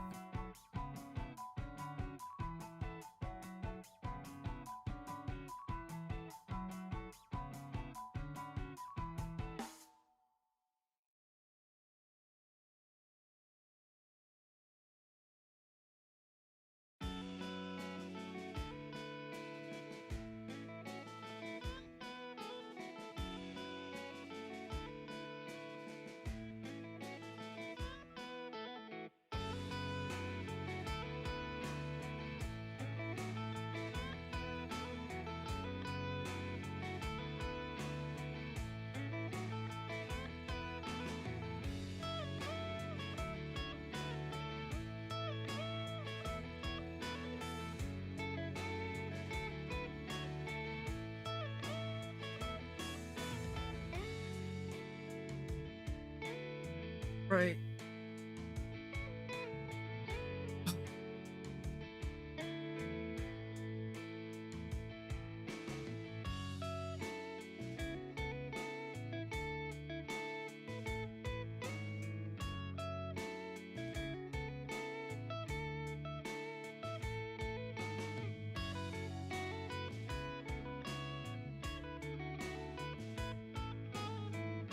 $48.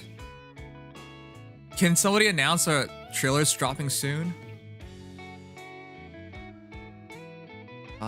It's almost time. I can't. How long have we been streaming for? 4.5 hours? That's not so bad. I kind of feel good today. Maybe it's because we raised so much money for charity. But I feel pretty good today.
All right, Venti won the profile pic. This is great, which means we now have to decide between the multiple Venti pictures that we have.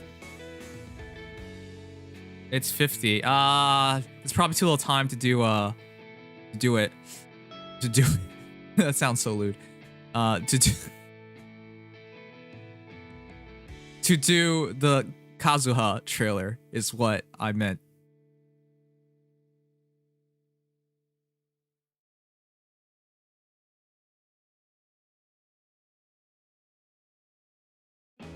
That's probably enough time to do the picture between two. Okay, chat. Since Venti was the winner, right? Double checking.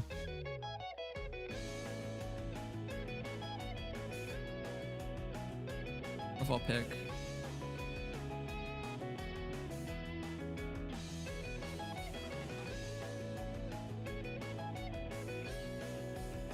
All right, Venti was the winner. 64%. Wow. Spectrescape of 190,000 points donated. Wow. You really want this, don't you? Lapin, Toei, Aniki, Sorry Company, Zachary, Andiani. Okay. Account was taken, even tried. And then for Lysithea, it was Lightning.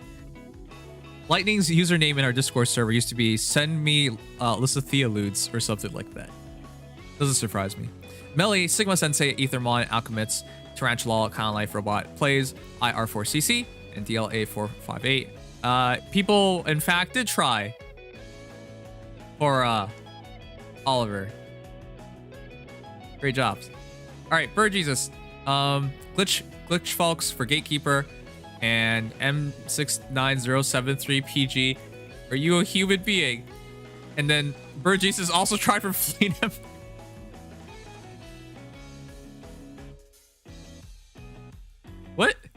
What kind of voting is this? Bird Jesus, Oliver, and Glitch Fox, Gatekeeper, Bird Jesus. You split your votes. All right, sure. Okay, let's go over the possibilities. So we have a bit of time. All right, chat. So the question now is, which Venti do you want? All right. I'm gonna do it like this. I'm gonna count it. You guys tell me which number you want the most. Can one of the mods like record? Because there are more than 5 Venti picks. Which Venti pick you want? Venti 1, Venti 2, Venti 3, Venti 4. Ooh, I really like Venti 4. Venti 5. I really like Venti 5. Venti 6. Wow, I really like Venti 6. Venti 7. Smug Venti. Venti. Wait, that's all. Venti 7. It only goes to 7. That's not so bad.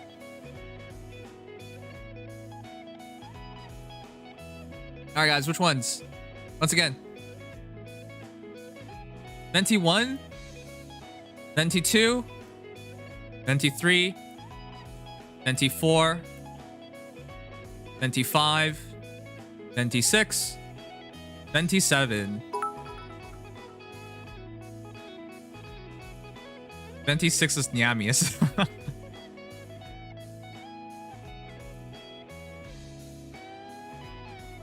All right, I'm gonna put it into the vote.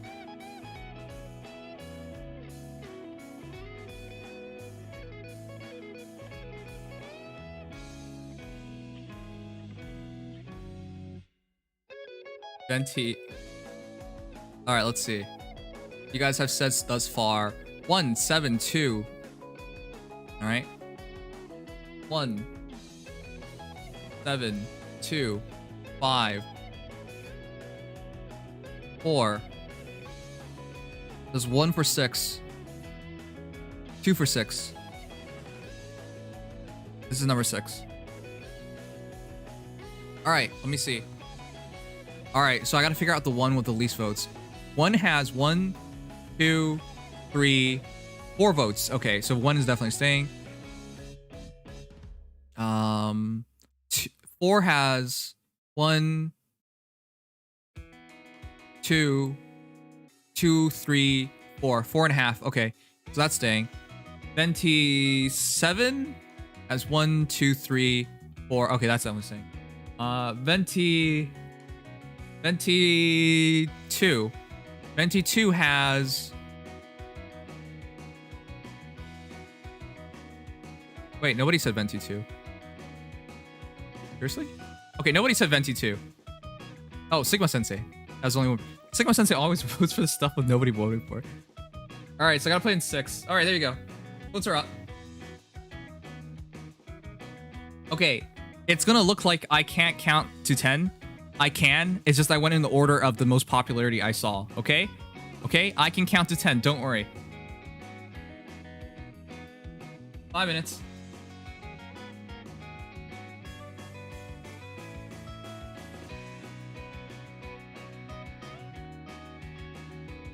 All right, in that meantime, chat, give me a second. I'm gonna grab some water.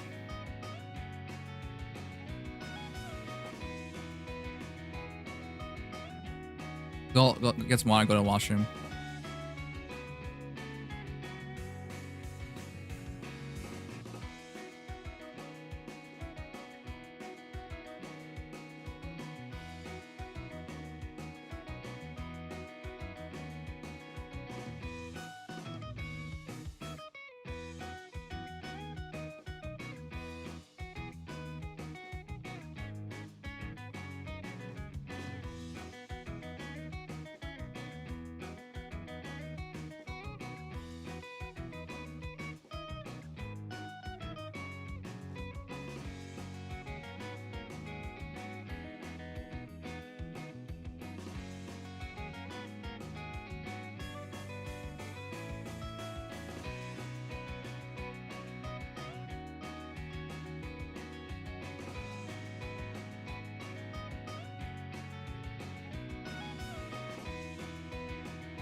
Okay, we have 1 minute.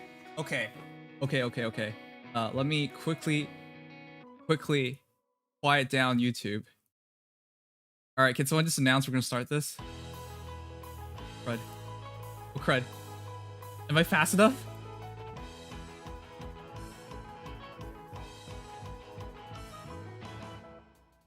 It's 11. Okay. Let me grab it now. I'm waiting for All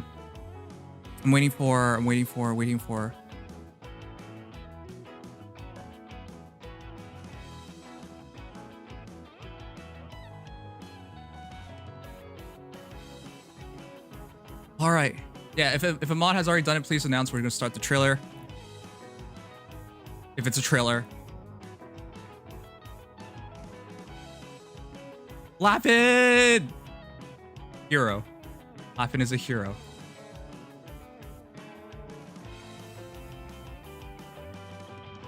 It does not look like a trailer though. I'm covering it with my hand.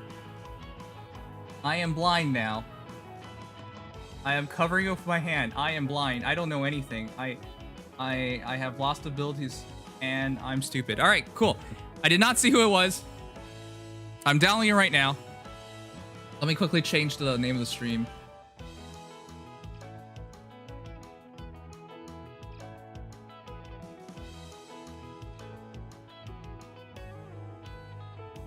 No, I got it. I was intentionally waiting for Lapin to show me.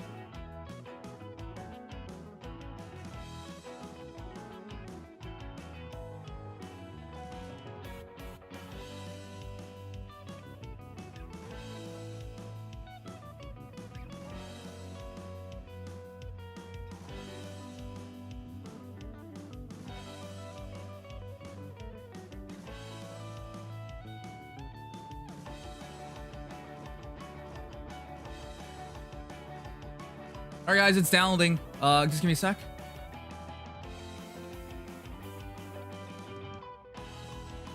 Okay. Is it done? It's done. It's done. It's done. It's done. I can't read. I can't read. I can't read. I can't read. I can't read.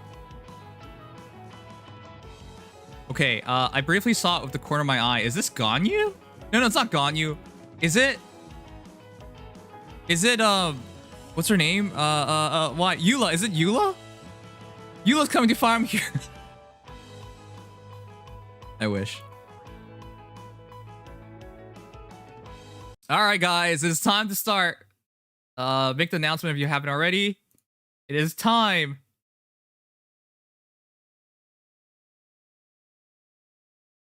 Oh, actually we haven't made it to the Guilty Gear Strive goal. What the? Even with the donation stream. Oh yeah, because people weren't supposed to be donating towards me. They're supposed to be donating towards the... Yeah, so there was some mistakes to get it to $81. That's perfectly fine. That's for the best. Okay, chat. It is time. It is time. Here we go.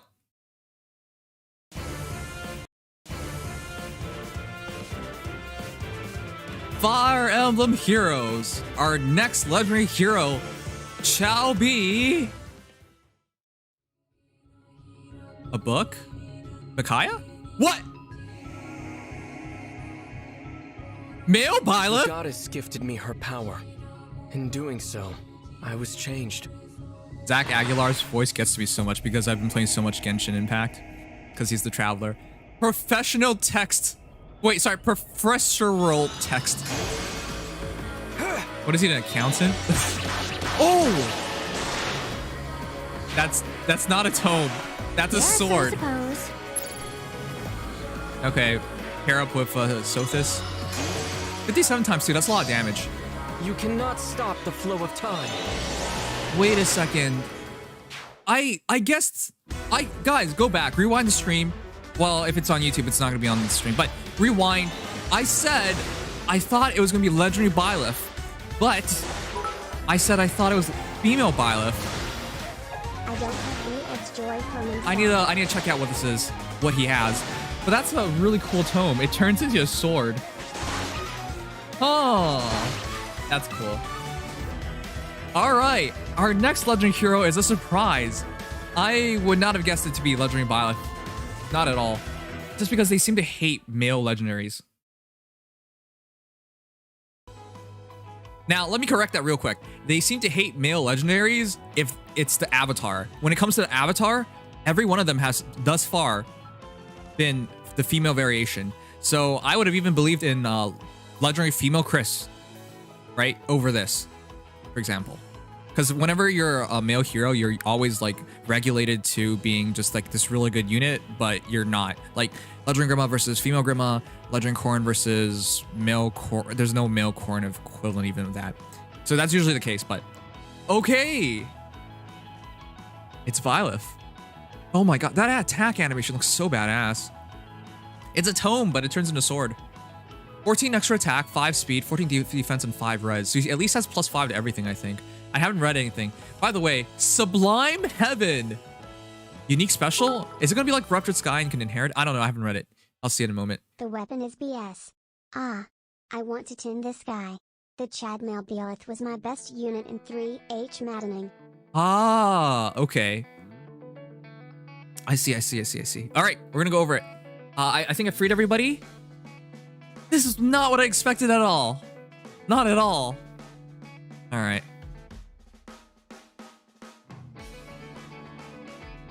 It's a good time to pull green. We knew he was gonna be green though. Anyways, it's a good time to pull green because Dagger is also there. That's a really good banner that's there for. And aside from that, yeah, he looks really cool. Of course, not what's on the banner. We knew that. Whenever it's the midpoint and you get a guaranteed mythic hero, they always put it onto the banner at the end of the month. However, it's better to get the guaranteed one because she's splitting rate with 3 other heroes and you might get one of the other 3. All right, the Fodlan Star. I can't believe it's male Byleth. I would have bet for female Byleth easily. Water, infantry, green tome. He has professorial text. Is that an actual weapon? I'm sorry, when I read that, I was just like, is that like an accounting book or something? Like, it doesn't seem like a tome at all, but it seems to do a lot. Female Bile got a summer alt while male Beelith gets a legendary alt. It evened out. But here's the thing, I still think there's a chance for female Byleth to get a legendary version, so I don't think this is it. But we'll get to it. Additionally, this guy has, what a kit! Attack defense ideal, law attack res, times pulse. Oh my goodness. So much value. But let's read it. Professorial text. Special trigger cooldown count -1. That's nice. Sublime Heaven's 2 cooldowns, so it's now 1. If unit initiates combat or is within 2 spaces of an ally, it grants attack speed, defense res +5 during combat. And also, if unit speed is over foe speed. Oh no. Is this Lewin? If unit speed is over foe speed during combat, neutralize effects that guarantees foes follow-up attacks and effects that prevent units follow-up attacks. Okay, not quite. That's interesting because Creator Sword does something similar. Imagine if they made him use a tome to make sure he uses his Creator Sword. That's kind of weird because he uses, whenever he attacks, it just turns into the Creator Sword anyways, right? So it's kind of like Creator Sword in the respect that it has null follow-up, but it's not guaranteed. It's a speed check null follow-up. That's interesting. I think that's fair. It balanced things out a bit because I still think Creator Sword, the original one, was still too good. Legendary Crom is gonna die. Interesting. Allies in 2 spaces gain. Oh, what? There's a support ability too. I mean, it makes sense. He's a professor. If unit speed is over foe speed during combat, neutralize effects that guarantees foes follow-up attacks and effects that prevents units follow-up attacks. But that's not follow-up for everybody. And all you have to do is have a speed check. I'm sorry. How's that fair? How is that fair? I think a lot of people quickly have realized null follow-up is one of the most important abilities in this game right now. If you care about Ether Raids, heck, if you just care about anything at all anymore, it's on everything. You need it for everything. If in back in the day, Bramimon was like the scariest unit that you need null follow-up against. That all double was virtually on everybody. Annoying, really strong, dumb hero. Like you had to do weird stuff like go for like Henry, for example, to counter him. What in the F is this game coming to? Yeah, see, that's what I mean. Like that's not right. That's not fair. That's null follow-up is way too good. Now, correct me if I'm wrong, chat. Now, nobody else does anything like this. Not even close. Not even close. I think the closest thing that we got, which I view as equivalent to this, was Dual Erica. And now you might be, well, Nims, Dual Erica was damage reduction.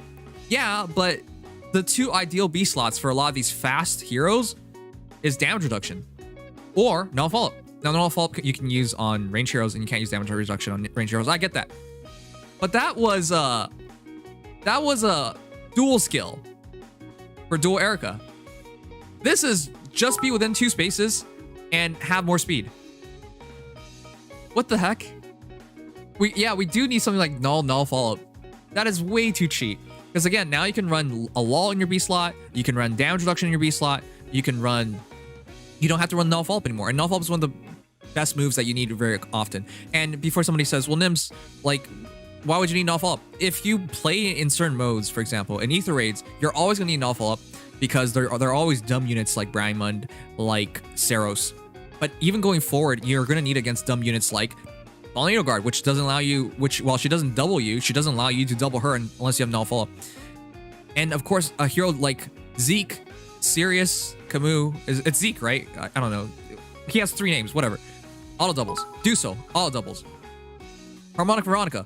Dig a Auto date doubles. for Joshua in a few win sweep for literally everyone. That's also another thing. When you have a hero that can give null follow-up to other heroes, it really opens things up. Because when these interesting combinations are running like null follow-up with wind sweep, you need null follow-up in your weapon to run the wind sweep. Pair him with harmonized Kadria. Oh no, follow-up and quadding low. What the heck? See, that's what I mean. There are some crazy combinations that you can now make. Because the reality is, you can now run wind sweep in your B slot, and then give them null follow-up, and then give them quadding. What the heck? These units are gonna be absurd. Like they could, that's so dumb.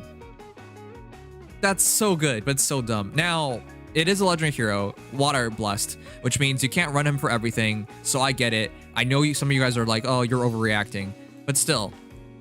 It's scary that one of the best skills in the entire game, one of the most important skills in the entire game, is now just doesn't matter. You just have to be within 2 spaces and have more speed. That's so good.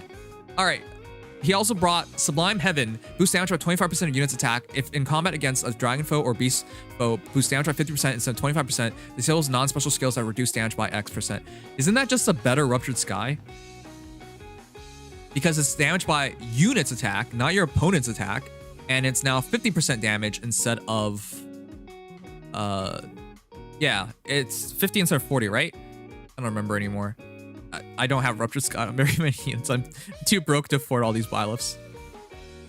It's 40%, all right. All right. Isn't this fraudulent? Chat. That's so fraudulent. I can't even explain this to you guys. Let's take a look at this.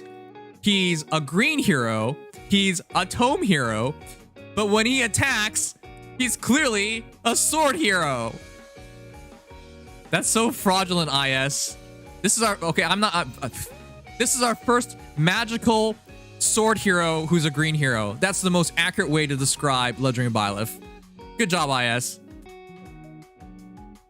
Alright, with that said, he also has a really kit as a whole. I wonder how fast he's going to be, because he does seem to like have quite a bit of speed. So with Professional Text and Time's Pulse, he has instant Sublime Heaven, so his one-shot capabilities are fantastic. He also has Attack Defense Ideal, which is nice. Attack Defense plus 7 to unit during combat, so long as your unit's HP is 100%, or bonus is active on unit. He doesn't generate the bonuses by himself, but he has instant Sublime Heavens, and that's a lot of one-shot capabilities. All attack res means they can't buff for attack and res as well. Same artist as Gaul and Brave Ike. Resplendent Brave Ike. I didn't even notice that. Actually, his art's really good. It looks really natural. If you told me this was Ike's artist, I couldn't see it at all. That's interesting. But yeah, Gaul and Resplendent Brave Ike. I can see Gaul. Actually, no, I can't. Okay, that's really interesting. I like the art. It's really accurate. It looks majestic. But yeah, this is the most fraudulent green tome hero I've ever seen. Literally uses a sword, even though he has a tome, and it's a sword, and he's green. Fraudulent. Sublime Heaven, 91 damage. Yeah, he's gonna be a very hard hitter. Jeez. All right, chat. What do you think of Male Byleth? Of course, it's not just Male Byleth. The rest of the kit. Real quick, chat. Do you still like... Now, he's always been cool. Conqueror Alm, Legendary Alm, pretty badass looking character, but honestly, I've really stopped using him at this point. Legendary Julia as well. I guess Legendary Julia is still a really good unit if you want her plus 10 water legendary. Brave Hector is now in danger. Yeah, here like Brave Hector's res is a far away low point, and if you get an instant special on him, which usually he stops with special fighter, yeah, you could just one-shot him. Oh, sorry, Earth. I knew I made a mistake. Did I say water? Ugh. Sorry, my bad. I'm tired. We had our 24-hour charity stream yesterday, chat, which once again, thank you guys so much. We raised $4,069. Yes, it wasn't $4,069 yesterday, but you guys donated more today, so now we're at $4,069. So yeah, you guys did a really good thing. We supported CARE, benefiting poverty-stricken areas. And right now they're fighting COVID too, so it's really important. Anyways, sorry. Thank you guys. But anyways, the rest of the heroes. This guy's tailor-made to counter Fallen Edelgard, Blue Lion route, Bile perhaps. Ah, you're right.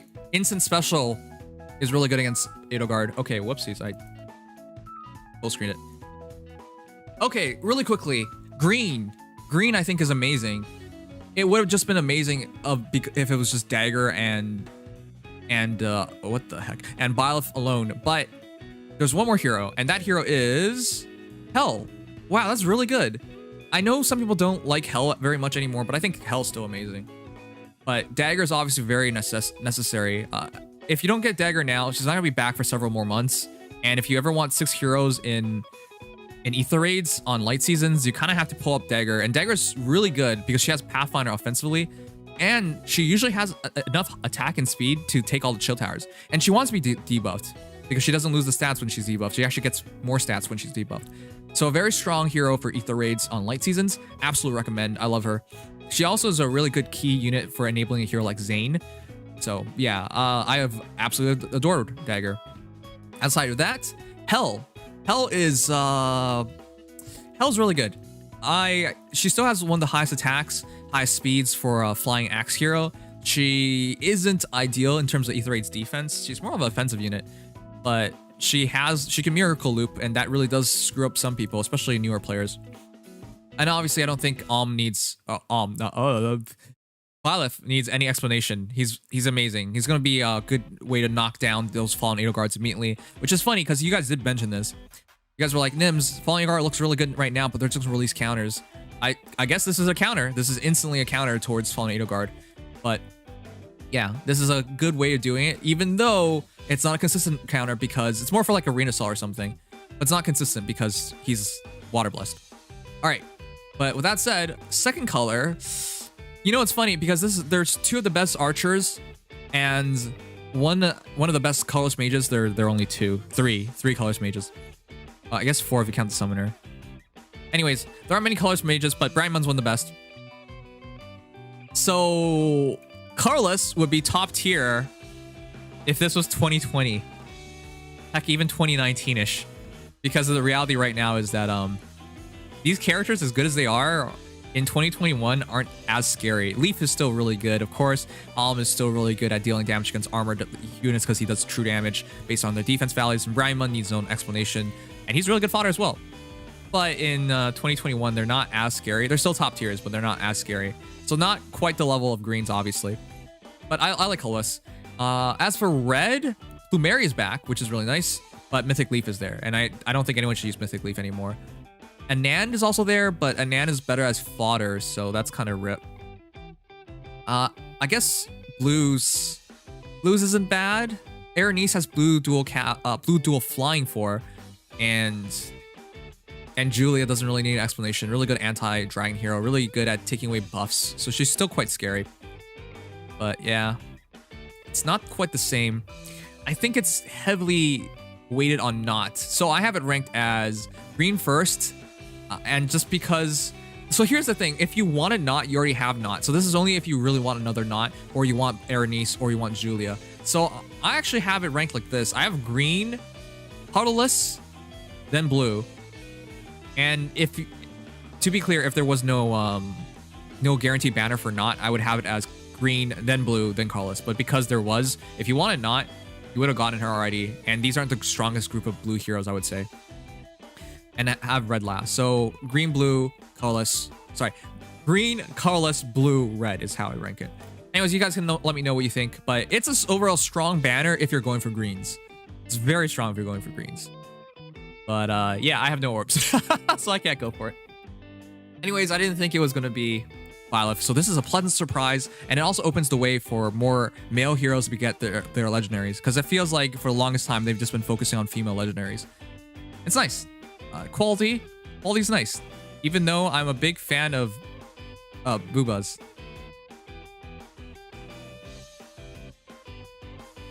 I agree. Flumeri carries red hard. Red has virtually no value if Flumeri wasn't there. Like I don't really care about Anand, and I don't really care about Lith. I mean, I like even though Ashera wasn't like extremely thick, I still find her really attractive. And I like Ashura, for example. But she's a mythic hero. I'm just saying these legendaries and mythics are usually girls. And I usually appreciate it a bit more because of that. But still, to get male Byleth, I didn't see this happening at all. All right, let us talk to the fellas. Oh, there's nobody. There are no fellas to talk to. Me.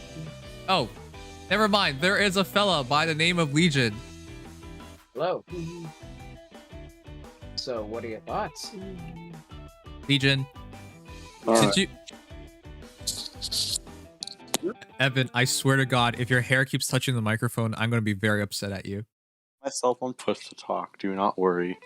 All right. Evan. Hmm? If we ever do a charity stream again, how much money do we have to raise to get you to shave your head bald? Oh, you'd have to be raising like... Well, not only that, you'd have to be paying me to shave my head because I wouldn't do that for free. It's for charity. Guys, this is how you know Evan's a bad kid. It's for charities, like you have to pay me. I like my hair too much. Evan, the picture of you that I saw, you didn't even have that long hair. What happened? Picture of me? Which one? Didn't I see a picture of you before? You had like normal hair. If you mean one of the meme gifs I send, that's... I don't think you've seen my hair. Oh. Okay. Okay, Mr. Tarzan. All right. With that said, let's begin this. Okay. First questions first. Did you expect male Byleth? And I'm just gonna say it right now. For me, like 10 minutes before this came out, I was just like, you know what? If you had to ask me, I think it's Byleth, legendary Byleth. Female legendary Byleth. I didn't think it was gonna be male at all. I 100% did not expect Byleth because I didn't think that Byleth would be a mage. Yeah. Nor did I think it would be anything but green because it was inevitably green. Yeah, we knew it had to be green, but I still... That was weird. By the way, this is the most fraudulent green hero of all time. That's also part of it. First off, the tome doesn't exist, and second of all, he's totally just cheating. Yeah, the creator sword. This is an easy excuse to make a Brave Hector and Fallen Needle Guard counter. Yes, but it's not perfect because he's legendary. That's the one thing I don't like, because you can't deploy him all the time unless you want to really risk taking a huge loss. Yeah. Yeah. Yeah, so he's not a perfect counter. He is a counter for Arena Assault especially, but if you're pulling heroes for Arena Assault purposes, that makes me wince. Helps to a degree, especially legendary heroes who are on rotation multiple times. Now, I think whales are rejoicing. They're like, yes! Legendary hero, scores extremely well. Long-term hero, and especially because Vectors and Edelgards are still in like arena teams and whatnot. Yep. Yeah, that's a really good long-term counter for a lot of whales. But for the average player, this is a lot harder for me to suggest on the basis of getting it for meta purposes. Because for me, I view this as something that you switch in on during water seasons, and then maybe for Arena Assault is more consistent. Okay. Yeah, absolutely. I mean, that kind of just applies to most units at this point. Yeah, I would ordinarily say he'd work great in Ether Raids, but, you know, obviously water season, so... Now, the other thing that... Okay, sorry, I have to go back to this. I can't believe they did this. IS isn't being fair here. How in the world were we supposed to guess it was male Byleth? Huh? I'm sorry. Actually. There was like no way to guess that. There was no way. The one thing that was holding me unit. back from guessing Byleth was green. It's like, why would Byleth be green? I was like, they want to do Byleth, but why would they make him green? And here we are. Yep. Yeah.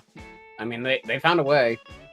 I think the most accurate way of describing Legendary Byleth is that he's the first magical green sword hero in the entire game. He's very specific like that. It doesn't make any sense, but all right, cool. Male Byleth, male Legendary Byleth is a thing. All right, but in terms of his kit, Sublime Heaven, that's definitely a perf, right? Oh, right? Absolutely. Right? Yeah, okay, absolutely. Good. Because remember when Ruptured Sky came out, we were like, that's a perf, right? That's the special, right? Yeah. Yeah, no. No. They were a little more merciful this time with that one. Or they will be, most likely. Most likely. I mean, yeah. Well, it has to be, because a legendary hero always has a perf special or a skill. absolutely. So, yeah. Yeah. Okay. Good. And besides, it's a 2 cooldown, basically Draconic Aura with extras. A la Holy Knight Aura. Yeah. It's absurdly good. Yeah, instead of opponent's attack, it's your own attack, so it's like more Draconic Aura, yeah.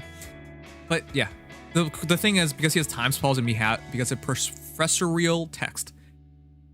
I'm sorry, is that even a real thing? That's not real, right? Professorial text, it's not a real tome. Okay. Yeah, the word is real, the tone. It's a, I mean, I would assume it's just a character reference at that point, but yeah, definitely not a tome. This sounds stupid. Like when I first read it, I was so confused. All right. But it's a great combination because it's slaying with time spells means instant sublime heaven, which means this is one of the highest damaging burst deal damagers in the game. And I want to be clear, before he is even here, before Resplendent Merrick is even here, he is literally getting shat on right now. Because his best build, I would argue, for Resplendent Merrick would have been Ruptured Sky, which Sublime Heaven is just better than. Not Time Spells, but Special Spiral in your B slot, and Dark Excalibur in your A slot, in your weapon slot. Oh yeah, if you're doing Dark Excalibur. Yeah, instant Ruptured Sky is the idea. I mean, you could technically do this already with Pen. And any slaying. I know, but it's just because he just got his Resplendent, and that was the only build that I thought he would do exceptionally well. I mean, he still does the slaying build decently well because he's the only free-to-play slaying tome, but the amount of people who've made Merrick is like non-existent. And if you were going to start a new Merrick, I would just suggest pick up a Byleth. Just pick up, unmerged. He's still going to perform. Well, I'd say pretty much better than even a plus 10, plus 15 Merrick. Yep, and the biggest reason is because of the rest of professorial text. Not only is it slaying, not only do you get if unit initiates combat or is in 2 space an ally, attack speed, defense, rest +5, but also if unit speed is over foe speed during combat, neutralize effects that guarantee foes follow-up attacks and effects that prevent units follow-up attacks. That is so easy.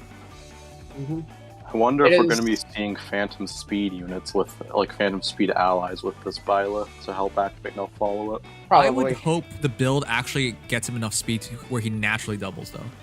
But I understand what you're saying. Yeah. I think he'll be pretty fast, despite it's a little bit odd, though, that his other skills don't grant any speed. But I see they're trying to kind of go... He's a generalist. I was going to say, they're trying to make him kind of a generalist with his skills, it seems like. Which is unique, considering, speedy mages dime a dozen. Yeah. And physical mages are like dual leaf at this point. Which again, I think if okay, so I was gonna say basically, unless you're doing a wind sweep build, I don't think you really need to go for the speed because if you're not using wind sweep, you're gonna have to tank a hit every now and again, so you might as well take that defense or extra resistance. I agree, because most heroes you need non-follows on are kind of slow anyways. Yeah. Pretty much. Though that said, if you want him to kind of be more like a female Summer Byleth and build, you would just run Wind Sweep with speed stacking. Yep. Slightly bulkier Summer Female Byleth at that point. Yep. Alright. But with that said, to have null follow-up in the weapon, this is why I'm saying he's so much better than Merrick, because there's no way to keep up. He has more inherent... any 5-star lock is better than Merrick. I know, but I'm just saying, this is really sad, because he doesn't even have his time in the sun. If he had his Resplendent 2 months earlier or something, he would at least have some time. But yeah, I think he's gonna power creep even with Resplendent. I think he's gonna power creep Merrick's stats a lot because I can, based on his kit, obviously, have, yeah. Well, no, I mean, I know it's inevitable. No, I know that's inevitable, but I mean, power creep in the sense, I think he's gonna have pretty good defense and a mage with pretty good speed and pretty good defense. But that was the thing. Merrick, except Byleth is gonna have way more attack. That was what Merrick was known for back in the day. A mage with pretty good defense, even though it was 31 at base. It's he has good HP 29 too. Base or something. Yeah, but there's nothing saying Byleth isn't Bramimond. Yeah, this is actually that's a good pointer. This is basically Bramimond. Low attack res, but instead of attack defense push, it's attack defense ideal. Yeah, I mean, there's nothing saying he doesn't pull a Bramimond by having bad defense and forcing it through his kit rather than having it by natural. So he might have a bad defense stat, but his kit is giving so much it doesn't matter. Yeah, but people still get surprised by Bramimond. I've seen it in so many Ether raids where oh, I could kill Bramimond. He's survived. Oh yeah, absolutely. So it still don't catch people off guard. But all right, the second part of it is what really gets to me, because if units within 2 spaces gain, allies within 2 spaces gain if unit speed is over foe speed during combat, neutralize effects that guarantee foes follow-up attacks and effects that prevents units follow-up attacks. The fact of the matter is just that I don't think it's fair to give null follow-up just by being within 2 spaces. I guess there's a speed check, but honestly, again, most of the fast units are the heroes that really need speed checks. Or, sorry, would be the ones who need null follow-up, and then they would win the speed checks anyways. Exactly. Like, I'm definitely going to be using this with my Bride Catria if I ever get it. That's what I'm If I get it. Yeah. That combination is so absurd because you could potentially do wind sweep with null follow-up and auto doubles. Like, I already do wind sweep with her, and that's because I don't really need the double. But like with this, it's like I don't even have to worry about that anymore. You can quad and not get counterattacked. You can quad guaranteed. Which is dumb because most heroes die in the first 2 shots, but if they don't die, 2 more shots, and you don't even get hit. Yep. So insanely broken. That's a dumb combination. And you know the worst thing is because they're so close to each other, definitely somebody in IS's team pointed that out, that they could do that, and they probably still went ahead with it. Yeah. Inevitably. That's IS for you. Yeah. Yeah. All right, with that said, chat, that's one of the best tomes in the entire game. It's funny because if they didn't even do the second part, it would have still been a top tier tome. Now I'll follow up in a tome. Excellent. +5 to all stats. Excellent. Slaying ability. Excellent. It would have just been an excellent tome. It's failed not, but instead of having guaranteed no follow-up, you can support no follow-up. Yeah. Although fail nots is slightly conditional too, in that it. Well, yeah, but it's the same condition as the stats, which this one has 2 conditions to meet that no follow-up.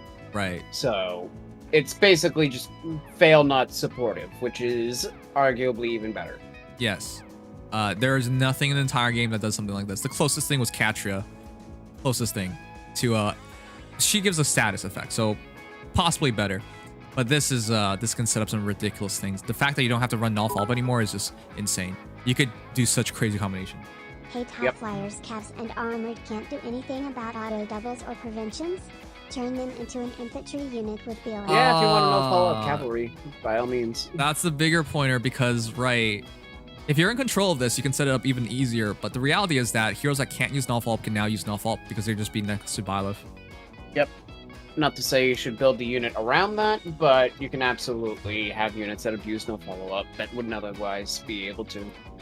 Yeah, I'm actually thinking you could maybe do like a fast armored unit with like maybe like odd follow-up or even follow-up, and then that have this Byleth near them. That way you get null follow-up and a guaranteed follow-up and stop the foe's follow-up. Yeah, something like that. There's a lot of timing and positioning with that, but it's not that bad. So yeah, there's a lot of promise here. Considering you can get the odd and even follow-ups pretty cheap on like seasonal. Yeah, because they're on 4-star focus units. Yeah. Okay. The rest of this, though, the only unfortunate thing is not ideal fodder. He has attack defense ideal, law attack res, times pulse, but you can only take 1. What are you talking about? He's the most ideal fodder. It's right there. Oh. You hurt me, That's Legion. physically painful. But I'm still thinking it'll take a little bit for them to demote ideal or catch skills. We haven't gotten any yet, of course. Right. So. I think there'll be quite a while before we start demoting regular ideals. So sadly, and then all the people who have foddered these type of units will get really sad when that happens. Yep. I will admit, I have been looking for a hero with Times Pulse, but every goddamn Times Pulse hero outside of Sothis has other amazing skills. That's why we don't build Sothis. Shut up! She's my girl! Can become much harder if all the foes The best have dark access to NFU regardless of movement type. Yeah, that water season's now much worse because Legendary Crom could have no follow-up while still being able to maintain a speed-oriented build. No. I can also Yeah, see you could run low speed defense and null follow-up, technically. Yeah. I can also see how annoying this could be because you can't really bait Byleth. That's a lot of damage in a burst. Yep. Yeah. And Guaranteed again, at the start. much like Legendary Leaf, he's not going to be the kind of unit to just die in a single shot. Not Legendary Leaf, Dual Leaf. Oh, fuck. You're right. Not the kind of unit to die in a single shot. Because attack defense ideal and low attack res, even if you had like Young Marth, for example, with distant counter and Hero's Blood, I guess with Hero's Blood's probably enough. With but, Hero's Blood, you'd probably kill. But otherwise, without it's 50-50. Okay, I'm gonna wonder about his stats, but needless to say, excellent kit, excellent weapon, excellent special. Not much to say. This is, I guess the only thing is, like, do you go for Wind Sweep or something? I think know. most whales are going to go for Wind Sweep, 100%. Yeah. But I personally don't know. For the average player, low attack res is really good, and he has attack defense ideal, so he'll tank. If he's low mid-merge, use no. Animation looks like it belongs to an inheritable seasonal weapon. It's Yeah, triggered his by tome miraculous animation. Gacha. I mean, I love the fact that it's using random accessories, but it is just Rexcalibur with some extra paint. It does which have is the smash really letter weird. with it though, so that's pretty cool. Oh yeah, it's a random pool of accessories and other items probably related to Three Houses, which I think is didn't actually even really realize that is the Smash letter. We have. I don't think we've ever gotten a Smash reference in this game. We did, We did. when they did an announcement to commemorate Smash 5. Oh well, I mean, like in a character's like animation or kit or something like that. Well, I actually, mean, Risplenic attack animation is just Crom Jab. I guess, yeah, I guess it looks worse. Yeah. I guess you could count that technically. Yeah. Yeah, and I mean, if we are being totally technical, some of the voice actors were in Smash first. Yeah, that's Well, also true. Yeah, that's So, true. I mean- So I guess technically, if you depending on how much you stretch it, this Yeah. isn't the first. Yeah. All right. But not the tome animations, whatever. I like the references. I like the fact that the Creator Sword actually made an appearance, but still surprised after a Imagine show. if Sublime It's Heaven not, is a Sigma, special no with way. more than 500 SP that has Ruptured Sky as its requirement. It might actually be a Then he Ruptured may Sky also be requirement. RS fodder. I wouldn't be surprised. Actually, that'd be really cool. I would like that. That actually That makes would him also a lot mean- more ideal You'll get fodder. to realize that Sublime 4 tiers Heaven specials, uses his own though, attack, but not yeah. his target. So he is like Sigurd in that regard. Yes, he is legendary. He's actually just straight up legendary Sigurd, but instead of stupidness and his extra movement, he gets Deadeye. Also, if you're a dragon or a beast, you're dead. That's Yeah, more accurate. that's pretty much the thing that part of why I count as Fallen Adergard is instant special, 50% on her, and then nullifies her damage reduction, which is that's So- basically recipe for one shot. Ignoring the fact that she has a fighter, which he straight up counters, she's just dead. Mm-hmm. That first special is just gonna kill her. So, Fallen Edelgard might see a small drop if Byleth is played correctly. I will say this is one of the heroes that might be changed a lot, because a lot of the heroes being released nowadays don't get many changes, but he might not actually have enough speed to consistently double with his current kit. With his current kit to There's no warrant. such thing. No such thing as enough speed. Yeah, there's no such thing as enough speed. It pissed. Today, I used like my 64, 67 speed Zane against Not. And even though Menace doesn't affect Zane, it still gives her a buff. They went at even exchange. She got Wings of Mercy, and then she killed my dagger, which was dumb. Yep. It was so dumb. Exactly. Nowadays it's really difficult to get enough speed. So that's why I'm worried from that respect. But if he goes Wind Sweep, you probably are going to switch to a more faster A slot to justify it. Swift Sparrow, not likely. It's going to mostly be like attack speed, push, fury. The prospecting individual might be life and death. Even attack speed ideal if people have the fodder, but mostly attack speed, push, or fury. For Okay, now, chat, to be clear, I'm not talking about him having low speed as a whole. I fully expect him to have like 39 speed, for example. I'm a super good speed or something. 41 to 43. I wouldn't be surprised if it's as high as 43. Sure. But my point I could is, see that. it's more about his kit, because if his kit's not helping out, you need everything to go into speed nowadays to make sure you double. Yeah. It's that bad. The most glaring thing is his A slot not boosting speed, and a lot of A slots can boost speed by as much as 7, 8, 9 points. So. Yeah, so even though... So even though I'm worried about his speed, I don't think he's actually slow. I'm more worried about his kit not being the best for a Wind Sweep build, for example. Right. Yeah. You will absolutely have to change it if you want to do that consistently. Though, in this regard, he still is, in this case, not likely to die as often, which has its own boons. Right. For whatever that's worth. Well, that's really cool So- that he even gets to make that choice. Oh, yeah. It'll depend a little bit on what his bulk looks like. If his base bulk is good, then that's kind of... It's not likely. It can't be. Something's going to have to drop Yeah, because he's that's going to true. have Probably high not gonna attack be and high great. speed. He has high attack and high speed guaranteed. Now, being in modern generation infantry, he does have either the choice of decent defense or decent res. but my expectation is probably like somewhere around 25 to 27 defense with low 20s res. Yeah, I expect that as well. All right. So, wait, what does he improve again? Speed? Nobody. No stat. No It's stat? pair up. It's pair up.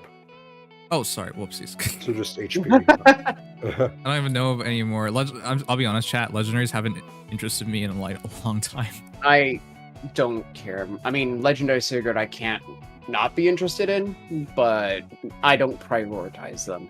The only reason why, spoiler alert, why I'm prioritizing this banner is because Dagger also appears in green. Right, so let's get to the rest of the banner. A little bit, yeah. I think green is absolutely worthwhile to pull for. Now, people will begrudge Hell's being there, but I still think Hell's one of the more unique units in the entire game. That the fact that matters, she can Miracle Loop, and that's really interesting in a lot of modes. So we now have drive-in a few. When are we getting drive-in CD for my savior teams? Dear God. That would be terrifying. If Null Sea Disrupt becomes accessible to armors, then Armor Ball with double Savior is actually going to be almost unstoppable. You know why I want it so badly to get Laura Shell? So I can stop having Hectors beat my ass. If they get Null Sea Disrupt, I'm done. There's no point on my team. I mean, any Laura Shell comp is done at that point. Yeah, all Laura Shell teams now. Yeah. Yeah, I mean, Legendary Byleth, ironically, is the best counter to both Vector and Fatal.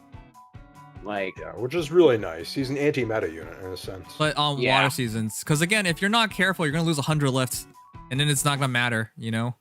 Yeah, I mean, 80, 60, but even still, it's not ideal outside of season. But then again, you can always design comps. If you're insane around like one with Byleth, one with Sigurd, I don't know what you would do otherwise, but something like that. Yeah. God, that's the flavor of the month with whales. Or actually flavor of the week, because it changes every week. Flavor of the week with whales. Yep. My one gripe with Belith is the artistic choice for Sublime Heaven. Once again went with a glowing radiant symbol. Kinda wished it would be like a very flashy red I lightning get like that. Ruptured Sky. I mean, if I'm being honest, some of the animations were kind of taken a little short here, but then again, we just got a Shara, so I feel like my standards are kind of pushed a little bit. Shara definitely got the budget. Yeah. The animators got tired. All right, but with that said, okay, greens. It's pretty clearly first because of Dagger. Heck, even if it wasn't, Byleth wasn't green, it's pretty hard to beat as long as they put another good unit there, anyways. Because I still value Hell. I know not everyone does, but I really value Dagger. I think Legion knows best at this point. Just watching everybody go into their battles with 6 units, whereas Legion with his pedestrian 5 must have felt left out, huh? I mean, at least I have Fallen Edelgard as one of those units, and Gustav Henriette is another 2. Oh god. Well, I don't have that luxury, and I still have 5 units, so that's I've been struggling a little bit in light season. Eventually, especially now with thanks to Byleth, there's going to come a point where light season isn't so brain dead, and 6 flood is almost mandatory if you want to be safe. Yeah, because you don't want to go 5v6 even if one unit is disabled. It is really bad, considering that usually means they have more or the same amount of mythics. You don't really have any advantages anymore. Yeah, so and with the I'm quick pulling pushes Dogger nowadays, as hard as I can on this banner. Like that's I'm going green all the way. And if I get a Byleth, I'd be very happy too. Yep. Yeah, I think that's just. I will just say immediately go green. If you have any opportunity, go green. Right. So I've honestly just valued. This is probably the best defensive mage for green easily. Not that green really had many, but this is easily the best defensive mage. We'll see if he's the best defensive mage, period, because I get it. Like, I get what they're going for here by making balanced, but I can't help but feel like min-max mages like Leaf, for example, are really good. Leaf is actually quite the opposite of min-max. It's just that he doesn't really lack speed enough to not get stopped by Wary, and he has the defense most mages don't. Right. But so he has the right distribution. Byleth, I don't expect that. Yeah. So it's that distribution. So it's going to be interesting to see how bulky he's going to be. But yeah, for the rest of greens, it's really just about Hell. I would still value Hell, guys. It's not the worst hero to get. I know people are disappointed. I know some people are disappointed about Hell because she's really fallen out of favor. Everyone knows how to deal with her now, so she's not a big deal. She used to be the critical defense mythic, like defense boosting mythic, but now that we have Note, not so useful. On the other hand, she's still a bonus mythic, and she still has somewhat of a niche because Mystic Boost Hell can actually straight up wall things like Brave Hector or Fall on the Own Guard if played correctly. Yep. So it has a niche. It's just not a great one. Yep. She also calculates damage using foes' res chat, so it also surprises people her damage output. Yeah, and you can't counter that with Mystic Boost because it's just calculates. It's not lower. So right. Okay. So that's not bad. Not bad. Okay. So with that said, the second best color is a lot more questionable. If Note was not on a banner earlier in this month, I would have said blue. But because she was, I'll even put colorless above it. Yeah, it's definitely red for me, but that's just because my Plumeria? personal. Yeah, Plumeria and the fodder is stuff I really need. Yeah, well, I mean, if you count fodder, then I'd say my opinion of the banner shifts a little bit, like which color's best, or not well, which color's best, like. But everyone values things differently, so just value it how you value it. No one has the same metrics, right? So don't worry about that. No, I know. I'm just saying from my perspective, yeah, I'd value something like colorless over red, for example, right? Because of the units themselves, yeah. Yeah, I mean, looking through the rest of this, because I actually haven't checked most of the banner. Blue has some okay fodder. Uranus is good for like certain people, but realistically, I mean, if you didn't get notes already, blue is also a high priority. If you didn't, for some reason, Sparker. But otherwise, if you already have, I would say that's largely skippable because Legendary Julia hasn't really gotten far with the meta. Yeah, she's a good anywhere. specialist, but unless you already have her at +10, this is a weird project to pick nowadays. Yeah, and it's not like Mirror Impact is a particularly game-breaking skill these days. Yep. Compared to Sturdy. Yep. And Uranus is just a very specific unit. Not a lot of options for her right now that are particularly great. And foddering her is kind of hard because Legendary Azura is now about to go extinct because she's not on a banner apparently. And she's going to get remixed the next time she's around, so she's going to be. That's her last chance. That's your last chance. I don't even. It was next year, right? Yeah, next. She'll probably be more on rotation once remix happens for her, but until then, yeah, she's extinct. Right. And even then, she'll be much better by then, so I wouldn't necessarily say she's fodder. Yeah, so this is why it's really hard to go for this, because outside of Not, who is still absolutely recommend, still really good fodder, attack speed menace is really good. Not to mention, she even has distant counter, so if you really want to go down that path, you could as well. So she's still valuable, but she's more valuable as a unit. It's just her partners are a bit more questionable in terms of both usage and fodder. Right. Like, I think Uranus is an okay unit, too, but her fodder is awkward to path and niche. Yep. So I wouldn't really say blue is that amazing, unless you don't have note, in which case, high recommend. Yep. Colorless actually is not bad. I actually wanted to say this. I said it in the video, too, but in the reaction video, too, but if we went back to 2019, 2020, colorless here is absurd. Yeah, if we went back to when Bramimon came out, this colorless pool would have actually been the best colorless pool we could have gotten. Yep. Like, it's so funny. These are literally the best colorless units if you go back a year or two.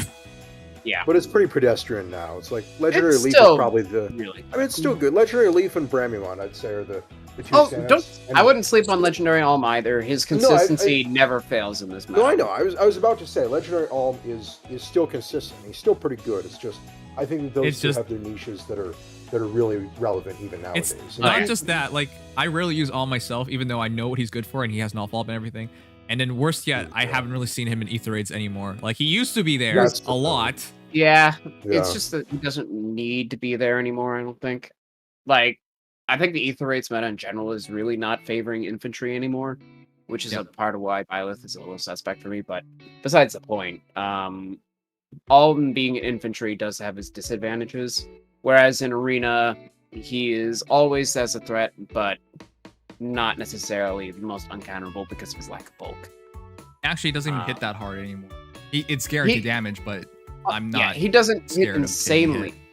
Yeah, he usually only is going to hit once, and then he's going to die. Yeah. It's going to hit hard, but it's not going to hit hard enough.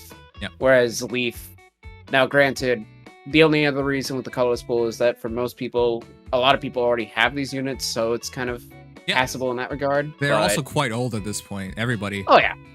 Oh, absolutely. Colorless pool isn't really getting much better with legendary mythics. Not a lot better, anyways. Oh, well, it's better than Legendary Grima every month.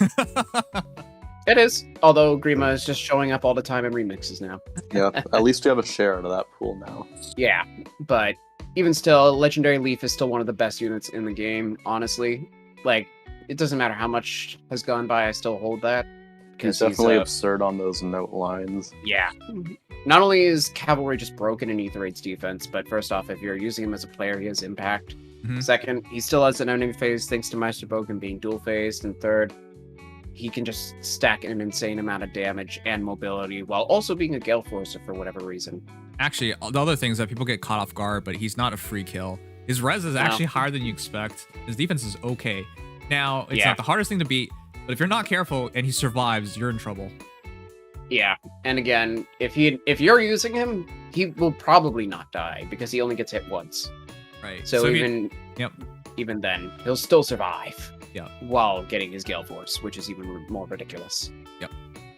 And then Bravimond, I think that it's just a constant at this point in Ether Raids that Bravimond is one of the better mythics. Yep. Really hard hitter, really surprisingly tanky, along the lines probably of Byleth. Actually, he's also ideal fodder now because attack defense push. Wow. Yeah, attack defense push demoted on Lex as a 4-star skill, so now you can fodder low attack res and attack defense push at the same time. For those who want it. Kind of a weird set, though. I know, but Bravimond is so useful in so many ways now. I'd be surprised if nobody used their Heaths for the pre-fodder for that already. Oh yeah, probably a few of those. Heath is pretty not so great. Okay, but the Hollis is not bad. Right. So yeah, the only one I have questions on is Red. Now, don't get me wrong, I love Plumeria. She's amazing. She even has attack res rain. And attack res push. She's great fodder, and she's great as a unit. And I've loved using her. I will never even think about foddering her because every merge of a mythic that you use consistently, like if you have her, you use her. There's almost no reason not to use her. She's that good. Mythic. I've used her ever since I got her, and I'm really glad. She's helped me so many times. I have never failed to deploy Plumeria since I got her. Every team I have has her and has never changed because. Mythic Dancers are probably the most valuable mythics, period. Yep. Most of the time. So, especially Plumeria is... because her dance is just such a big stat swing, and it's really helpful. And then... Oh, yeah. And plus she buffs speed for whatever that's worth, which can be in some compositions really helpful. And then... But there's just no denying she's one of the best mythics if you don't already have her. Okay, just double checking. When did she come out? November of last year, September. I believe. September. Oh, Evan, you sure know this very well. Did you purposely skip out on her or something? What is wrong with you, man? How are you gonna do good in Ether Raids if you don't have her? Well, I only spent like 350 orbs for her. Oh, she doesn't like you. I see. Don't worry, I still don't have Mirabella. She is the worst fairy, so it's fine. What? She's the best fairy. No, Mirabellis is the worst. Suck it. Yes. Yeah, Mirabellis is the worst. All she wants to do is sleep. Yeah, no. Plumeria, though, is still an essential, but Plumeria kind of carries the team, if I'm being honest. Yeah. Like, the other two units. Anand and Leaf are both fodder, unless you need the bonus mythic for Leaf. Or times pulse, yay. How times have changed, because Leaf used to be terrifying, and now I don't care. He never was terrifying in defense, but he was always a solid unit. Oh, no, you can't say that. There were seasons before I left them alone on my left side. Everybody had the option of fighting Leaf. They rather fight Patrine. They rather fight like 3 other units than fight Leaf. It always blew my mind. But that's how scared people were of him. They didn't want to engage him for some reason. Yeah, I guess he was just a scary presence because I never really was terrified of him. Like, I used him a lot when I got him, and he was really fun to use. Like, honestly, I was He's surprised. still really fun to use in Arena Assault. PvE modes are where he excels, Exactly, but as a defense mythic, he is the worst. Pretty much objectively the worst. So, unless you like him, Or if you need the bonus mythic, he's DC Times Pulse, which is some of the best fodder in the game, granted. It's insanely good. But he's just fodder. Great fodder, but fodder. And Adon is also great fodder. Yeah. Sturdy Impact Guard Bearing isn't like a great combination, but it's at least something. And if you have to put it on a flyer. And Unbound Blade. Yeah, Unbound you can Blade Sturdy Impact Unbound Blade, which is quite good too. So. Yeah. So you can either make a good flyer or you can make a really good sword out of that. Like, it's not bad fodder, but otherwise the unit is just kind of unremarkable. Yeah, I feel bad for Anand because I can't recommend her. Like, did you all not see the Anand that Nims reviewed I think over a week ago? That was amazing. Oh, there was. If you invest into her, no question that she's gonna turn out pretty well. It's the just problem the investment you need to put into her is, in my opinion, not worth the. No, the problem is all these months later, Hala's out. There's no point anymore. That's true. I mean, speed control is still in Anand's favor. She has one of the best attack speed sums of sword flyers, but there's a reason why perf units almost always win out. If you have your own weapon, you're probably just going to be better, even if you're not directly competing in that class type. Hala is just way better because she has bulk still, kind of like Anand, but performs remarkably well thanks to Lady Blade, which is her signature brave weapon that also has Canto and adaptive damage for some reason. I still don't understand. That's way too good. But anyways, so to sum it up, I have it as obviously green first, then color second. If you don't have not, then it's blue second for you, obviously. But color second, and then blue, and then red. And the only reason I have red so low, even though Leaf is such good fodder, is because of Anand. I really don't. And it's pulling a mythic banner for fodder, or legendary banner for fodder, which is so not difficult. My usual recommendation. Right. You have to let's put it this way. With legendary mythic banners, I would almost always say if you don't like the color as a whole, don't bother with it. Same, because you're probably going to get pity broken by a unit you don't want. Yep. Yeah. Isn't it the 2 out of 3 rule that if you like 2 out of the 3 units that are on the color, you should probably go for it? Usually. Though I usually like to go 3 out of 3 because... Well, that's ideally, you'd want to go for that. You get screwed if you don't. Yeah, red is 3 out of 3 luck for me, sometimes which is is why I bad, like it. Okay. Yeah. Okay, but to sum it up, who's pulling? Me. I am. I'm pulling just green, and if I can't find green, then I'll pull probably, I don't know, probably blue, honestly. I can't pull. I have to save for Raphael's rerun. What? In August. Are you fucking I'm sorry, I don't want to swear. Are you friggin' kidding me? You're never gonna get Plumeria. You're gonna just suffer. Just suffer. I love Raphael. You deserve it. Just suffer. Just suffer. I'm sorry. I love Raphael. I have to. Dude, this is... You play Ether Raids nearly every day, don't you? Yeah. Oh my... What are you doing to yourself? I will say one thing, because of Regan being free, you can just use a Dancer. You lose mythic stat buffs, but you don't lose score by using the Dancer as your bonus unit. So, it's not as egregious now not to get Plumeria, but still. Ouch. I don't know, man. Plumeria... I mean, I like her as a character too, but the reality is just that she's such a great partner. When I run her with Kranya, heroes I can't kill, all of a sudden I have to refresh. Ooh, these debuffs are nice. These buffs are nice. Yep. And of course, she's also really good against mages, that you can leave her out there even if it's against a mage because she has so much res. I don't know. I like her a lot. It's just really silly to me that you're a serious Ether Raids player, and you absolutely are. Don't claim otherwise. And you don't have Plumeria. Okay. I mean, I'm a serious Ether Raids player, and I don't have dagger. I invested 350 orbs into her. If that's not enough, who cares? I'm not getting her, I guess. Right. That's just a defeatist attitude, though. Yeah. That's why I'm going like offensive towards Raphael, because I know he'll come home at least. You say that, but in my experience, I got Young Marth to +7, was it, on his debut banner? Got him to +9 on his rerun, and then had to wait. That's okay. I can wait for January if I don't get +10. Yeah. So, you never know. Your luck will never be the way you want it to be. I will agree, if you have dual Peony, that's overall still better. So I'll agree with that. But I think most refreshers don't keep up. Yeah. Good thing I have duo Peony. I've used both of them, duo Peony and Plumeria, in certain scenarios. That's actually that stacks up a lot of attack. Yeah. At that point, you're just having fun. But yeah, it's pretty fun to do that, honestly. Vector with Duopine and Plumeria. As a whole, though, banner is not half bad. It's a little weaker than a lot of the other banners I've seen, but considering that both of the how so, the left half. No, I said you think so. Yeah, I'd say that this is. I think that this banner has pretty consistent color. At least if you want fodder, and if you're looking for fodder or just general unit usability, I think that this is a pretty consistent banner. But Legendary Julia's fodder and Iranis's fodder are both A, niche, or B, kind of hard to pack. Considering that Julia only has mirror impact. Yeah. And considering all attack Rezoth, right? Yeah, attack Rezoth. Whoop-de-doo. Listen, even if I had the orbs, I wouldn't even be pulling here. This banner just rubs me the wrong way. I think Byleth is not. This isn't right. You know, of all the legendary heroes they could make, and there are a lot of choices still left. This is the Byleth we get. Come on, that's a. I feel like that's a bit wrong.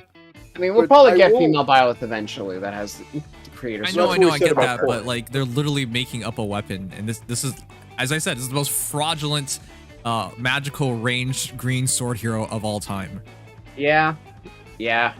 I will say this guy is a total fraud and a hack. But, again, we'll probably get female Byleth with a sword, because I think that's basically what they're telling us at this point. Mm-hmm. And color. But I will amend my previous statement. I'm not going to pull blue. I looked at the units again, and I'm probably going to go red for the fodder if I can't pull green. Whoa, chat, I do want to be clear. I am happy that male Byleth became a legendary. I would have never guessed that, and for quality reasons, I love that idea. Yeah. It's just, you could have done something else to make it more fitting. But I understand that they had to fit it as a green slot. But in that case, why don't you just, fit him in another slot later on? Get by with an axe, just cause. He was going to be a mage most likely at some point either way, because that was his other option. I just didn't think it'd be this way. We already had a mage, though. That's the thing. You didn't have to.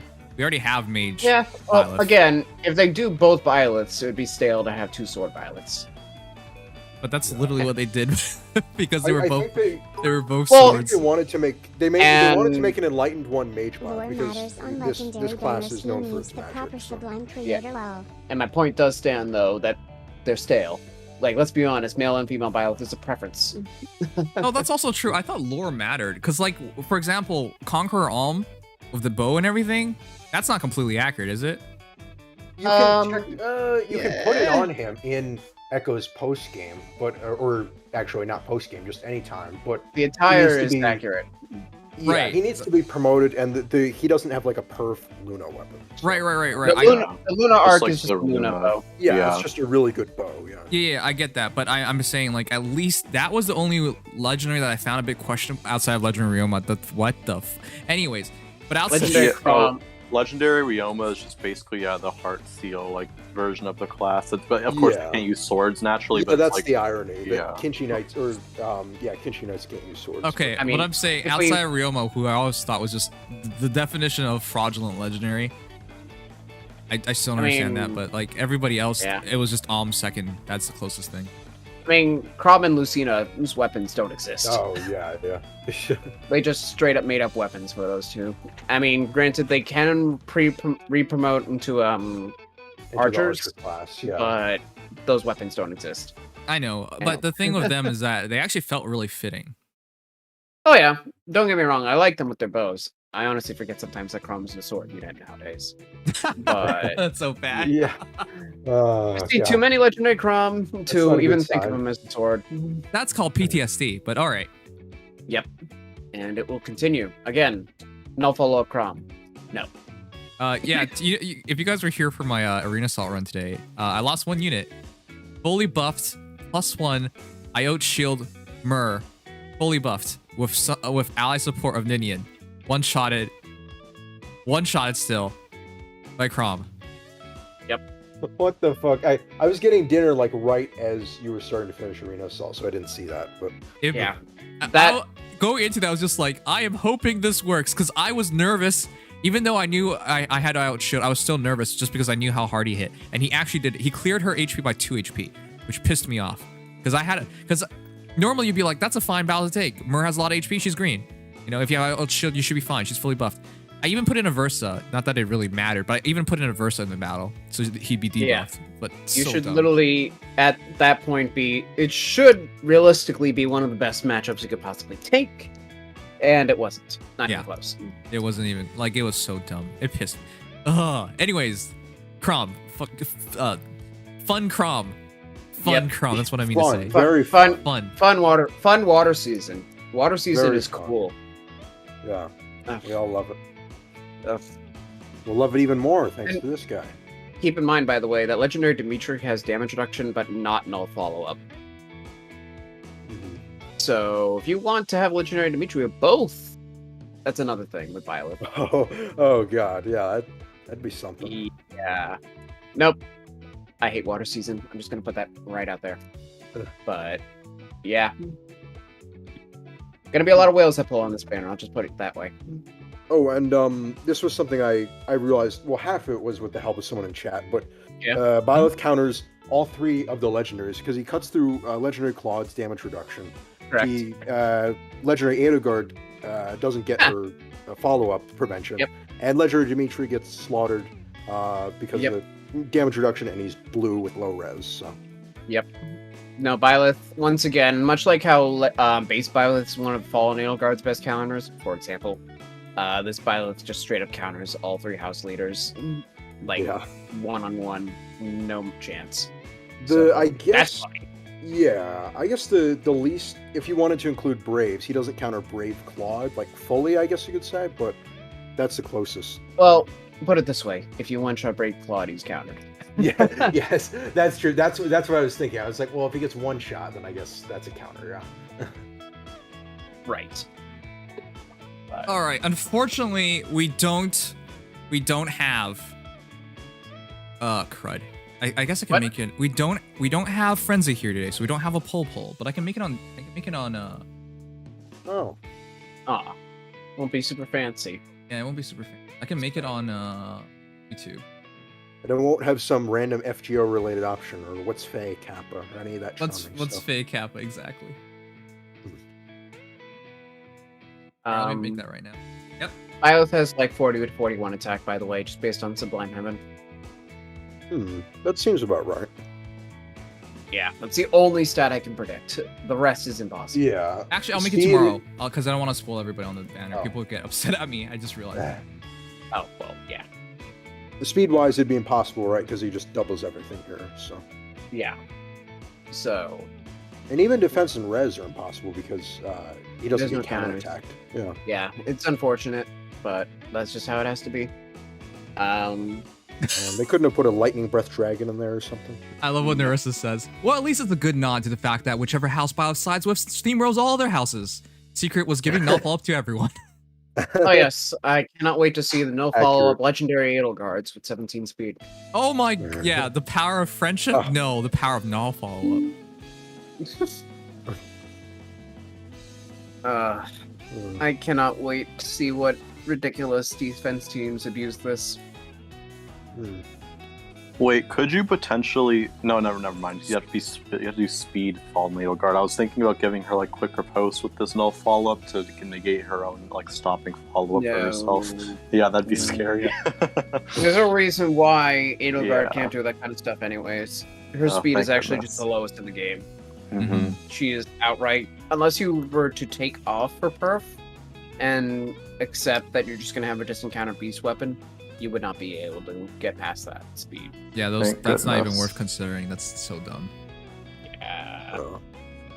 I talked with a couple people yesterday in voice chat and Discord, and we were thinking that probably beast weapons will never get inheritables. No, never, ever. I really don't think so. That was the design intention. If you rationally think about it, how are you supposed to take the fangs of another character and put it on yourself? Or like the talons, yeah. Yeah. Not to mention that certain beasts are different species in the same movement type. Right. At least with dragons, they have dragon stones. Well, most dragons have dragon stones. So it made sense to a certain degree. Yeah. Like, you're just sharing powers for the most part. Pretty much, yeah. I mean, yeah, like you said, say what you will about Sotha sharing her breath with Faye. for example. Yeah. Because that makes sense. But no, Beast cannot. Like, can you imagine Kennegus trying to share something with Fallen Edelgard? Like, what do you even do? Kennegus trying to share like a Beast Fang with like Fallen Edelgard. Fists. Fallen Edelgard bites you. Yeah, it's like. Yeah, So, that's so yeah. weird. Or Kennegus hits you with a fist. Yeah. Yeah. That would be funny. I'd love to see that it. would be funny. Yeah. Nasala hits you with a fist. Like a bird hits you with a fist. That's interesting, Super Sensei. I didn't even know that, but that's cool. Yeah, I mean, in any of the recent Fire Emblem games, you can just equip different Dragon Stones. Granted, it's Dragonstone and Dragonstone Plus, but that's the point. All right. Anyways, yeah, Fates is pretty restrictive. To sum it up, I'm also just glad I can skip this banner because as good as Byleth is, it was gonna take a really significant character like Legendary Sigurd levels of ridiculousness to even make me to even want to. And even then, I skipped on Sigurd. Not that I really regret it, because I kind of do a little bit, but you embrace pure. Chat, I want everyone to know this guy runs both Brave Hector and Fallen Edelgard, and he even runs Savior skills on top of that. He has embraced pure, unadulterated cancer in Fire Emblem Heroes. I have not done such a thing. Okay, so I can't. Half of it. I mean, your defense I used one is pretty... save, and I mean, well, no, my defense is terrible, but yes, your defense is terrible. I'm glad you realized that. Yes, but I embrace half of it because I use Brave Hector and one save skill, but I do not use Fallen Edelgard or 2 save skills. So technically, I'm kind of. I don't use Brave Hector with save skills. I don't use Brave Hector with Flame, and my defenses are not that good. Meanwhile, we're on the similar level, I guess. If I'm being honest, your defenses are much more toxic than my offense. But my defense is my defense. It's not a copy paste of somebody else's. It does copy paste a lot of the best defense. So what? Yep. I intentionally made that. The worst thing is, you guys it's literally on stream. I sat there for like 2 to 3 hours with you guys making that team. I remember clearly you were looking at Reddit. Clearly. I tuned out. What? It wasn't because of Reddit? What the heck? I'm joking. Looking at a guide on Reddit. No, I made that. I made that with you guys. It took a long time. That's why I'm like really proud of my defense, because it wasn't based off of. Like I tried a bunch of different maps too. Yeah. No, your defense is definitely good, and I do like the variation in terrain. It just has a lot of the units that are considered most toxic defenses. Well, that's the thing. Large Shell, Mirabilis, things like that. Right. No, I get that. But that's the thing. Like, technically, if I wanted to maximize my team, it'd just be a straight up cav line on the mountain map. I refuse. But I refuse to do that to people. Like, that does not make me feel good. It's just boring, in my opinion. Like, first off, if the first turn fails, that team is over. Right. Like, it doesn't make for fun matches to watch because there's no attrition. Either you win or you lose. Yeah. And it's really fast. It's boring. And people hate to fight them in the first place. So it's just like, nobody's having fun. You're not having fun watching them. They're not having fun playing them. And even if they win, it's just the most boring victory. So by principle alone, I refuse to use Cav-line. Exactly. Okay, real quick. I hate copy-paste defenses, especially turn 1 aggro defenses. Any scrub can just slap low investment cancer units on a cookie-cutter map layout they copy from somewhere else and give turn 1 pressure, I think, is the way to go nowadays. I think turn 1 pressure is so hard to beat because saver skills, especially far save, is so hard to get. So, yeah, it works really well right now. But yeah, I get it, Sigma Sensei. I don't want to do that. I do want to give a shout out real quick to my favorite bird, who says, "Your defense is great, Nims. I love the free defense tile." Thanks, you do so bastard. I mean, to be fair, my Fallen Edelgard also loves that defense tile, but it's dependent. Prior to getting good mythics going, Fallen Edelgard couldn't take that. Actually, I beat all the Edelgards this week, even the ones who try to take the defense tiles, because it didn't matter. I just outdamaged her. My summoner support was the difference maker. I mean, when I first saw that Duso video, and even when Duso first came to Faye, I was very happy because for some reason, like when I first played Sacred Stones, I developed an attachment to Duso. Like I just like him a lot as a character. And I understand. You have the same issues as Evan. Well, Duso's like the only like older guy I feel that way about. Like I don't love like Binding Blade Marcus or Gunter. I mean, that's how it starts. But... It's one old man, and then it's all the old men. Next thing you know, you'll have in Evan's case, maybe, but I'm a different story. Okay, great. Okay. Just rag on Evan time. It's his fault. He didn't get Plumeria.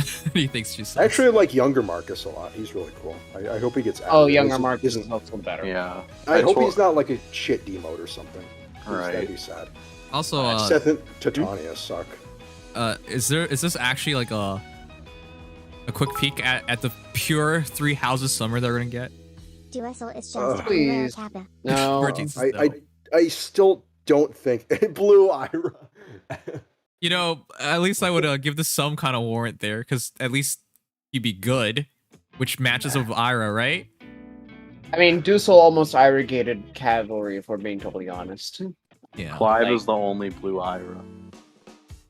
No, not even. I mean, You're Clive has like the same speed as Fernand. He has, he has pretty much the exact same stat line as him. Clive is actually closer to Fernand. Like, literally, it's just Fernand is a better unit. Which is, besides perf, sad to say. Well, I think, Fernandez has a lot more attack and res. I think, HP is the same, and I think defense is the same, but then he has better attack speed, res. You know, actually, looking back on things, I'm really glad they put Ferdinand in the game and gave him his kit and his stat spread like he did, because he actually has a point, a purpose. I like Gunter. Yeah. Sorry, go ahead. Well. Okay. Oof. Sorry, I was clearing my throat. Go ahead. Sorry, but when Zealot came out, I was... Sorry, Gunter. There's no more. It really do be like that. All right. Yeah, but I think that's everything. Is there... No, Datamon is when? Tomorrow. Tomorrow, yeah. Tomorrow. Right. Wow, another long stream tomorrow. It'll Your just be reviews Violet. to I thought you weren't doing Datamine. I'm not a VTuber yet, which, by the way, it's 2 to 3 weeks from now, chat. It's almost debut time.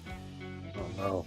The one thing I don't like about that is cutting out data mines. That's actually the thing I like least about you becoming a VTuber. It's because if I want a consistent schedule, there's no way to do data mines. Data mines, a lot of you guys make fun of me for being unable to keep a schedule, but the fact of the matter is, like, staying up until like reset, and editing afterwards and whatnot, like, it's so difficult to keep a consistent schedule if you do data mines. I probably will still do data mines the day after, but it won't have the same kind of excitement as like waiting for its launch, you know? But yeah. I mean, you're probably the only person that realistically does that with a larger following. Is the only thing. Yeah. Because even PM1 doesn't do that. He just does the stat speculation or whatever. Yeah. Right. But yeah, that's one of the things. But we'll see. I'm not completely made up my mind on that, but it's just difficult. I hope people understand. It's just, man, I don't know. Trust me, it is painful to do data mine some nights. Yeah. Yeah. What do views look like on data mine nights? I think they've been historically pretty good, right?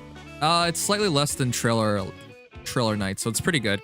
But when it comes to video performances, nowadays, obviously, everybody just watches PM1 or they don't watch anything because you don't need to anymore.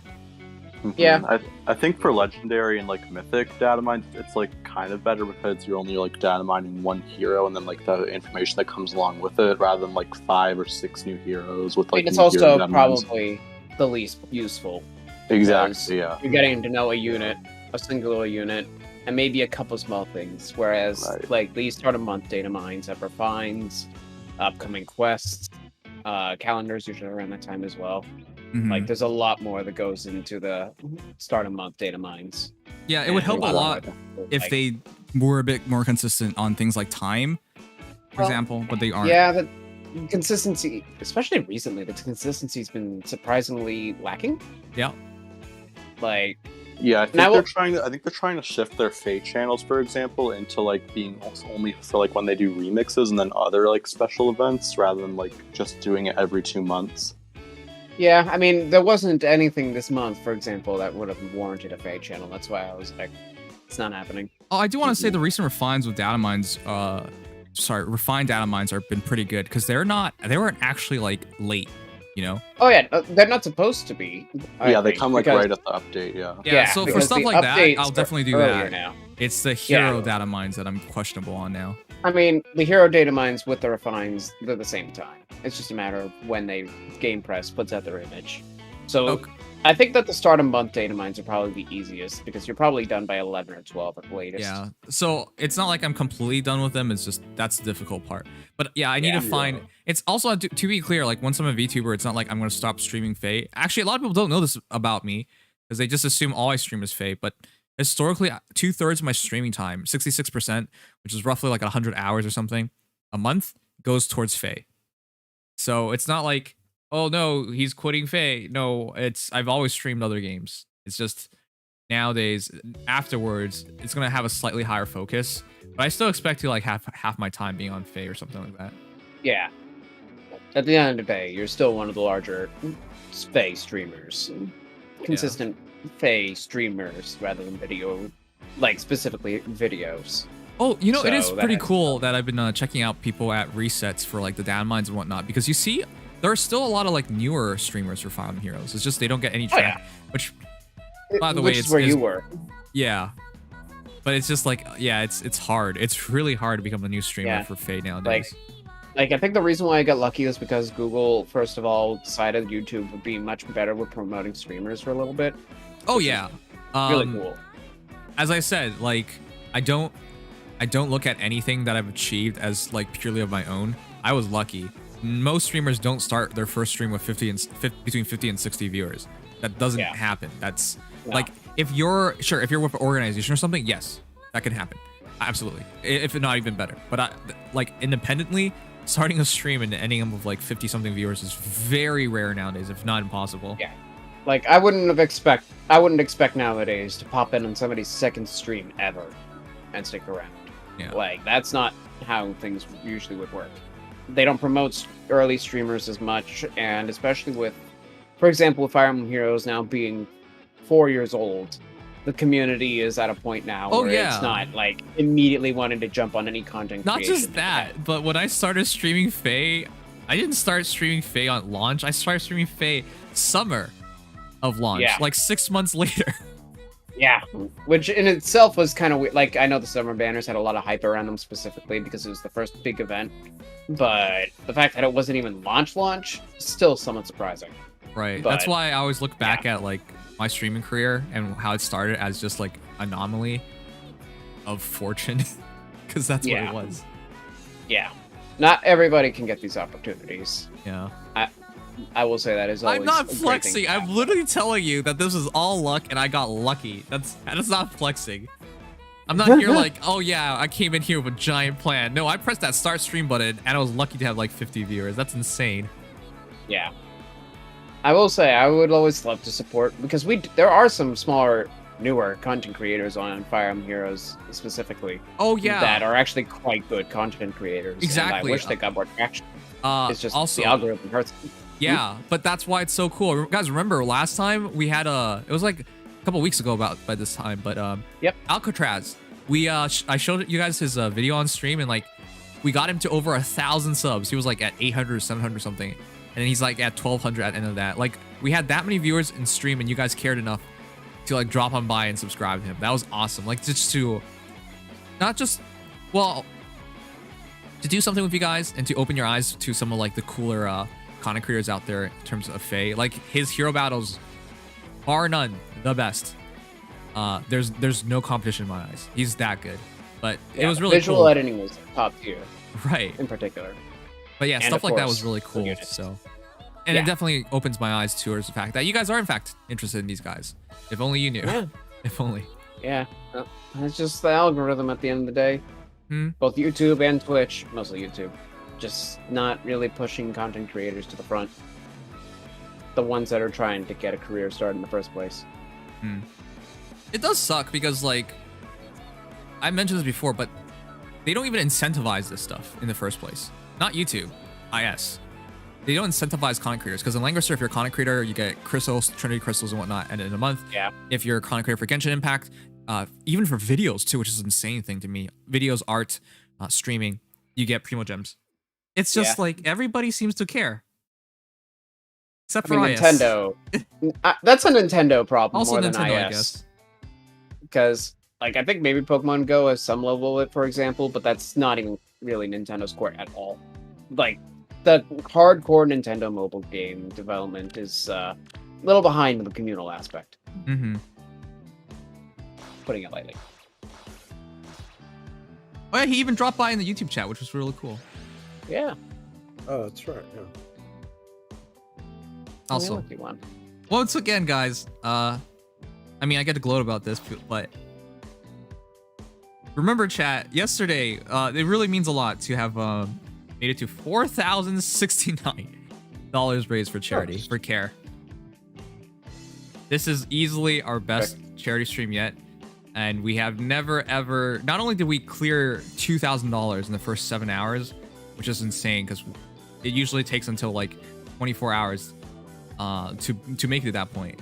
We doubled it, over doubled it. Yeah. Yeah, that was. We have the donation. What is it? Matcher to thank for that. I think in large part. Even then, $2,000 raised, even without the matching, is still a significant amount. Yeah, it's still very good. Yeah. Oh, absolutely. Like, I'm very much surprised that they, well, and very happy, honestly, that you guys came together for this. Mm-hmm. So again, thank you guys so much. Even if you guys were just dropping by and whatnot, it does help. Everything helps. Absolutely. IRL cooking stream went. Yeah, I still gotta do that rest of stuff. Oh yeah. You're gonna be pestered about that for a while. Mm-hmm. All right, is this worth it? Because I'm getting kind of scared. I have one shield left. If there's not like a really like, I wouldn't really. The win Remember, the win 5.4. percents are always the ones on the bottom. They're not the 97 or 90 or 60. No, I know. Whatever. I'm saying 5.4. Multiplier. I probably wouldn't shield on that. I just personally wait till like the 9 times, like the times 9. I know, but I'm worried right now because isn't this the last boss? Yeah, it's the last boss, but it's probably going to be a couple days. Yeah, we have like quite a few days left anyway, so you'll probably come across. No, but if he gets wiped, that's it. That's why I'm worried. He won't be wiped tonight. Let's put it that way. Yeah, not tonight. It'll take a little bit. And I'm sure you'll see a bonus higher than 5.4 in the coming days anyway. I mean, that might even be a higher bonus next hour. Okay. I mean, I could get intel at least to see if like Scala Bjorg is. I've been putting one in all the time, but all right, I'll put one in. I'm on failing. Let me see if I put all 8 into Clive. I'm a fool. Yeah, don't shield on Clive. Okay.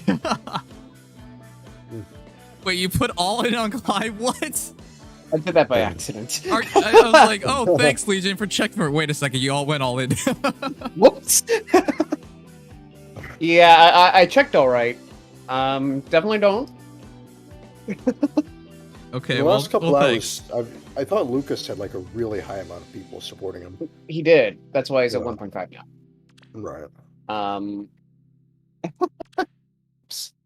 I think that's actually, if there is one thing that alts could technically be nice for, it's to probe these modes every hour to see what your best chances are. Even if the account doesn't do anything, just being able to see what Phalanx is doing. I guess. Or you could make some friends and Fire Emblem Heroes by joining our Discord account, discord.gd/Nimdom, and ask some people. Yeah. Wow. Who don't put all 8 into one character by mistake. Yes. Yes. You could do what I did with Legion, except Legion offered it and then screwed it up. But whatever, it's the same idea. Apparently I'm a huge Clive supporter because that's where all my things are going. I actually really don't like Clive's art in Fae. I actually quite like it. You like it? Yeah. It's like middle of the road for me. I don't like or dislike it. Well, part of it is just his hair color really gets to me. It's a lot different from what it is in Echoes. All right, real quick. If you want different from what's in Echoes, look at Claire. When do we get Part 2 Summer Banner or Fae Channel? I have no idea. I've been waiting for it. Don't expect a Fae Channel until the end of next month. As for Part 2 Summer, it should be on the 7th. Which means expect the data mine early next week. Because that means, despite the fact that this year COVID has, well, in Japan, I guess it's kind of worse, so maybe that's the reason. But last year, despite COVID, they still did a Fae Channel for summer. Yeah, but they also celebrated summer more last year. This year, they didn't really put as much forth on celebrations. That's weird. Why? You should always celebrate summer. Yeah. I mean, they didn't do it 2 years ago either. I don't know why yet last year in particular was so special. I guess it just was. We should be getting a Fate channel before like the remix banner. I'm pretty sure though, or before the remix update, because they've been doing it for the past couple months. Yeah, they could. They could. I'd say don't gamble on that because I mean I don't know what there is to gamble on a Fate channel, but don't gamble on that because better terminology is don't hold your breath. Yeah. I'm holding my breath regardless because I'm stupid. Oh. Yeah, because that would also mean that they have to do bi-monthly Fate channel pretty much forever until they're done with remixes. Yeah. But either way, the update for the summer banner should be on the 5th next week. So actually that means that we should have our trailer next Sunday. Only a short couple days after our legendary drop. So, yeah. Literally like 4 days later. July 4th. Isn't that America Day? Yes. America Day. Yes, that's what it's called.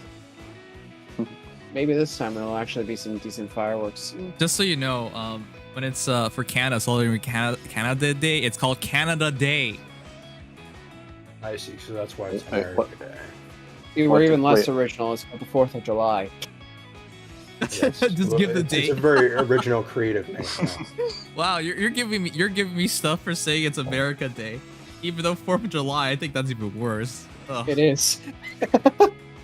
What holiday are we celebrating? 4th of July. Wait, what? You have to be kind of American to understand that. Say, though, yeah. Dick Cactus. Or not exactly them.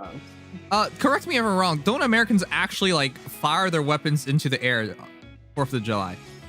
Some people do, but it's you really shouldn't. But they do. They shouldn't. The more common thing is to just set off fireworks. I mean, usually even then, that's not exactly always legal either. Well, not always, especially in like California. If you're in like a like areas with a lot of brush, that's pretty much illegal.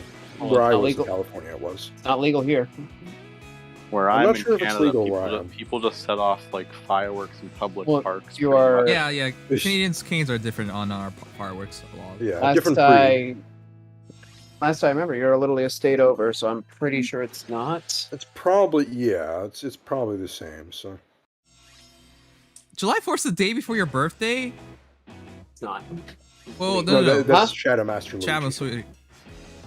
Oh, it's called Independence Day. You're right. Oh yeah, that's right. Yeah. How did you forget? I'm Canadian. You're American. How did you forget that? No. I. It's not that I forgot. It's just that. Go ahead.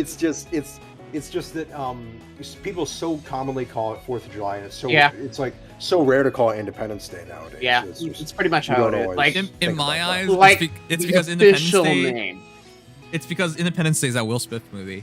Whenever people say that, I think about that. I don't think about President's Day. That could be, but yeah. Also, that movie is so stupidly Americanized. America leads the world on the counterattacks against the aliens. Fuck. Come on. I mean, to be fair, we do have one of the best strongest militaries, but still, only America. There's a lot of debate about what the military budget should look like, but yes, it's undeniable. Strong military budget. I just like how the entire world comes together under the wing of America to fight for the independence of the world on America's birthday. Nice. All I gotta say, nice. That's like that. Americans, like true red-blooded Americans, would love that. No, to be clear, guys, I do love that movie. I think it's great. I love. It's a good popcorn movie. Right. Like as a kid, I've watched it several times. I love that movie.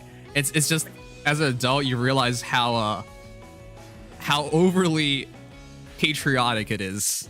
I'll just say that. Yeah. I only watched it once, and even still, it's like, okay, America. Oh yeah, Juneteenth was out as a holiday like just a couple weeks ago. Yeah. I mean that holiday has a specific purpose as well, but yeah, specifically to celebrate end of slavery in Texas. Yeah. Even still, names very original. Yeah, it's not the most original name out there either. Yeah. Oh yeah. To be clear though, I do think it's better that American movies cater to Americans. Nowadays, American movies cater to. You're not gonna feel me. All right, Chinese people. Oh didn't wanna yeah, say it. China loves American movies. To be clear, I'm not being racist. I am literally from China. That's why I find it You so just- freaking yeah, hilarious. It's funny you had to clarify that, but yeah, now I have to clarify because people are gonna think I I'm know, racist that's to what my I'm own saying. people for some reason. I still remember going back to China that summer and watching Star Wars, the third movie. Sorry, it's sixth movie, whatever. It's the Sith, Return of the Sith. Return of the Sith would be the third one. Third one in the sequel. Third one in the whole. That's why it's so funny because that year I watched Mr. and Mrs. Smith and Return of the Sith in the Chinese movie theater. It's okay. They have Chinese subtitles. Yeah, they had Chinese subtitles. That was literally in English. Yeah. No, not even a dub. Yeah, there's no dub. Well, I mean, That's I not what figured, blew my yeah. mind, man. A Chinese dub that'd be pretty expensive. And I mean, they do that. They do. Or actually, no, sorry, I made a mistake. Yeah, I was thinking of something else. But Oh, a remake? And China's not that rich. oh, well, I mean- I was kind of thinking of like a remake or something. I don't know. I don't think it takes a lot of money to do this kind of stuff. Just look at Indian Bollywood movies. Oh God. Well, I guess they're kind of a different breed of Guys, movie, to be clear, I'm not being racist here, but they have a very special charm with Bollywood movies. Actually, because I grew up in the Greater Toronto area, there's a lot of South Asian populations. I've actually watched a few Bollywood movies. It's interesting to have just that flavor, that charm to it. I don't really think most people, most places in the world have a type of movie that just has such similarities. Yeah, it's a very weird, sometimes surprisingly passionate, but also ridiculously low budget, high octane filmmaking. Yeah, it's its own breed. Yeah, imagine randomly breaking out into dance, and it's the norm.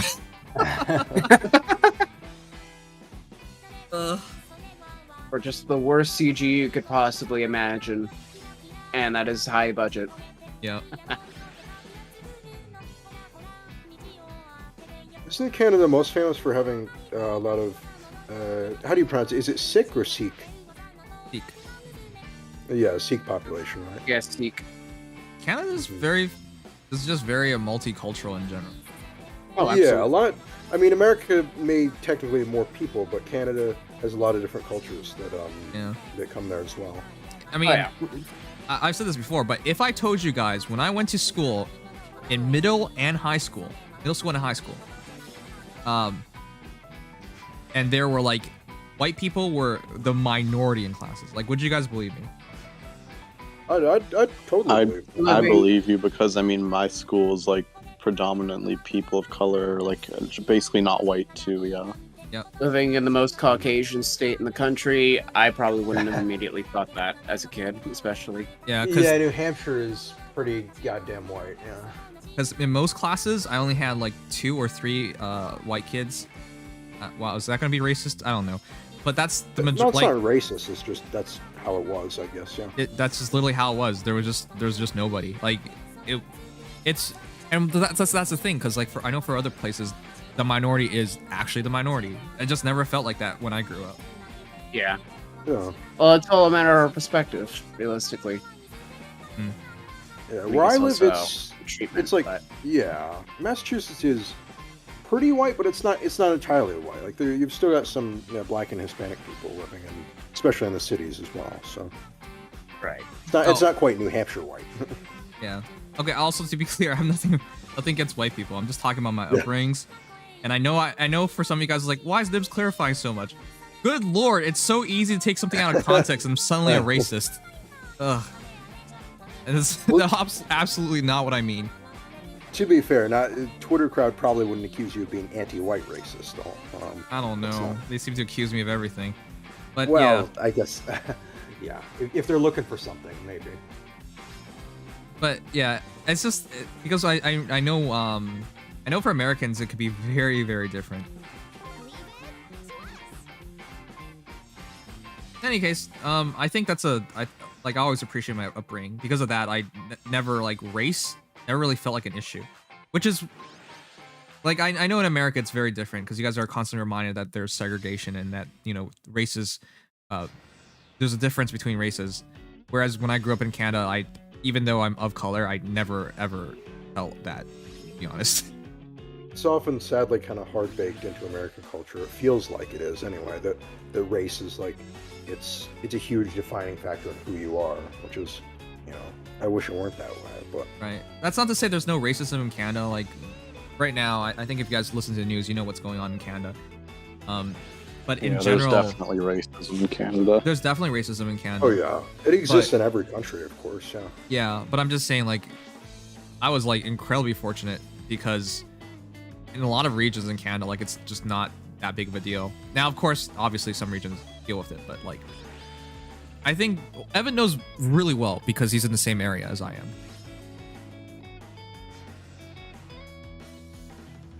And then he picks now of all moments to shut up. Thank you, Evan. You're the worst. I thought you were just about to say, Evan, you're talking. I didn't know you were finished talking. Well, I was waiting for you to say something. Pause for like 5 seconds. I was waiting for you to finish. I was just like, okay, do I speak now? Oh my god. Social interactions be like. Sorry. So yeah, pretty much. It's like, yeah, there's definitely a lot of like I guess racial, not like discrimination, but a lot of. I think it's a lot like America, or like, it can be like America, where it's like, obviously people have preconceived notions about who you are based on your race, but I guess compared to America, it isn't as bad because people are more exposed to those cultures. So you're not as, it's less likely that you are talking to someone who's discriminatory to you, I suppose. Mm-hmm. Oh, also not to toot my horn, but like the other thing was just like dating in high school, for example.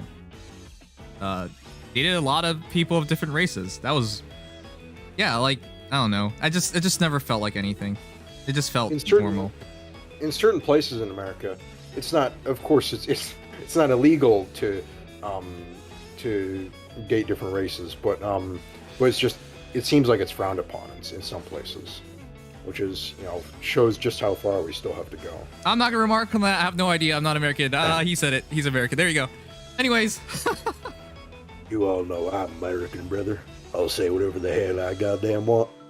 All right. So in terms of Fae, we're just looking for Summer Banner, and that's a big thing. And then I guess in August we got Future Legends. Future Legends, yeah. Yep. That's gonna be the big part. Mm-hmm.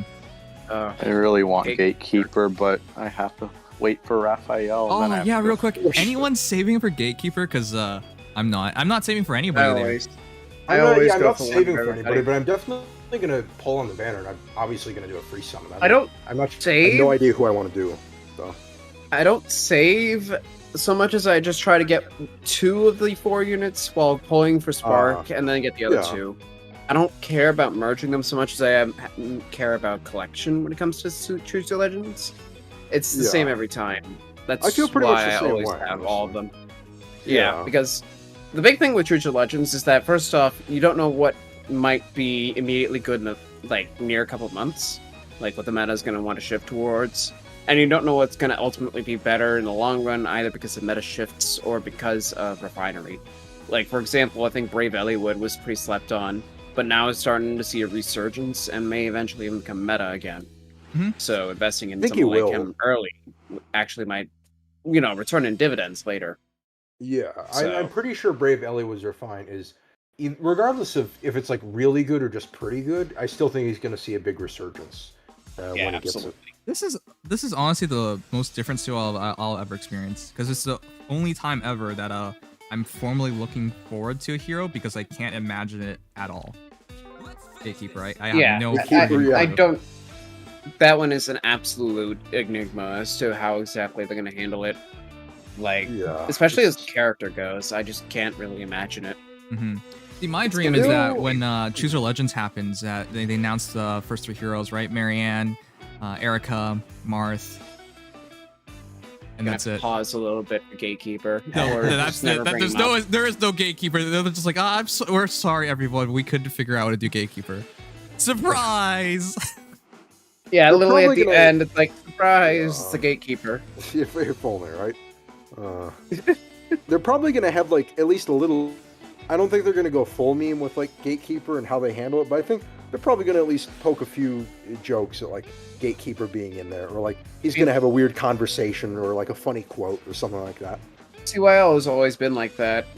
Yeah. They always like for some reason they love bringing up memes during that. I mean, look at Roy and Ike in our first Choose Your Legends with Roy's our boy. And right. And in the Forging Bonds, even like they brought up the meme with how Claude's like different for everyone. Dimitri and Edelgard are staring each other down, and Claude's like, "So, how about this weather?" Brave Gatekeeper is in the banner, but we also Yeah, no. did Hoji They at least know what they're doing when it comes to trying to, appeal to the fans, considering the banner is supposed to appeal to the fans. Yeah, they do that actually pretty well. But I do agree. If they actually did that, it'd be pretty cool. If they put OG Gatekeeper in as a surprise, that'd be nice. Oh yeah, if they put 2 Gatekeepers. George on the GHP, but if George actually also wins CYL at the same time. I'll take it.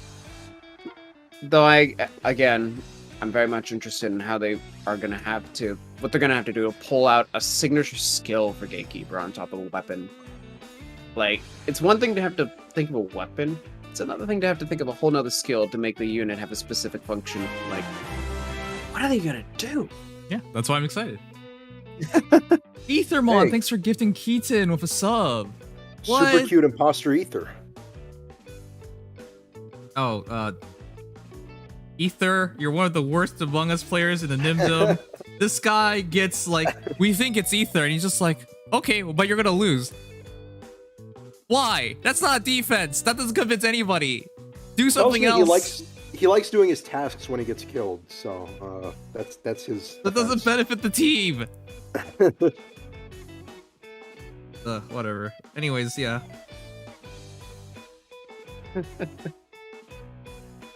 Okay. Also, doesn't this feel good? Everything is done. Oh, I love that moment. That brief moment when the quests are all done until this Thursday when the next month happens. Mm-hmm. Oh yeah, that's right. It's gonna be happening. The monthlies. June feels like it went by really quickly. It did. And I'm not too happy about that because that means summer is already a third over. Oof. Oh yeah, this thing, I wanted them to update this for a shit ton of time. I don't understand. The Nintendo Platinum for this game is worthless. It's fucking garbage. And actually, you get the first stuff and it's nice, but then after that, it's dueling crests. This is the only thing valuable at this point. Please buy the dueling crest. 1 per month. Like, why? I have like 930 dueling crests though, so I don't need them. I mean, it could be worse, but seriously, why do we have an entire function devoted to a dueling crest? I'm surprised they haven't updated it if they're able to. That's what I want them to do that, but they haven't updated it. I think they just overlook it. Yeah. They updated it when they included orbs. Oh, okay. But that's it. So they've updated a grand total of 1 time. Yeah. And then they kind of forgot about it. But they still put the quests in. That's the weird part. Yeah, so I guess they technically don't forget about it. Yeah, but it's like... In essence, they do. They just don't look to expand it. Like, even if it was just 3 dueling crests per month, it would still be a little better. That'd be nice. I used to buy stamina potions, but at this point, there's no point. Because there's no point. I have like 900 something. It's crazy. Yeah, stamina is not in short supply anymore. It hasn't been for years. I remember when it was. Those were such different times. I was like, oh no, I've only got like 5 or 6 of them. Yeah, there was a point where you couldn't play the game anymore at all. You're right. Yeah. Not just that. I still remember... some of you guys were here for this. I still remember Frenzy's legendary decision. Frenzy made it to #1 in Tempest Trials by making it to, what, 1,000,000 points? Yep. It was the most absurd thing. Because you guys might be like, oh, Nims, that's easy. Just, put yourself on auto battle. With Fae Pass. No. There was no such thing back then. About that. He literally... Depending on which... Yeah? Depending on which one this was, there wasn't A, continuous auto, B, stamina was rare, C, that might have been when it was 100,000 to get all the rewards, and D, there were no triple bonus per day. Depending on when this was. I think it was all 4 of those. There was no bonus. But yeah, I still remember because he ended up using orbs in order to hit the million goal. He was the the first player ever to hit 1,000,000. First player to hit 1,000,000. Yeah. I think so. I think he was. Maybe. Because there was I remember the screenshot too, by the way. Yeah, if you guys don't know, there used to be like on Reddit, this used to be a big deal. Like there was a contest like who gets the most points for quite a while until people gave up on it. Because Tempest Trials became so easy to get to 50k, and then who cares? Yeah, I because it Tempest was Trials hard was ones. genuinely hard. Yeah. I mean, I'm glad it isn't as hard as it used to be, because frankly, it was also ridiculous. Like, there was a point where you had to accept you were not going to get all the rewards. Like, it just wasn't going to happen. I'm looking at you for Tempest Trials, where I did accept not getting the Veronica Impulse boss Seal. with the Yeah. I remember not getting the Quick Impulse Seal on that one just because it was actually too much. I could not possibly keep my eyes open to play that much Tempest Trials. Was that still the first and only time they've ever played Chaos Ablaze in this game? You might know that, Legion. I'm not asking this, but that map is used in Legendary Chrome's Abyssal. But it uses a different theme. I think it uses I actually don't remember what track it uses, so that might be beyond even me. I'll have to look back, but okay. I know that they definitely use the map for Legendary Chrome. I think they here, use... Nims, by the way, a screenshot to give you a throwback to those times. Okay. See. Just this is what we had to deal with back in 2017. Yeah, this brings me back, guys. Let me show you guys. Man, the first Tempest Trial was so cool. It felt so special. It was so hype because, first of all, free 5-star. First of all, feathers were very hard to get back then. Yep. Second, a free 5-star was seen as unnatural. Like, what? Yep.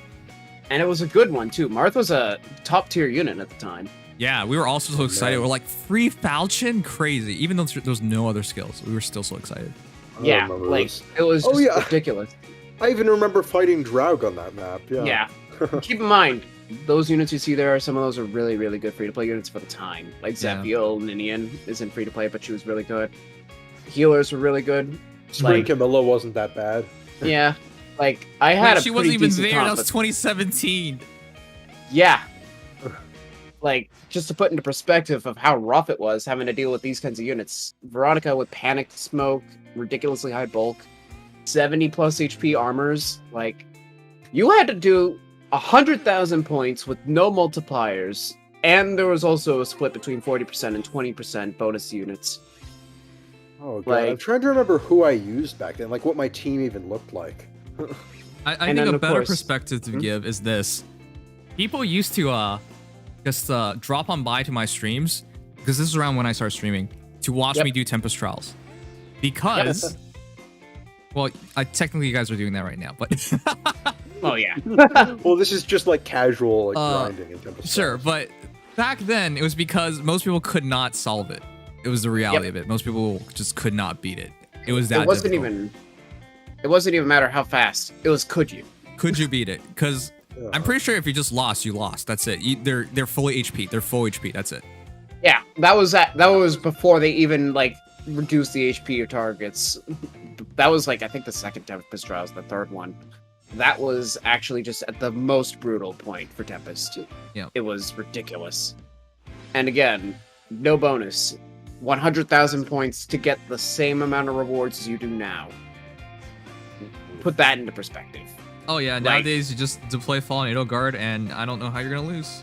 And yeah, and again, first of all, auto battle was even worse because units were pretty bad. And second, there was no continuous auto, so you always have to auto battle each map individually. Plus, and I'm not sure how well you remember this, you couldn't even swap units back then. This was before you could swap positions to start your map. Oh my god. Yeah, you had to plan in advance by slot order what units you wanted where, or else you were gonna lose. Yep. To the wrong layout. Right, that's right. Oh man. Was this before skill inheritance? No, it was after. After skill inheritance. Yeah. Skill inheritance was like second month.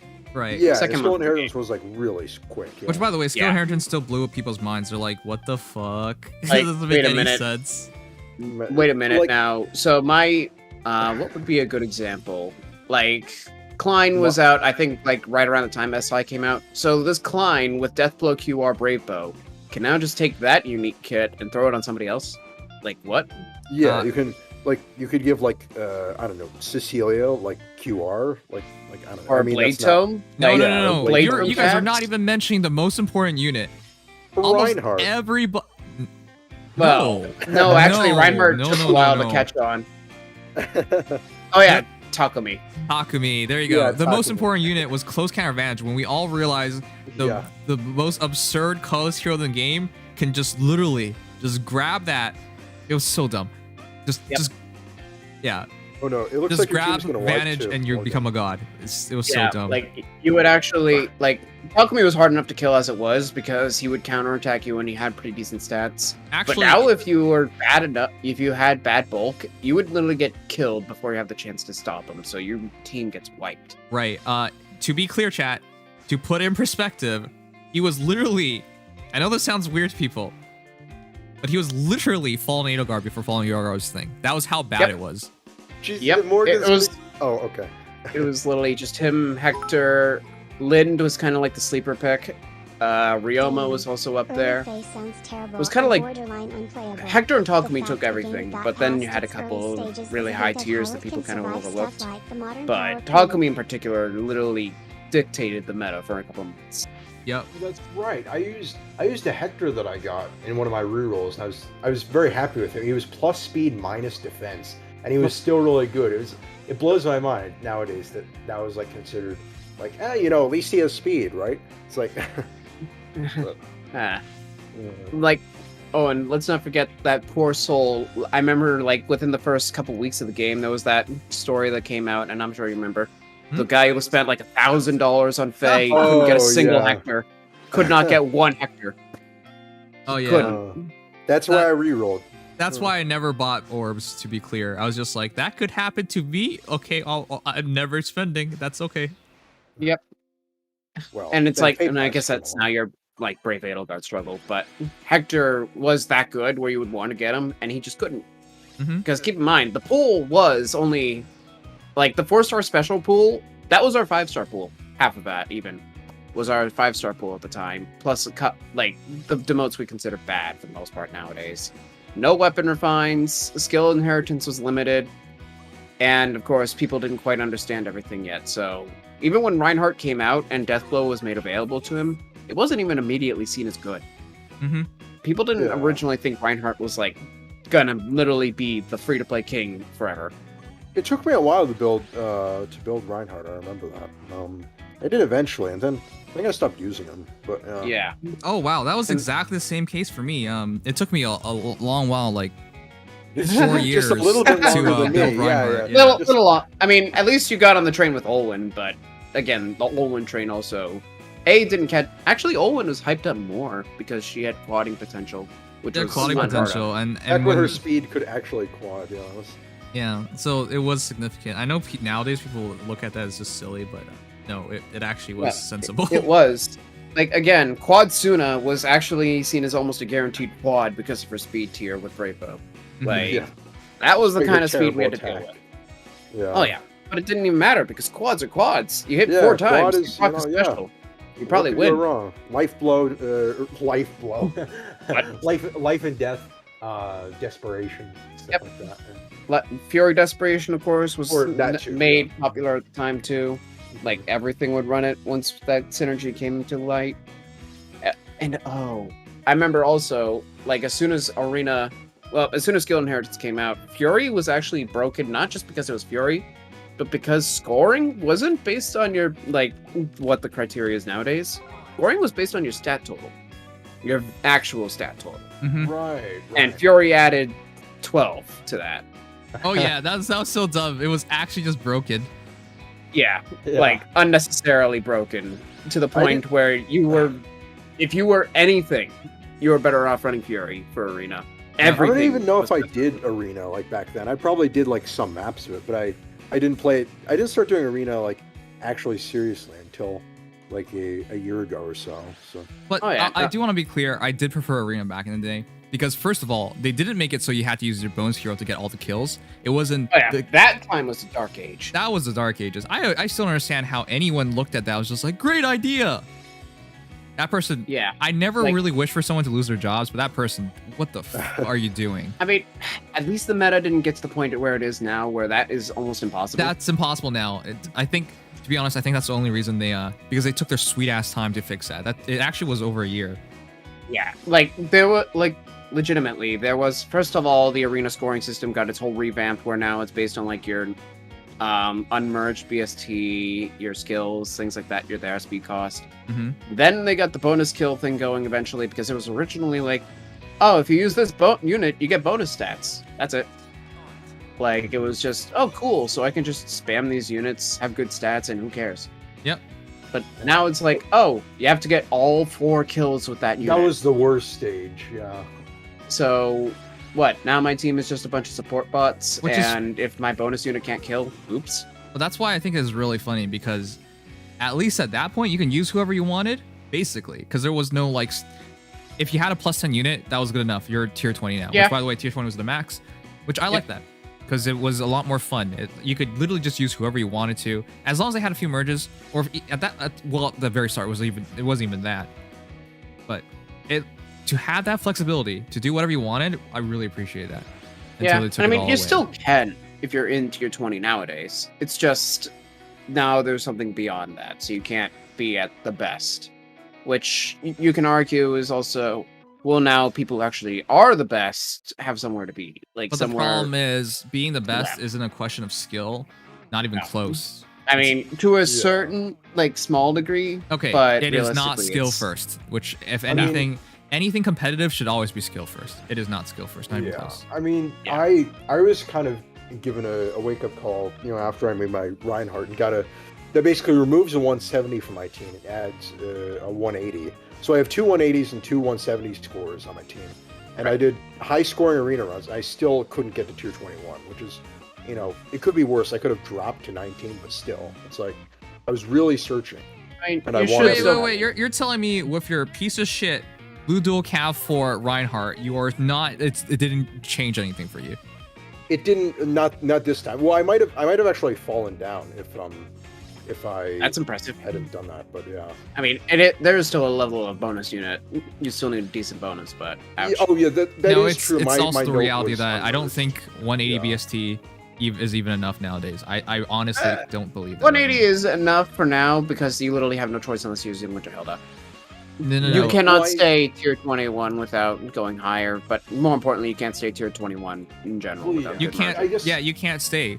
You can't even like the entire So thing was just so annoying because sure I don't have all 180 BSTs, but I'm so far away with a +10 unit. Right. Yeah. And I guess, part of my my reason I guess I barely didn't get into 21 was because I had an unmerged note, and I gave her a dual rally, but that was it. So Yeah, no. I forgot about that part. Yeah, if you're not fully score optimizing on that, that's not so good.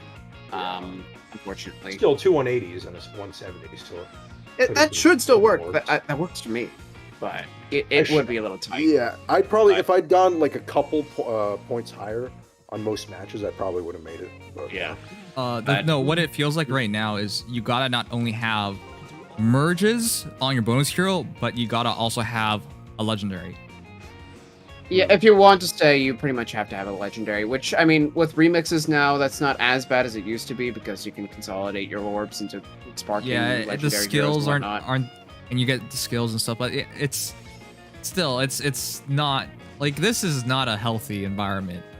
Oh no, Arena, make no mistake, the Coliseum modes outside of like Arena Assault, which I actually think is okay-ish. The Arena modes are not healthy. Like, you need a +10 legendary heroes for each arena season, and you're still gonna need decent bonus units. Yeah. And don't even get me started. Allegiance battles, if you are not a veteran player, is actually just locked to you. Locked. And Resonant battles, if you do not have the harmonic, is locked to you. Yeah, so at this point, it's really predatory. The worst thing is, like, when you try and talk to some people about this, they're like, oh no, Faye is incredibly generous. No, these are really bad practices in these game modes. You can't... It's all... like, I understand it. I definitely understand it. Like, there are ways to make money without pissing everybody off.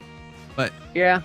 They're not gonna do It's, that. it's sad for me, especially because I like Resonant Battles. I actually have a lot of fun with it, but it's I have very fun with hard it to too, stay. but it- Yeah, it's no. very hard to get or let alone stay in tier 20. So Yeah, Resonant Battles, you have to accept where you're gonna be. Which, I mean, rewards are still really nice, even if you're not at max tier, but you have to accept your place if you do not have the harmonic. There's just no choice. Yeah. And of course, it is a solution mode, not a competitive mode. Once Yeah. you solve the puzzle, that's as far as you go. Also, to be clear, guys, I love PM1 for this. I used to do it. I used to try to do it myself until I realized I could try and do it myself and still demote. So I was just like, okay, well, then thank you, PM1. I'll just use your guide. Yeah, However- no, PM1's guides are saint-like in that regard. Yeah, but however, that should never be happening in the first place. You should never have a mode where literally Oh, no.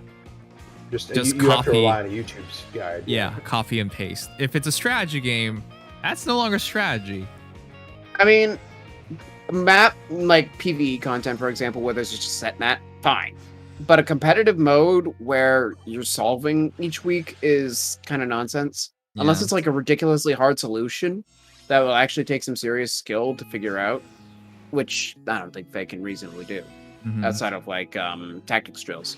Actually, do you remember back in the day they had like free-to-play guides for like GHBs and whatnot?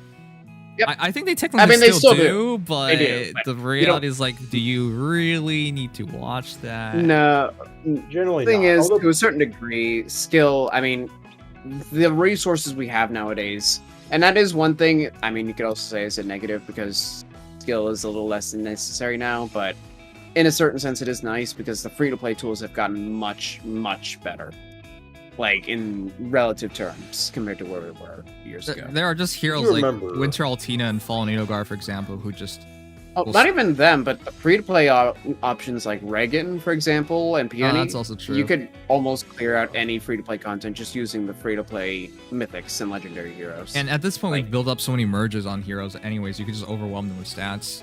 Yeah, like if you just pull a couple of good 5-star locks, you're probably still going to be fine for most PvE content. So the solutions are nice to have if you do not have the resources that might make those maps easy, or if you are not exactly able to figure it out just because of maybe your resources aren't quite right. Mhm. But like, especially for most GHBs, like I know George is on rerun right now. I don't think most people struggle with George. No, because Even though you it's just a have modern such good GHB. options. Yeah, Yeah. like he's a modern GHB, but because of the resources we've had allotted to us recently, and because of some of the good 5-stars you can pull within like the first couple of sessions, it's not that hard. Yeah, it's also Whereas- why I never made hero battle guides, because I was just like, what's the point? Not the only anymore. hero battles that really need guides anymore. No, are even at the legendary start or of the mythic. game, I was just like, well, all of this stuff is pretty easy. Well, yeah. It was It's hard at hard. the start. It was hard at the start, to be Yeah, me clear. would like to have a that's- word with you. Yeah, not gonna kid myself on that. The first few GHBs, some of them, like a couple of them, are actually stupid easy, like No, Navarre's. to be but, clear, like, I did lose against Ursula. All right, but I Yeah. liked that idea. I liked, because I knew that was gonna be coming back eventually. It was fine with me to lose. Nothing wrong Right. with losing. But nowadays Right. it's just like, gasp, you've lost? How is that even possible? You know, like, losing's fine. And it's a strategy game. Losing's absolutely fine, but they've lost that charm to it all. I mean, that's what abyssals are mostly for, but But yeah, I mean, I've there's played two it- parties. There's some parties that are like, I want challenge in the game that is supposed to make me think. And if I'm losing, it's okay because I felt challenged, and at the end of the day, I can return to it later. And then there's the people who think, oh, this is too challenging. It's impossible for me to do. I'm locked out of this content now. I just Yeah. cannot do it. Like, Yeah, there's well- two different ways to look at it. And that's why No. abyssals have accessories that are not mandatory to get any, like, resources that are actually technically, quote-unquote, useful. So you But are right they're about still that. a completion trophy. Right. So in terms of Bizzles, that's it. But hero Yeah. battles, BHBs, no. I mean, some hero battles are actually not that easy. Like, for example, I thought Veld was actually kind of hard. Really? And I like it Veld when they is get... set up in kind of a tricky way. Yeah. Veld is, relatively speaking, not that easy compared to some of the other hero battles. Right. To Or be- like, Yeah. Solon, for example, is almost difficult. Almost. They Chat, almost got I it. just want everyone to realize, from my perspective, if I'm doing it for the first time, I always do it for one hero getting all the kills. Like, Yeah. I intentionally I mean- handicap myself. I think that's... I mean, some people actually argue that's the easiest way to do it nowadays. Because What it's the less heck? liability. There are even I mean- easier for teams I could make that would absolutely dominate things. Yeah. Yeah, I mean, I literally just, I just, for the fun of it, tested out Narshan's Abyssal. And I did it, like, without breaking a sweat. I mean, it's Oh, I pathetically was easy here. at this I point. was training on some Abyssals because they had more units, and they were still just as easy. Oh, yeah. I've done Uh, all the weekly, or the daily Abyssals. Like, I finished those a year ago. And just for perspective, by the way, some of those rotation GHBs that are now extremely easy were at one point considered crushingly difficult. It's just the remember, resources have become much better over time. Yeah, Narshan's on harder difficulties was considered pretty tough at one. So the entire point is like power creep. Power creep has really gone to different places, which is the one thing which brings me back to the Brave Heroes. We've been 3 years of 185 BST? Because we already have units that score at 190. So is it finally time to take that 5 BST jump? I mean, technically we could have this year, but there were no training armors for some reason. I don't know why. They For just some reason. Yeah, like I'm surprised I'm almost surprised they didn't push the barrier for whatever reason, but they just didn't. Winter Solstice was one of the only 185s 2 years ago, but we'll probably see a universal BST bump again, which I'm not really looking forward to. Because that actually breaks a lot of things. Like the dual 4s that we have right now, broken. You know. Yeah, if dual 4s will become, they'll still be okay for a little while, but they're mostly like dual 3s. They're better. They're going back to band-aid status, just like dual 3s. Like they'll mostly be, if you want to use the unit, you still can. So next year we could get, or at the end of this year after Braves, we could technically get like infantry units that could score. We could get one as 185, soon as right? that banner. We could get one as soon as Choose Legends, because George gave us a 175 Archer. Right, so we could get a 181 infantry unit with a super boon, right? Like a melee. Or 182 flat. Or, 182, right? Yeah. Because the thing is, that advantage that armor heroes have has really dissolved over time. Which is why I think it's natural if they hit 185. 168 and 169. Sorry, so they go from 185 to 190. Yeah. But imagine nowadays, like Black Knight has a 169. So that's let's see. 20 disadvantage to what modern armors would theoretically be. Yeah. Granted, there's going to be the 10 Dragonflower gap, but you know, Dragonflowers, Right. they're not BSD. That said, of course, that's why I don't like building armors in the free-to-play pool much anymore. Like, yes, Winterhill is great and all, but if I'm being totally honest, for Arena, you probably don't want to use armors most of the time anyways, and eventually they're just going to get crept. I would rather rather funny use for you to say that. Didn't your Arena Core have multiple armor heroes? At launch. Oh, Jesus. Yeah. I dropped all of them, except Gwendolyn, because I can't seem to merge setup for some reason. Oh, that's depressing. Okay, well. I'm still at +4. But yeah, I don't know how that happened. I've still used. I don't use them anymore, but I've still used Black Knight in Arena with like decking him out with premium skills, and he still does fine. The units will still perform fine. They just don't score fine. Yeah, 170 scoring nowadays. I'm not sure about performance. I love Black Knight is performing pretty well for me. Oh no, he performs in excellent Arena Assault.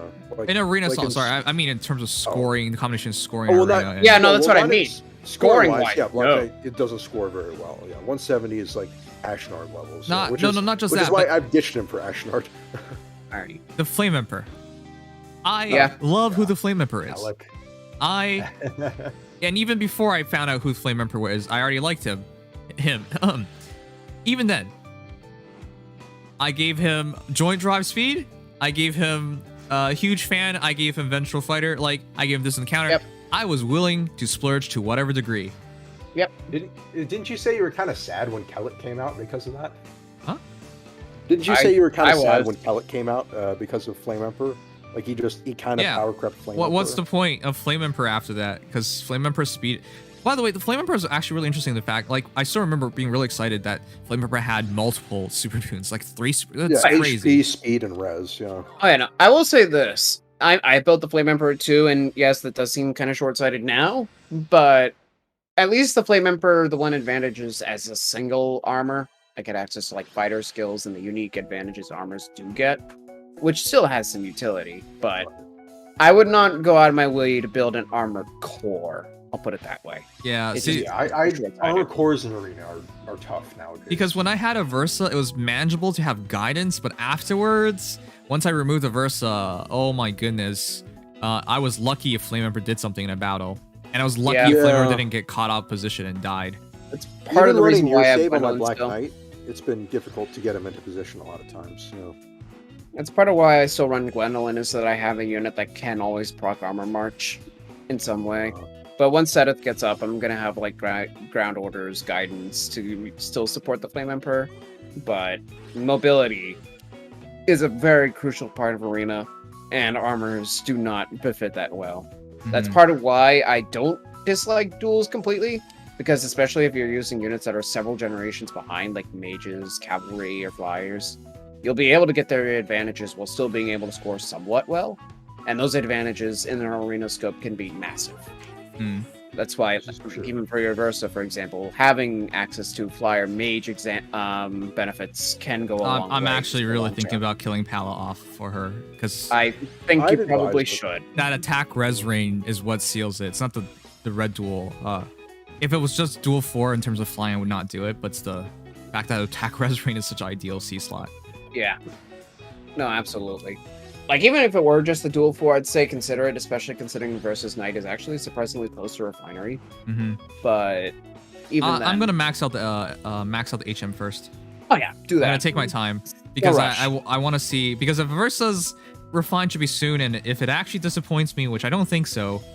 If it's a Pledgian weapon, it's a Pledgian weapon, so I wouldn't, Yeah, like I would expect it, so she gets stats or something like that. Like, I mean, yeah, or they could literally just lower the HP threshold a little bit and They like probably- make they it -4 or -5, and it'd be still a really good. wait, refine. -4, what? Isn't that worst? It's like -4 I mean right minus now, right? like on the stats in inflicts. Okay, like, okay. Because I thought you meant the HP was just like, no. This is how we're Like, gonna they made make it, it like- better No, by making no. it worse. If they made like under her, if they made it like under her HP by 1 and like -5 to all stats, like that alone would make it really good. If they It's literally already just good, took Mail Morgan's Refine and said this is a Versus Refine now, and then Oh, also God. lower the HP requirement or up the penalties, that would make a really good Refine. Yeah. So, especially again, a Versa, despite being an early Red Mage flyer, first of all, the only Grail Red Mage flyer, and second, her stats are not terrible. You can still use her as a unit. So if her Refine actually helps in that regard, that could actually be enormous. Yeah, if it gives her extra stats, that could also just help out, making her decent in combat. Right. Would be So, a good one. in that regard, and that's why I think Duel 4, if you just get Apollo and you don't want to keep her, have a Versa in mind at all times, because again, she is a mage flyer, so her BST is naturally terrible, and units of her class will have naturally terrible BST for generations to come. So even if we get a better mage flyer, they're still not going to be like, overshadowing Duel 4, because they do not have the BST to do that. Yeah, she's like the best unit for Duel 4. Yeah. That's why, like, for example, Sword Flyers, we're going to have 180 Sword Flyers eventually, most likely. So, even in that regard, Duel 4 seems a little more short-sighted. Wait, hold on. You only gave 2 reasons. I can think of at least 3, 4, I'm not 5 a Versa reasons user. more. I'm not a Versa user, and I kind of just cut myself off there. I can think of 2 very nice and big juicy reasons why people like a Versa. Yeah, exactly. She's hot. And boobs. No. And ass. Well, see, that's... I was now going to that's give 5 reasons. 2 reasons, 1 for each tip, but yeah. What? Wow. On that note, I'm gonna head out now because I have to go to sleep. But night, Okay. y'all. Oh, I You've didn't even been know your very stuff loud, here. Good Evan. night, Evan. Yeah. Good night. Yeah, what are your thoughts then on Versa? Since I'm not the Versa user, or Duel user for that matter. I'm really tempted because she actually has good stat spread. Like, she's 40. I know it seems low, but once you factor in the fact that she panics everybody and debuffs them, all of a sudden her stats are a lot higher than you expected to be. Yeah, and again, if her Weapon Refine does add more to those stats, it actually could reach a considerable amount. That's why... Ignoring the fact that she's good utility. I'm probably gonna do Red Duel 4 Renewal, which is the weird thing for a lot of people, but it's actually really good on her. which means I can just bait with her and she can still be functional if I just wait long enough. Which, by the way, running around in arena is still not a big deal. There are some heroes that chase well, but most of them don't. Yeah, I think it's a little harder now with things like Legendary Sigurd, Dual Leaf, Ninja with Dual Peony, things like that. Sure. But it's still, like, especially with flyers, kiting isn't exactly the worst. Yeah, and it's also in the respect of, hey, having a ranged attack is a big difference maker. Yeah, ranged attacks are hard to come by ever in arena. Like, now that we have Young Innis, there's a pretty good option, widely accessible, but there's not a lot of options, let alone flying ranged units. Yeah, that's why I'm so glad I got Beetle Cav from Ash. Yeah, if okay, I had you did it for Reinhardt, so nothing you say will ever matter. I would have done it for the Death Knight, but the difference between the Reinhardt and Death Knight in arena is... Whoa, hold on. Did we not have a talk about who to use Blue Dual Cav on, Mister? And somebody chimed in. I forgot who, but somebody chimed in. He's just like, you could use on the Death Knight. And I was just, I completely tuned out at that point, being like, who would do that? Do you remember that person? Who was the person who suggested that? I wonder. I seem to remember it was me. I remember now. It was me. Yeah. So now when you were given the choice to do this, I don't know how much time you spent talking about it, but I was just like, seriously, no one's gonna do this. But you were like so insistent. And then when you finally had the opportunity to make that choice.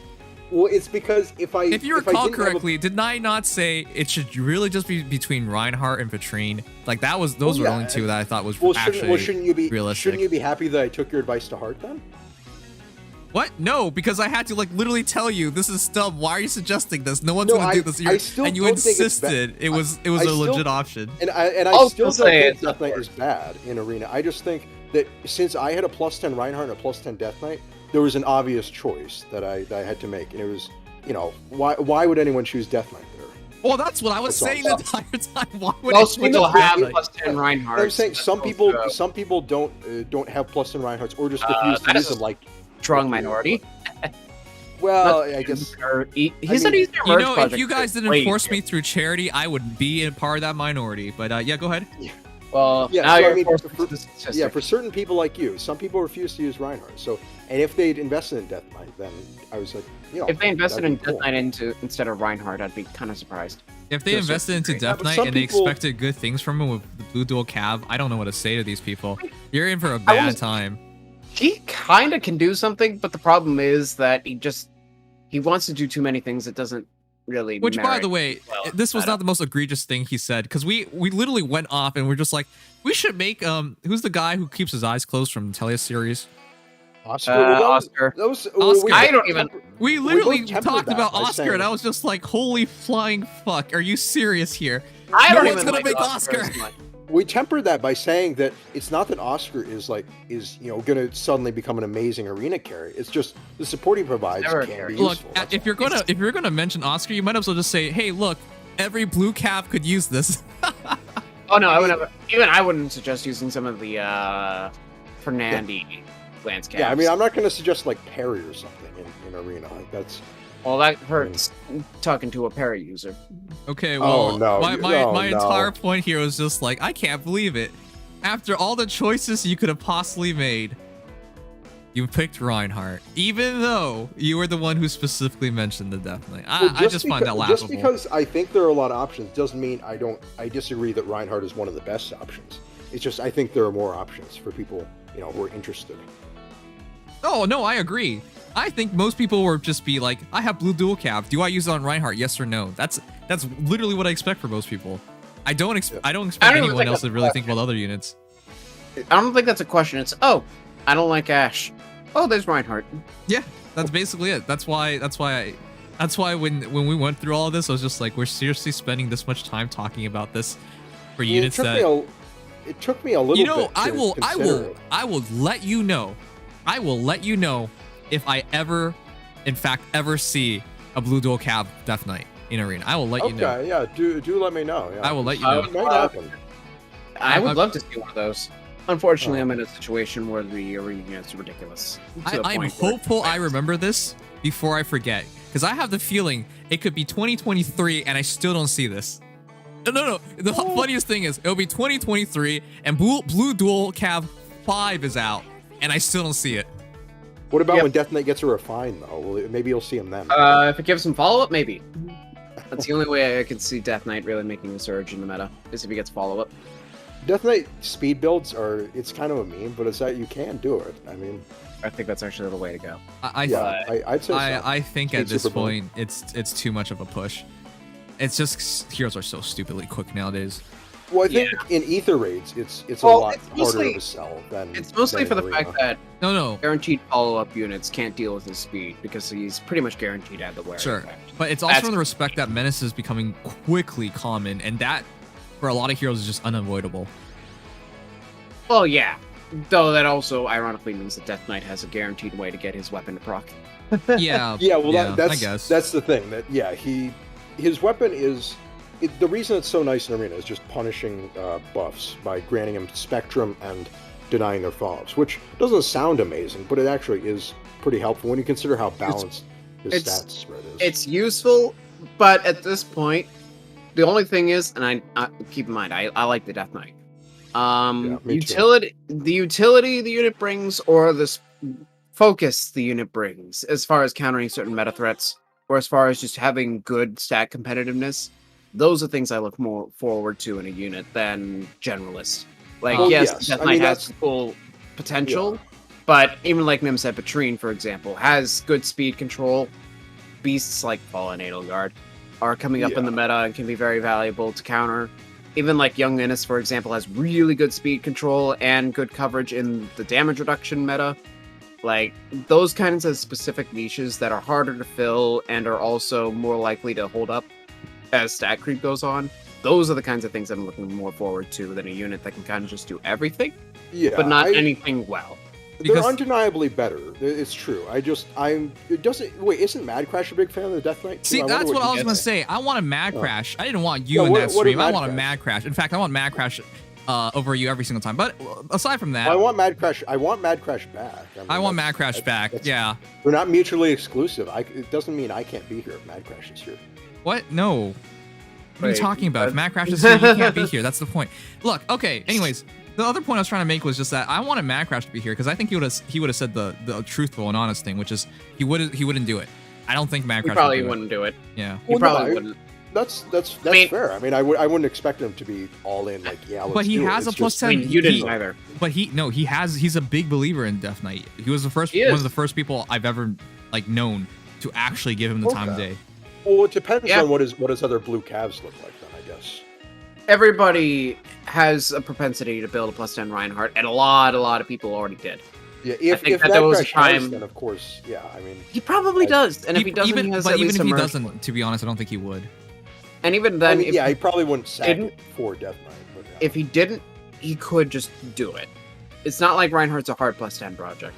He's a summonable 3-star unit. Okay. Plus, he also has the benefit of resplendent stats for some reason. Right. But the other thing I wanted people to just be aware of, it's dangerous to keep going on to these dual skills. I don't think people realize this, but there's a very good chance whatever team you make just automatically loses to Edelgard, for example. And that's it. Oh, yeah. These dual teams don't have actual stats. They don't have the actual capabilities. So you have to really pick the good units. That's why Patrine is in this recommendation. Units. Yeah, because if they can't, you do not ever want to find yourself in a situation where you just did 4 runs and your 5th run you fight a unit you literally cannot beat. I mean, that's what, like, for example, if you have a unit that isn't dual covered that has good meta checks, as long as the dual unit can do something that has relevance in the meta and probably will for a while, that's what's more likely to look forward to. Like things that, first of all, don't score well and won't score well, and things that will always have some sort of presence. It's like, for example, Arvis is almost guaranteed to inflict penalties because of how stupid Volflame's penalty range is. Plus, he does true damage based on penalties, or rather, it adds to his attack. Right. Like, it's unique. Right, but it will always be there. But that's why the Black Knight wasn't part of that list for me, because with Reinhardt, at least I can see you using Trace, for example. Definitely. No. Definitely. No, I know. But I'm saying for my reasoning for Patrine and Reinhardt, for example. Oh, yeah. Yeah. Because at least that's like, you can push attack back off. That's really useful considering movement skills are premium. Likewise, Train is just effective against beast heroes. But the thing with like the Death Knight is just like, okay, well, you can deny Falps, whoop-de-doo. You know, like, what is that going to really accentuate yourself in? Like, in what situation is that going to be really extremely useful in? And I couldn't really think of one. That's why, like, I was against it. That's why when you guys said, Oscar, for example, I was just like, we're going to do this for, like, 6 stats? Like, is this really seriously, like, worth it? Because if you think about your team comp, you could put yourself in such detrimental positions. And the worst part is, these are big commits. They're not cheap. Yeah. Duels are huge commits. I mean, granted, the merge projects themselves might not be, unless it's like Death Knight, but the duel itself is. And it's still a lot of feathers, regardless. What was I gonna say? Shoot. That Dex is dumb. Like, yeah, I agree. Oh, sorry. Go ahead. Oh, yeah. No, I meant Legion, I was thinking, Legion is about 10 times nicer than you. He would never say that. I'll have to work on it, but I think I can convince him.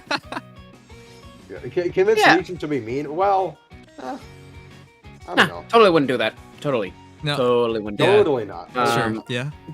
I was thinking, like, I guess the one matchup Death Knight would do good into is like Dual Leaf, for example, because you could speed tie Dual Leaf and not get doubled.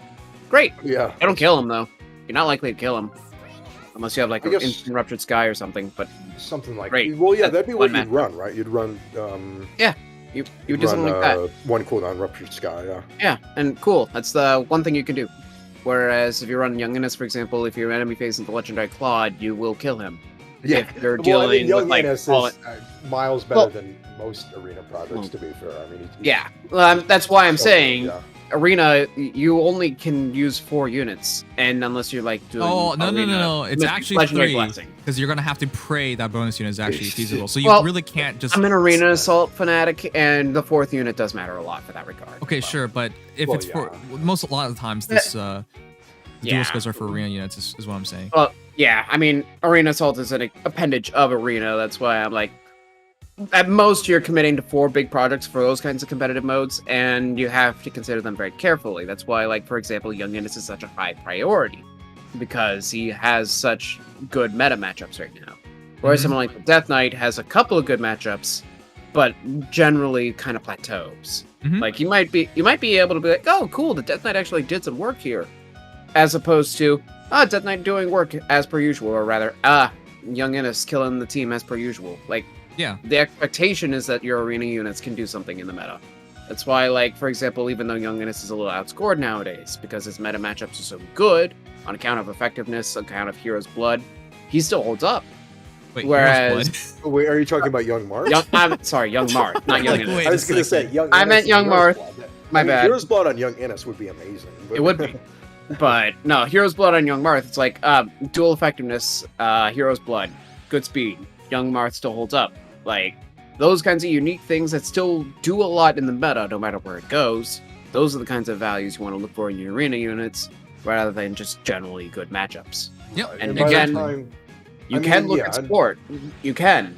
Like, Oscar I wouldn't consider, but even like Matilda to a certain degree, it's a plus 3 to all stats. Or even like Red Dual Infantry for Corrin to a certain degree, you could argue. Oh, yeah. But those are like the extent, like you need some really good support if you want to do that. You need to have a specific value that will always hold some sort of relevance in the meta for the units you want to be using in your general team composition. Or at least to counter specific, really popular archetypes of meta units. Right. That's what you want to look for in your arena. Not, okay.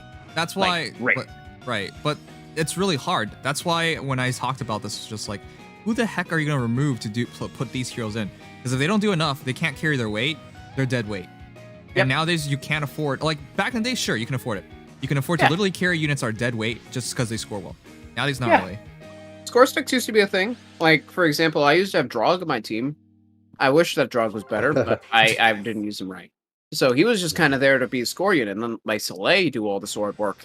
I can't do that anymore. Yeah. Like, even in my current Arena core, Flame Emperor should be the weakest link, but he is not, because I can't let him be, or else I lose. Yeah. So I have to make him aggressive. You are actually the biggest committer to armor that I've ever known. Like, I think you've made all of them. I love armors. I can't lie, as much as I think armors are a little short-sighted now, Granted, I haven't built Winter Felix, but I do love armors. So I try to make them work for as long as I can when I do have to make them work. My But PvE team. you have to do that. Yeah. For maps like GHBs and all that, and legendary and mythic hero battles, I use armors. But for arena, I prefer using higher mobility units. So. Well, I mean, I had Gwendolyn as one of my first merge projects because I didn't like Effie for whatever reason. Oh yeah, and then I had Flame Emperor as a support. Basically, Legion was the poster child of what I refused to do. Make all these shitty units, even though I have like no feelings towards them, just because they score. Yep. I literally my first arena core was Sheena, Gwendolyn, Drog, not Effie, but then Soleil. Soleil was like I kind of like Soleil, and my god, she has 38 attack and 35 speed. What? Soleil was when she came out, was just like a godsend. Yeah, I don't know how that got through. She was the highest attack sword for a long time, and I don't know how that was free to play, but she was. Mm-hmm. So it was like the free to play armors, and Soleil did everything. Like eventually, Sheena and Gwendolyn started doing stuff, and then I really put my work into Gwendolyn for whatever reason, which came out pretty well. But I used that free to play armor core for so long. It wasn't, I believe, until Nemesis came out that I started even considering getting rid of those units. That's how long I was using purely armors for Arena. It was actually Flame Emperor instead of Soleil for a while. Like, 4 armors I would use at some points. It was insane. Yeah, that's when I figured out you were a masochist and you liked to suffer. Yeah, and then once I started switching to infantry, I'm like, oh, I can move again. Wow, look at this. That's nice. There's no more pain. Yeah. Oh, I mean, there's more pain now because, oh my god, these meta units are getting ridiculous. Yeah. Yeah. But if I were to try to use even something that emulated my old core in this setting, like just better scoring armors, no, it wouldn't work. It's too much maintenance for too little output. That's why, even though, Dual 4 will eventually get phased out for overall scoring potential, the fact that you can make units that will make your arena experience better, even if they're not at the top end of scoring, I think is actually the better way to go. Like, close to top scoring, but you're not pulling your hair out every time you do an arena match. Because... I mean, the whole reason I built Kellic was, even though... Wait, hold on. Did Ninja Hana came out after Kellic, right? Or was that before? No, before. Well, okay, before. Actually. That's, people already committed to Hana before Kellic. Right, it was well before. And the reason I committed to Kellic instead of her, despite knowing because you were poor. No, not at all because of that. No, because you like PPs. No, because I like what Kellic the heck? more If it's not either of those reasons, what is it? I think I liked Kellic's art and I liked his voice lines. I just liked his stat spread and his design and everything. So okay, so you like guys? That's fine. That's there's nothing wrong with that. You like dudes, fellas. Is it gay to build a male character for Arena? I don't know. Kellic's looking pretty hot over there. If it's Kellic, then it's because of other things. No, it actually, I mean, no, it's, I do, some people don't like Yoniko as an artist, but I actually really do like his artist. It's, Kellic, specifically, right? Well, no, I like Duma and, Duma. And, and Brunya's art is pretty good, too. I was hoping you wouldn't mention the woman in that. Because I know for the gay joke. Just specifically the males and not, like, Sonya. Sonya's art looks a little better now with the face redraw. I thought that was on purpose. This still cracks me up. It looked a bit off. I thought too. I thought it was supposed to be off. Yeah. Like, she's a morph. I'm not surprised she's a little weird, but no, they just did that by accident. And then they only changed the neutral art. The other ones still have the kind of smaller eyes, which is weird. Like, I honestly don't understand that. Anyways, like, not like most people notice, because who even looks that far up? I mean, it's not like most people notice, because who's not using Yon Leon instead? Oh, yeah, that's also a thing now. Feels bad. But, no, that's, like, to a degree, yeah. It's also building units for who you like, but it's in this meta, I think you need to build units that you could feel comfortable using, because the meta is so ridiculously hyperactive with these whale units right now. You need to make a team that will be not just score functioning, but functional as a composition. It's like, for example, Winter Hilda. If you can't put her in, even though she's the best scoring free-to-play unit, if you don't have a place for her, I'd probably just go a step down even and use something like, you could use like Winter Felix or George, for example, or dual 4, blue dual 4 units, things like that. Like units that will like Windhilda is still really good, but units that will generally perform well but don't necessarily have to score at the very top, because it doesn't matter how well you score if you can't win. If you can't win your arena duels, it doesn't matter if you're literally at the top of your game. You will not get anywhere with it.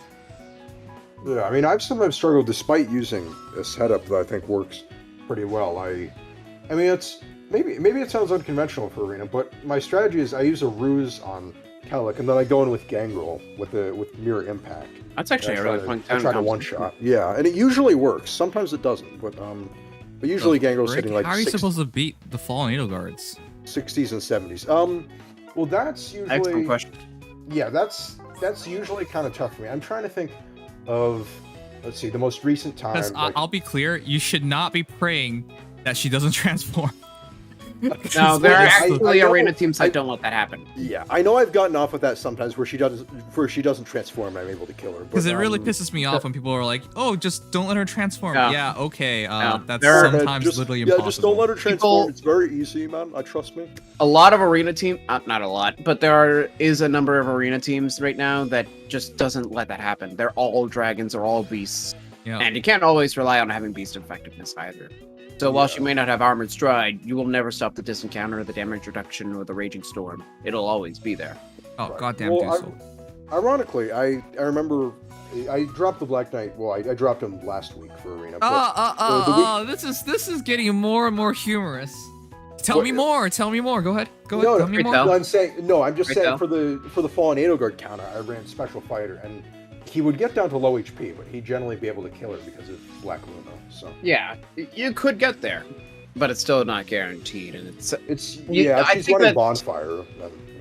At the very least, right now.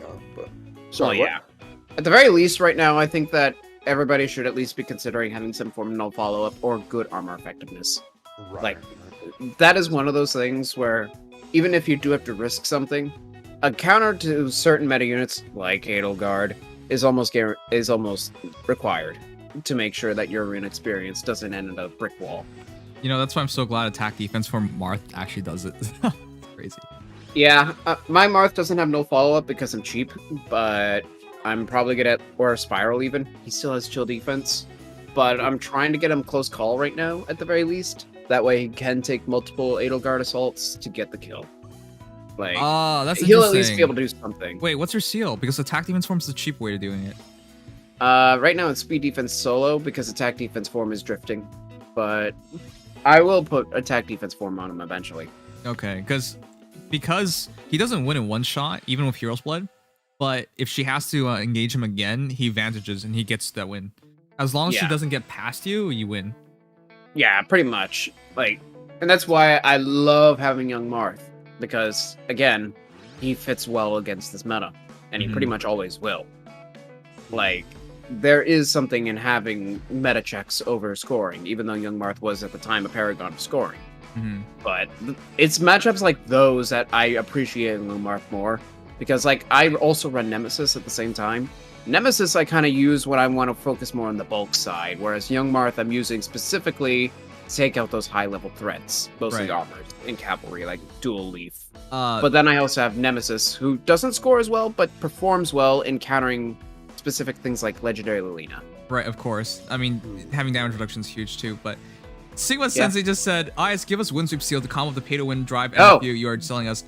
You might have just called our next seal, because it wouldn't really surprise me if they did that. If IS being very crafty there. But then Windsweep and Water Sweep combos with no follow-up weapons. Yeah, I really actually ridiculous. am dreading Windsweep Seal at this point. Or even a Water Sweep Seal would be, Oh yeah, that would still be dreadful. I don't think IS cares about balance anymore, guys, so there you go. I mean, they gave us the Mystic Root Seal. Yeah, which also was pretty nuts, because Mystic Boost Edelgard, great. Yeah, I use it. It's too good. Like, I will say this: eventually, Edelgard will get sorted to a certain degree as more counters come up for her. I don't know, man. It will never. I mean, maybe it will not never quite be as heavily as Surtur. I don't think it'll be. It will not be to the same degree. Because Surtur, at least, it was just like, hey, armor killers do very, very well here. In Edelgard's case, it's just like armor killer. I hope you can take a shot or two. Yeah, you got to run like a QR, like, armor killer, or like no follow-up. It's more so, I mean, I guess it's not exactly free-to-play friendly, because like no follow-up is one of her hardest counters, or like Fatal Smoke, but those are not likely to demote anytime soon, whereas armor slaying with Axebreaker is a little more common if you're looking for just a direct counter. Like, even some armor slayers can't one-shot Surtur, but two-shotting him with a breaker skill, pretty easy. And he lives in passivity because of Sinmara being only chip damage. Right. See, like, that was the significant thing. All we had to do was really use Axebreaker. That was actually really common back in the day. Just Axebreaker everything. Remember Axebreaker Reversa, yeah. Yeah, Axebreaker Reversa is hilarious, but that was a real counter, so. Oh yeah, and you him until he dies, and there's nothing you can do about it because he lives in utter passivity. Yeah. Edelgard can't do that. I mean, can do way more than that. So you can just wall him as well. Like, even if you take the damage and the debuffs, it's not like if you have a. Actually, back then, no, you would die. He killed everybody. It was. I still remember. I still remember my reaction video to that, because just like, what's the point of doubling when all you have to do is just tank the shot and kill on your turn, or like just. Sorry, I thought you were talking about modern day, like how Surtur's 8. I mean, there's still a lot of units that do not want to take a Surtur's Menace Sinmara. Right. Like, that is still hurting. That's true, but yeah, back in the day, it was a lot worse though. It was very hard. He was one of the original units where you looked at it and just like, okay, so doubling not necessary, not even close. Nope. Like, and especially when he was briefly available in PvE, which was a mistake. It's like, who am I sacrificing, or when am I going to run Axebreaker? Because those are the only options. At least he had options.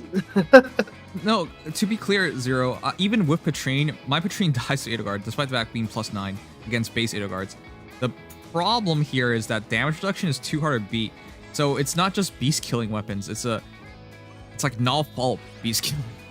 Or QR. And Patrine can run QR, but it's a weird one. Yeah, like, you could do QR, but that doesn't really make sense, right? So. And there's no beast breaker skill or anything like that. Yeah, especially with the lack of breaker, it's really hard. But until we get a unit that not only counters Edelgard directly, but does so while not interfering with their core idea of a build. Like, yes, you can run a QR Armor Slayer right now, or something like that. Or if you have some no follow-up fodder, no follow-up Armor Slaying with like a Marth works. But especially with Zivalan builds, you need beast effectiveness, and the only free-to-play beast effectiveness doesn't use auto follow-up. Well, we're about to get a very good Fallen Edelgard counter in like 2 days, so there's that. Yeah, but I'm emphasizing the free-to-play. Yeah. Free-to-play. Lilith will kill her. If you're depending on a legendary hero, it's for most people that's not attainable. Like, it's not. Yeah, like, you're not gonna. Mr. Evan here spent 300 something odd orbs for Plumeria. He's not here. Yeah, and he left. One of her, but I'm just saying, he doesn't even have one. That's the problem. Like, you could go that badly. It could go that badly because it's just 3 heroes, so it's not a good counter. Yeah, like, I mean, technically it is, but the accessibility of it is not to the extent where you can always rely on it. We need accessible counters to these kinds of units. Like, technically, a null follow-up young units with Times Pulse or Quick Impulse will shred Edelgard, theoretically. Okay, sure, but it's still not follow-up, first of all. Yeah, and the other thing is just, even if you did get this as a unit, even say Byleth was a really good counter and was not a legendary, great. Now what? It's not enough to be just one hero. That's the thing. Yeah, you've got to have it be multiple. There has to be multiple heroes who can do this, but the reality is, like, if we're looking for multiple heroes, how long is that going to take? If it's even going to happen. I mean, to a certain degree, it is nice to, like, Young Nimdom, for example, is pretty much our only answer to damage reduction. Okay, and that answer has been acceptable. The problem with Young Innis is that we need to get a special up somehow. We're not charging it. That's why I run Time Pulse on mine. I know, but Time Pulse is not accessible. That's why, even though Young Innis is a counter, if you can pull it off, like, for example, I think one of the best things you can do is like Flashing Blade. Yeah. With like instant Moonbow or instant Glimmer or something like that. Probably Moonbow in this case, but yeah, you get 2 shots off and that's definitely a kill. But yeah, that's not feasible for most people. It's not perfect, but at least it's a good enough answer where I feel like at least people are much more likely to have something to handle the damage reduction meta. Like, if you have a good enough answer where it feels like if you just build this unit, that problem's going to mostly go away, for for the most part. I think that's okay. We're not there yet with Edelgard. Yeah. We're not. All right, great. Anyways, it's really late. Yep. We can do something else now. Gacha Impact. Genshin Impact. Or wait, did you already do your dailies? Yeah, I did. I'm gonna watch Azuha's trailer. Oh, right. The Azuha trailer. As far as building Legion goes, I saw that earlier in chat. Yeah. So of course, Sneering recognize your Axe yeah. As far as building Legion goes, so Sneering Axe, of course, is in Combat Panic with Panic Smoke, attack speed +5, and accelerated specials per unit's hit. I'd probably say the best build I prefer on Legion is something of a Gale Force variety with full focus into attack speed, no follow-up, or close call repel spurn. Probably close call for a Gale Force build with like attack smoke or speed smoke. Attack speed solo on the seal. Something like that would probably be what I go for. Could also focus on HP stacking for like Infantry Pulse or Panic Ploy, Sun Panic, things like that. But I personally prefer weird, I prefer making Legion into more of an all-out offensive carry. Keeping in mind his lack of bulk, you will need at least no follow-up or damage reduction to make him live. But he will at least be able to deal with the buff meta pretty handily. And of course his weapon does lend well to Gale Force. But if you don't have that, consider like Luna, for example, could also work if he hits foe counterattacks, Legion procs Luna on the second hit. And then Fury, of course, you could also keep as a budget A slot, and Desperation would be, if you don't have damage reduction, I know Fury Desperation is the cheapest cheap out there, but Legion comes with Fury, and Legion needs bulk. Or something to excuse his bulk for not existing. I've seen people try DC. Oh, sorry. No, go on. Oh yeah, I also do a DC build myself, but I feel like that's a bit high end, and you will need maximum investment because, as far as Legion's bulk is concerned, it is awful. Like Legion has one of the worst defense. Like he has a really high HP stat of like 46, but Legion is among the worst defense of all axes. At a whopping base, he actually has the second lowest after Performing Arts Azura at a base 22 defense, with 18 res, which is still among the lowest for axes. Right, so he relies on his HP to keep him alive, and I guess that combo is okay with damage reduction, but it's still like he's gonna get worn down. Yeah, quickly. Like I use damage reduction and no follow-up Legion variants, and they still die pretty quickly. Because Legion, of course, is a near-launch unit who is all-out offensive.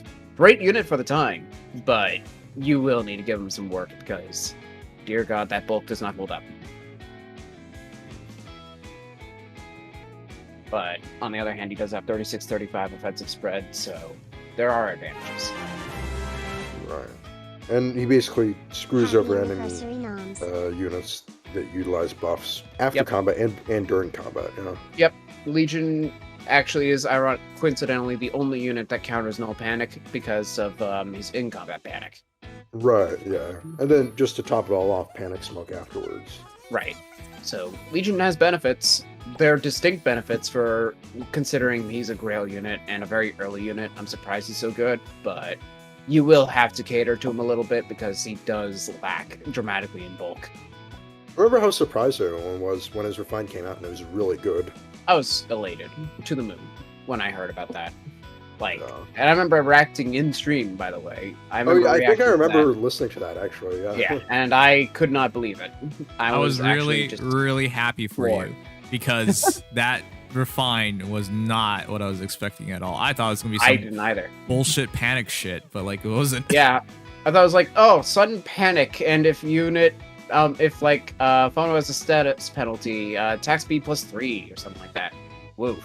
It was one of the the surprising things, yeah.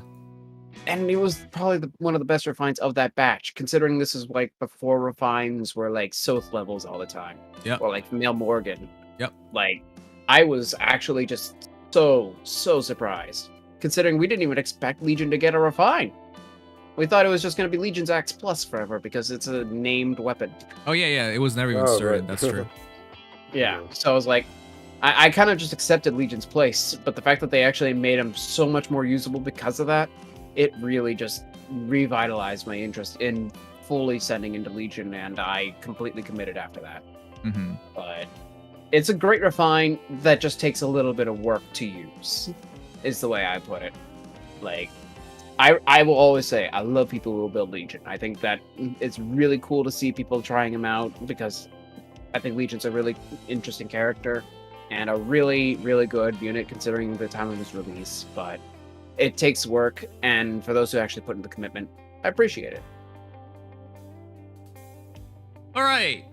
Anyways, time to watch the trailer. Also, thank you, Bird Jesus, for 19 months. Happy anniversary. Happy anniversary. Bird Jesus, you're my favorite whale. And Vic's my least you like favorite him whale. even more than I was gonna say. You like him even more than Vic? Why would you think he's my favorite whale? This is the guy who keeps building units. Like, plus 10 Legendary Edelgard has not learned, what's her beast called again? Raging Storm. Armored Wall. Has not learned Raging Storm. It doesn't even make any sense. Legendary Edelgard. Oh, yeah. Oh, yeah, right, I remember that. He's the whale that puts the most money in and is also the most frustrating. And once you realize what he works as, then you understand why this is so stupid. Yes. Well, he works as a male escort. He's a gigolo. He puts his body to good use. I'll say that much. Like, it's so laughably bad. Like, it's just like the prospect of money doesn't even seem to make sense to him. That's why he can do stuff like plus 10 Legendary Edelgard and doesn't bother learning. Gives her distant counter and special fighter as if that was what she wanted. I mean, he's the first person to work in that line of work who spends money on Faith that I've ever known. So, kudos. I think most people don't share that. Originally, he told me, and he's like, "Don't tell anybody." But I was just like, "How's this gonna make sense?" So I try to tell you guys he was a mobster, but nobody would believe it. Everyone was like, "Okay, Kappa." Oh yeah, but so yeah, it doesn't matter. Well, all right, more power to him. Time to do this. All right. Well, since this has no application leave, I will take my leave. Right. Take care, Leo. Have a good night, everybody, and I will see you all tomorrow for the data mine. Yep, see you tomorrow. Good luck with this year for those who are dealing with it. Yeah. And I'll leave too because I can't. What? No. I was just about to say goodbye, Dex. All right. Anyways, let's start this. I wanted to be the one to hang up on him. That was the only reason I was being polite and staying there all the time. All right. Anyways, let's do it. Kazuha. Solitary cloud. Is he a poet too? Shadow in the setting sun. Oh, it's a haiku! He looks so peaceful and serene. And the last line. Is he actually? Yeah. Honestly, can't even finish my haiku without being interrupted. Damn, that is an introduction. Okay, yeah, you guys were telling me this was a really stylistic trailer. Damn. What? The Strider. Just for some reason, hip hop goes so well with Japanese music. And it's not just because I really love Samurai Champloo. Damn, this is. Oh. You're really going to trust me, despite my being from Inazuma. Oh. My mind is like a wind on the waves. It can change in an instant. So this is how they met. Kid, I think I got you figured out. Oh. So Baido wins fight? You saw this coming. What, you mean these amateurs? I was saving them for you. Fallen leaves, adorn my night! Wow.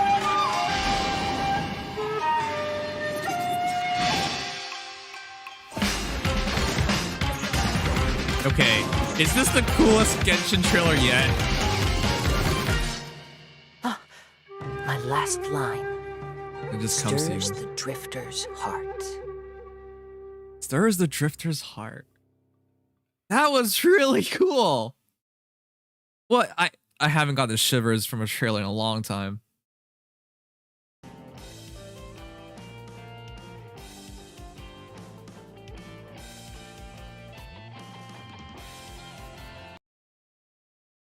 Okay, guys, what did you think? That was sick. That was awesome. That was a lot of work. And that was really well put together. I really love the fact that he practiced haiku. But this is actually like pretty accurate. Only a nobleman, or, well, samurais are nobles, essentially, would have the time and the focus to spend on haikus. And for interrupting him, you all die. But this was really well done. They even had that like samurai showdown spaghetti western kind of moment there with that draw Bido. That was really cool. They put a lot of thought into this trailer. Now, I'm aware he might not be the best character, but it's awfully hard not to respect how cool this trailer is. Now, it would have been really cool if in fact Bido does beat him, which is what gets him to join the crew. But I guess it's just mutual respect, which is fine. It also just makes me look at her in a different way too.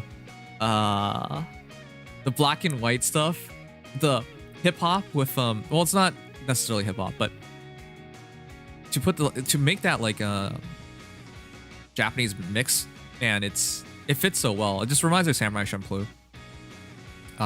Rest in peace, Nujabes. But with that said, like, oh man, this is definitely one of the better trailers. It's very well put together. I haven't felt like that rule of cool in a trailer since Zhongli, and it's really a shame because it's really only the guys that get me to have that feeling. Not that I didn't appreciate say Eula's trailer or something, but it's been so long since a trailer just oozed of cool. Anyways, he's almost here, chat. What is it? 1 day, 2 days more? Our sword from Inazuma, who is Animo. It is Adahara Kazuha. Which, by the way, Kazuya. You guys believe like 2 characters with similar names are being released? Kazuya from Smash and Tekken. Alright, well that said, this is really cool. It's another piece of him that you get to learn about. The characteristics and personality always shows so well in these trailers, but this one was especially good. Yeah, I think this is a 10 out of 10. Not that I really rate trailers, but this is absolutely a 10 out of 10. Shows you a bit about his past, his history, gives you a lot of his personality, and introduces some well, haikus, like it doesn't surprise me that he's good at haikus, that he even does this, but it's nice to see it in action too. Anyways, this is absolutely how you make a trailer. And I really wish a lot of other games paid attention to things like this. Not saying any games in particular, but you can sell a character not on what they offer, like not on their stats, not on their skills, but on just their personality, on their character. And then building that emotional attachment, which is really impressive considering this is, you know, he's a new character and all. But yeah. miHoYo, as always, completely masterful.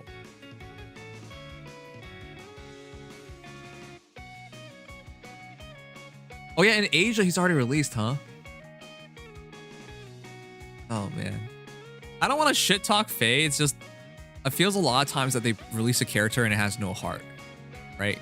It's completely relying on the fact that you played the old game, and then it's completely relying on stats or skills. They never try stuff like this, which is a shame because I like this better, obviously. You don't have to make the best characters to sell a character, is what I'm saying.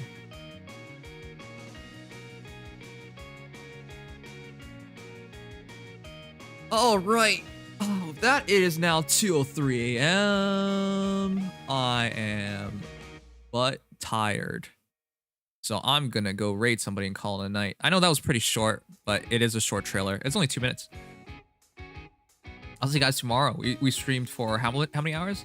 7 hours and 47. 7 hours and 47 minutes. A bit. Yeah, the only thing close is the little conversations videos, yeah.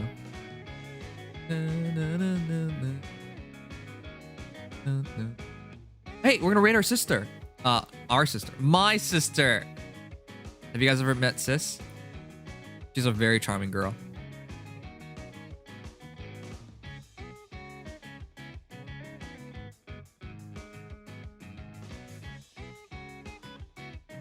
Yes, I have a sister.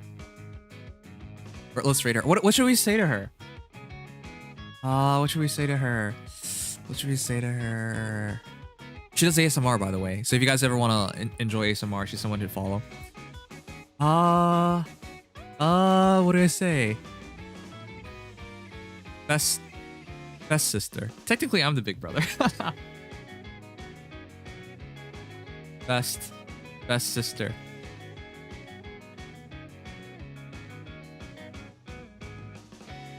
Zavirith, yes. I'll see you guys tomorrow. All right, let's just say best sister.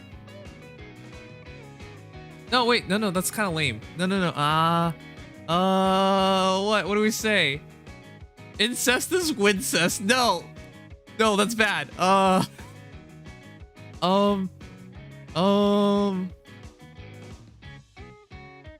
work so hard. She streams a really long time. I bet she's been streaming for like 8 hours or something.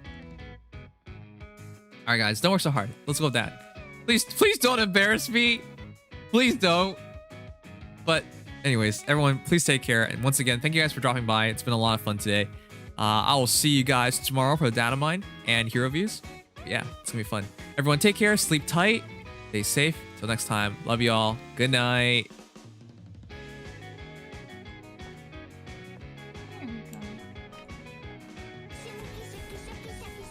Holy shit.